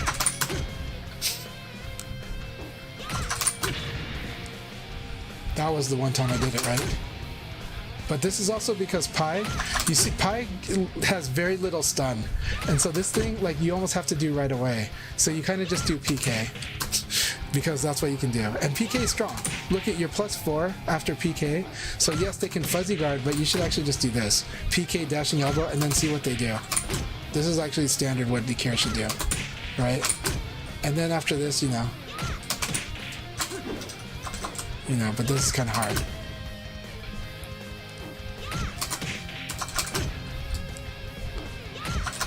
Right? This is really hard. But instead, dash and throw. So, yeah. So you can do it against strings. You can do it against, as I showed you, Leon's elbow punch telegraphs, so you can kind of prepare and master that timing. Akira has better options, but still, that's to answer your question. It's that forward that's getting in your way. It's the same thing with back. Leon has this problem with minus 15 moves where Leon's best punish at minus 15 is 4-4K, but it counts as a dash canceled into a 4-4K, which means it executes at 16 frames instead of 15 frames. But when I block strings that end in minus 15, I'm okay. And that's where like that's where you kind of learn this rule about buff anything that's got 3-3, 4-4, 6-6, 1-1. Any of those dash buffers, this is the challenge. Hope that makes sense. There is useful aspects of them, but this is where they get in the way as punish. Fortunately, PK is a better punish than dashing elbow, if I'm being honest, right? Super dashing elbow is a little different. But yeah, Akira super dashing elbow is really good. It's 15 frames, but you don't punish with it. You use it to counter hit. Yeah. So let me show you the drills I was talking about too. So, okay, so now we're going to go into the defensive drills. All right. So the defensive drills, these are really quick and easy. Simply put, you can set the AI to CPU setting, to guard, reaction set to guard and counter attack number 5. Okay, let's set the direction of the throw to forward. I think this is forward. Unfortunately, it's confusing.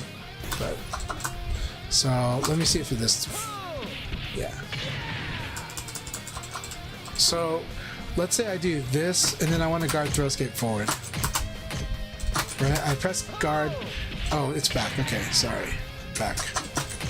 So we're doing back throw. Guard, throw, escape, back here. Right? So I press and hold guard, then I press and hold back and punch. Right? This is guard, throw, escape. Now, evade, throw, escape. You know how I told you about the input buffer? The thing about the guard button erases on the buffer. So to do evade, throw, escape,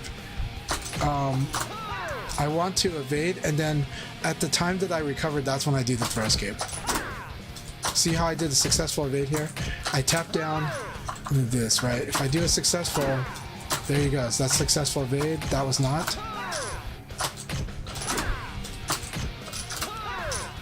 And I can do this throw escape late. I can do this throw escape very, very late. But I need to do the throw escape not too early. If I do the throw escape too early, watch what happens to the evade will not happen, and you'll see me block instead. See how I blocked there? That's because I pressed guard early. But the problem is, maybe they did a launcher and I wanted to punish the launcher. Evade gives you a bigger punish against big attacks than guard does.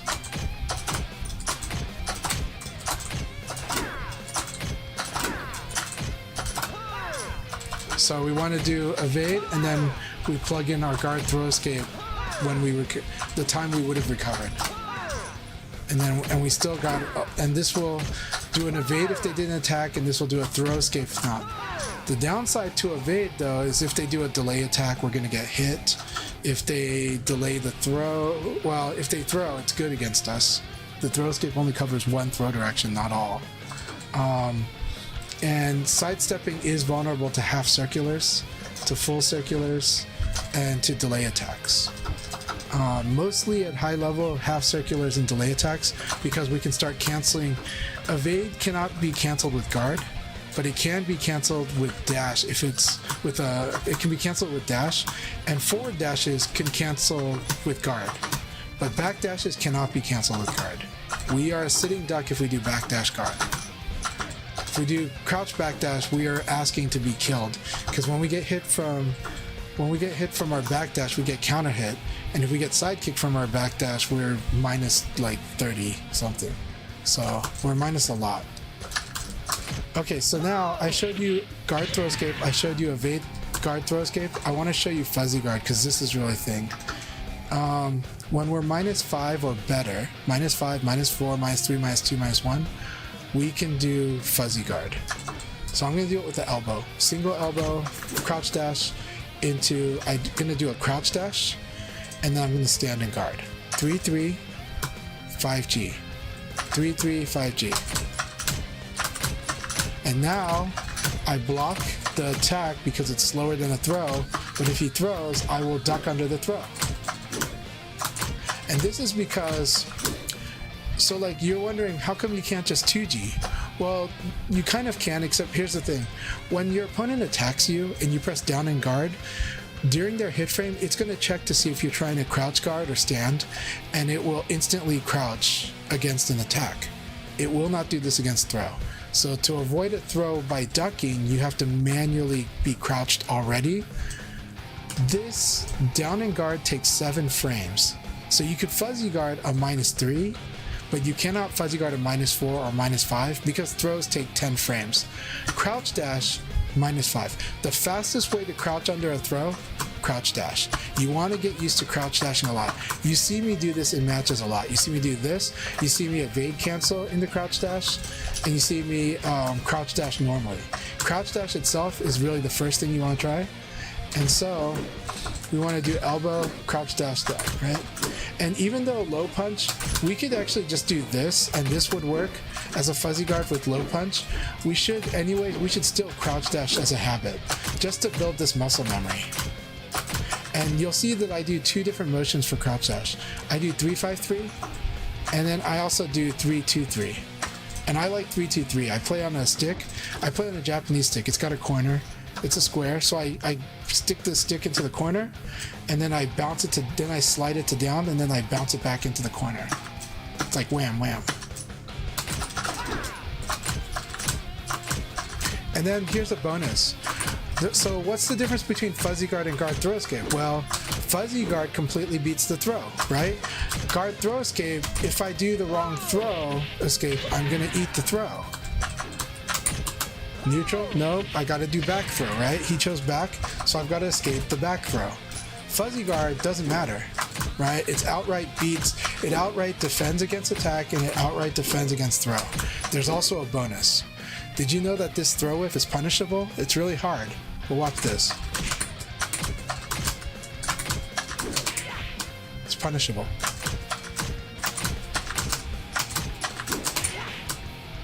And Leo can also do this, which is insane, right? Akira can do this too. Akira's kick will do the same thing.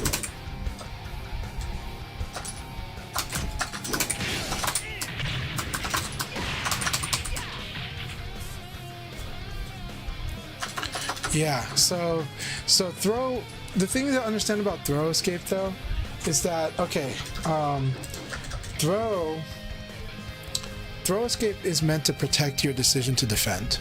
Throw escape is meant to reduce the threat of throw, but it doesn't get rid of it, and it doesn't punish people for throwing. If you escape your opponent's throw, it's not like they're hurting. They're just now in a different situation and you guys are fighting still.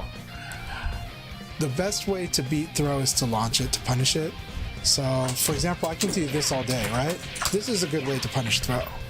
If I know he's gonna throw, I want to do like a launcher. I want to combo him, right? So, and here, I can live with this, right? But I can do like combos and stuff. So,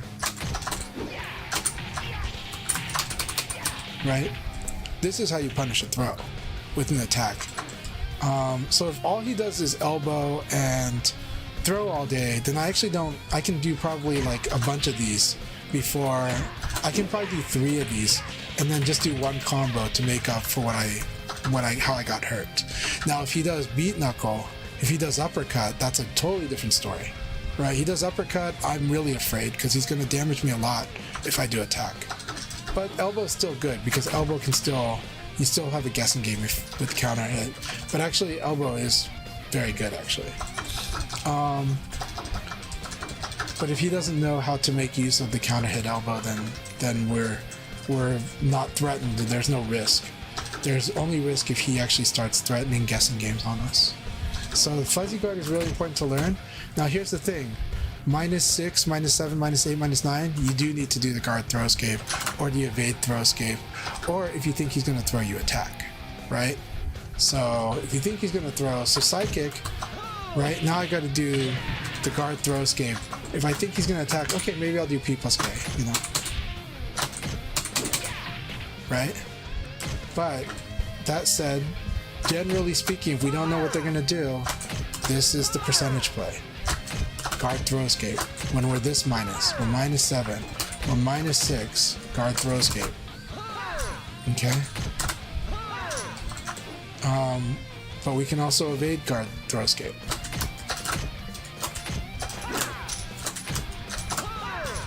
Right? So we can still do this. These are good options. But the fuzzy guard was way better, but we can't fuzzy guard here. If we try to fuzzy guard here, sure, we can block this mid, but we're going to lose to the throw. We're going to flat out lose to the throw if we try to fuzzy guard when we're -6 or worse.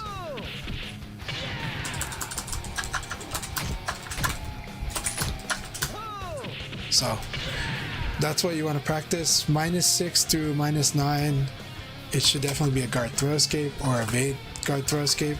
And eventually, but then -5, -4, -3, -2, -1, do fuzzy guard. It's really hard for them to deal. Now, is there something they can do? Yes.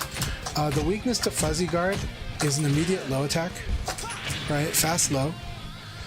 Delay throw. If you crouch dash into a throw, that would be the fuzzy guard. That could be the fuzzy guard. They could still throw escape, but it could beat the fuzzy guard. If you have a guard break, that will beat the fuzzy guard. Those are the typical ways. Then you can also play with timing and stuff, timing and spacing. You know, just kind of get them to deal stuff. But generally, fuzzy guard is the percentage play that makes them have to work around it. Now they have to go out of their way to beat the fuzzy guard. So, yeah, so that's why this elbow pattern in the fuzzy guard is so strong.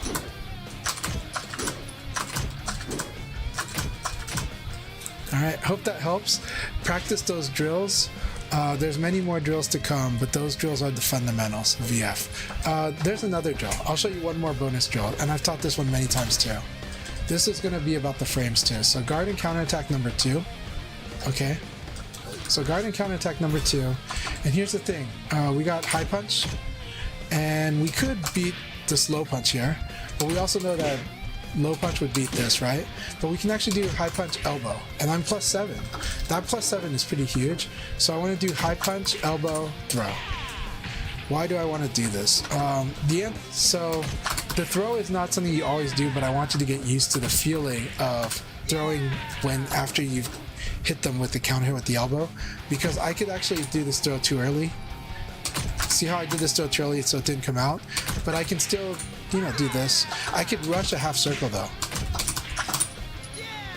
I can still buffer early with the half circle motion. And with like back forward too.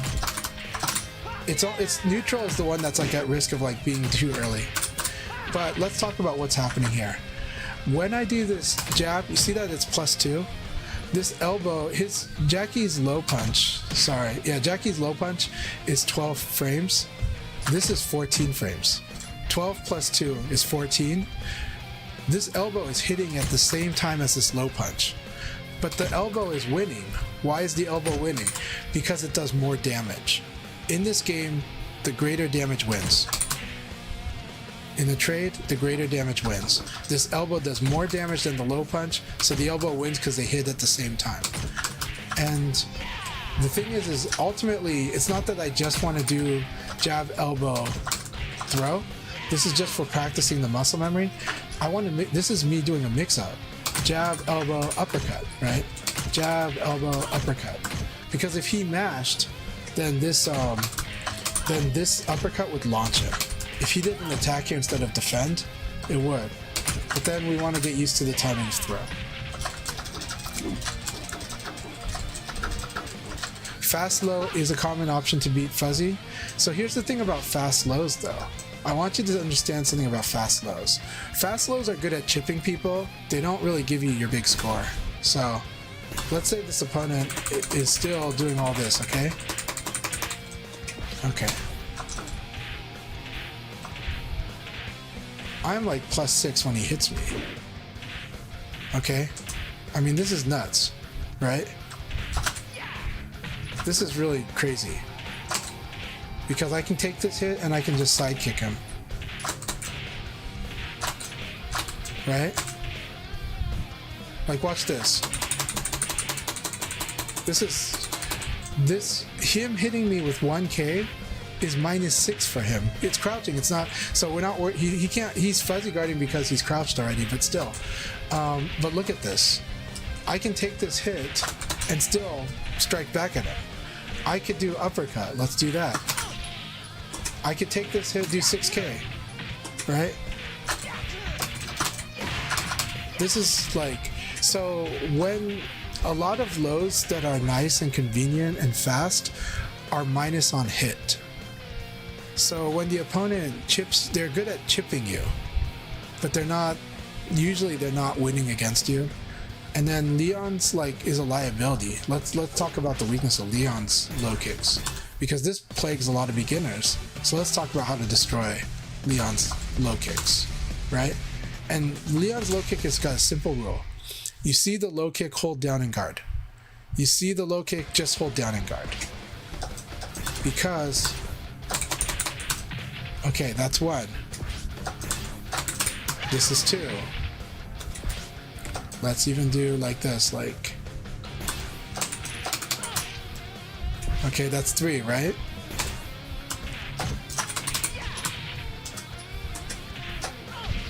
Right, and we can still respond to this.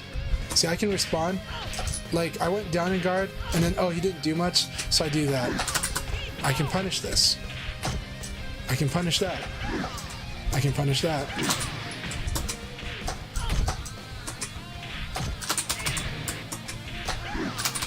right? I can punish all these, and I can eventually I can respond, right?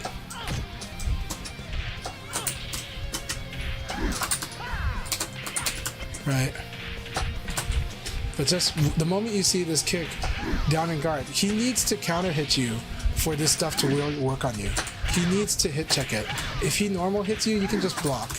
You can just block low, right? And then we can punish, right? And then we can, this is like the real punish. Let's see if the beta is out. Yeah. So anyways, hope this helps. I hope that makes sense. Lao's 1kk, Pai's 1kk are also weak because you just crouch after them and you can punish if they do the follow-up.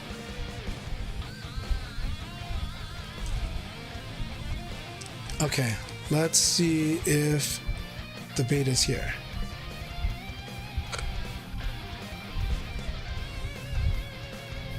I still don't see the beta on my account, so I'm waiting for, I'm gonna check in the morning. But that said, we're gonna raid VF Numbers because Numbers is streaming and I'm gonna get to doing my night stuff. But I hope you all had a good time. If you have any other questions, let me know. Isuzu, nice to meet you. The beta's not out yet, but it will be coming soon. And just keep checking that site. But I think it's gonna be, I'm gonna check in the morning. I'm glad we've got quite a few days. Hey, my pleasure, Buster Wolf. Good to see you. Yeah, you want to practice these things. You kind of want to internalize them. It takes a bit. But,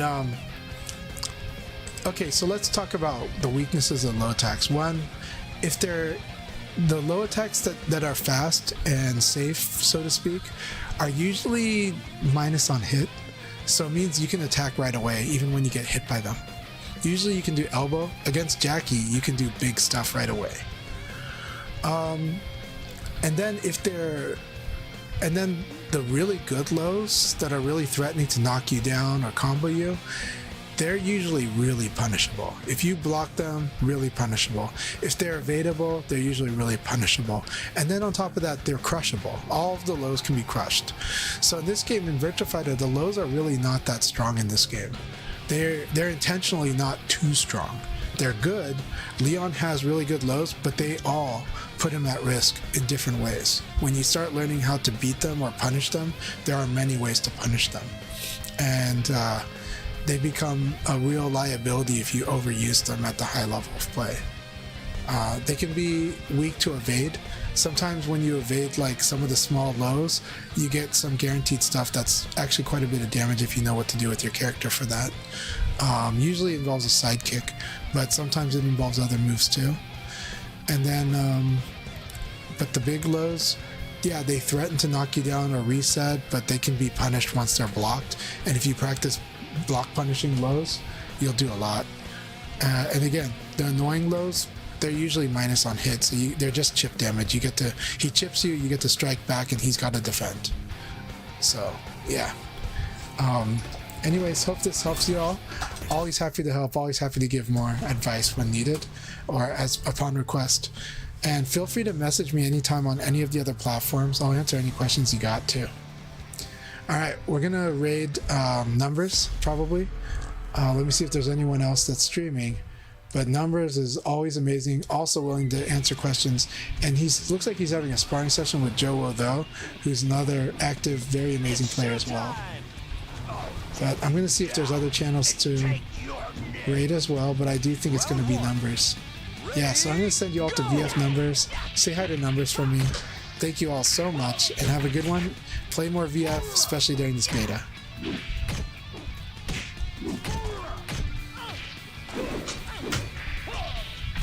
We got Rental Animator versus Adam Yuki. Hell yeah.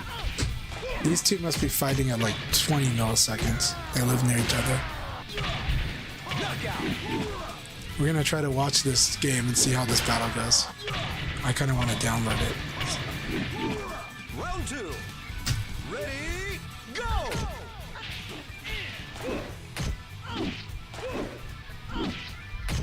That was really good. Oh, he can't break the stagger. It's a tough stagger. Adam is a vicious beast. One of the most legendary fighters of Virtua Fighter. One of the very, very, very best players. Him and Gentleman Thief pretty much have led North America for a decade. And Adam has pretty much led North America for 25 years. He won't say that though. He's more humble like that, but his game speaks it.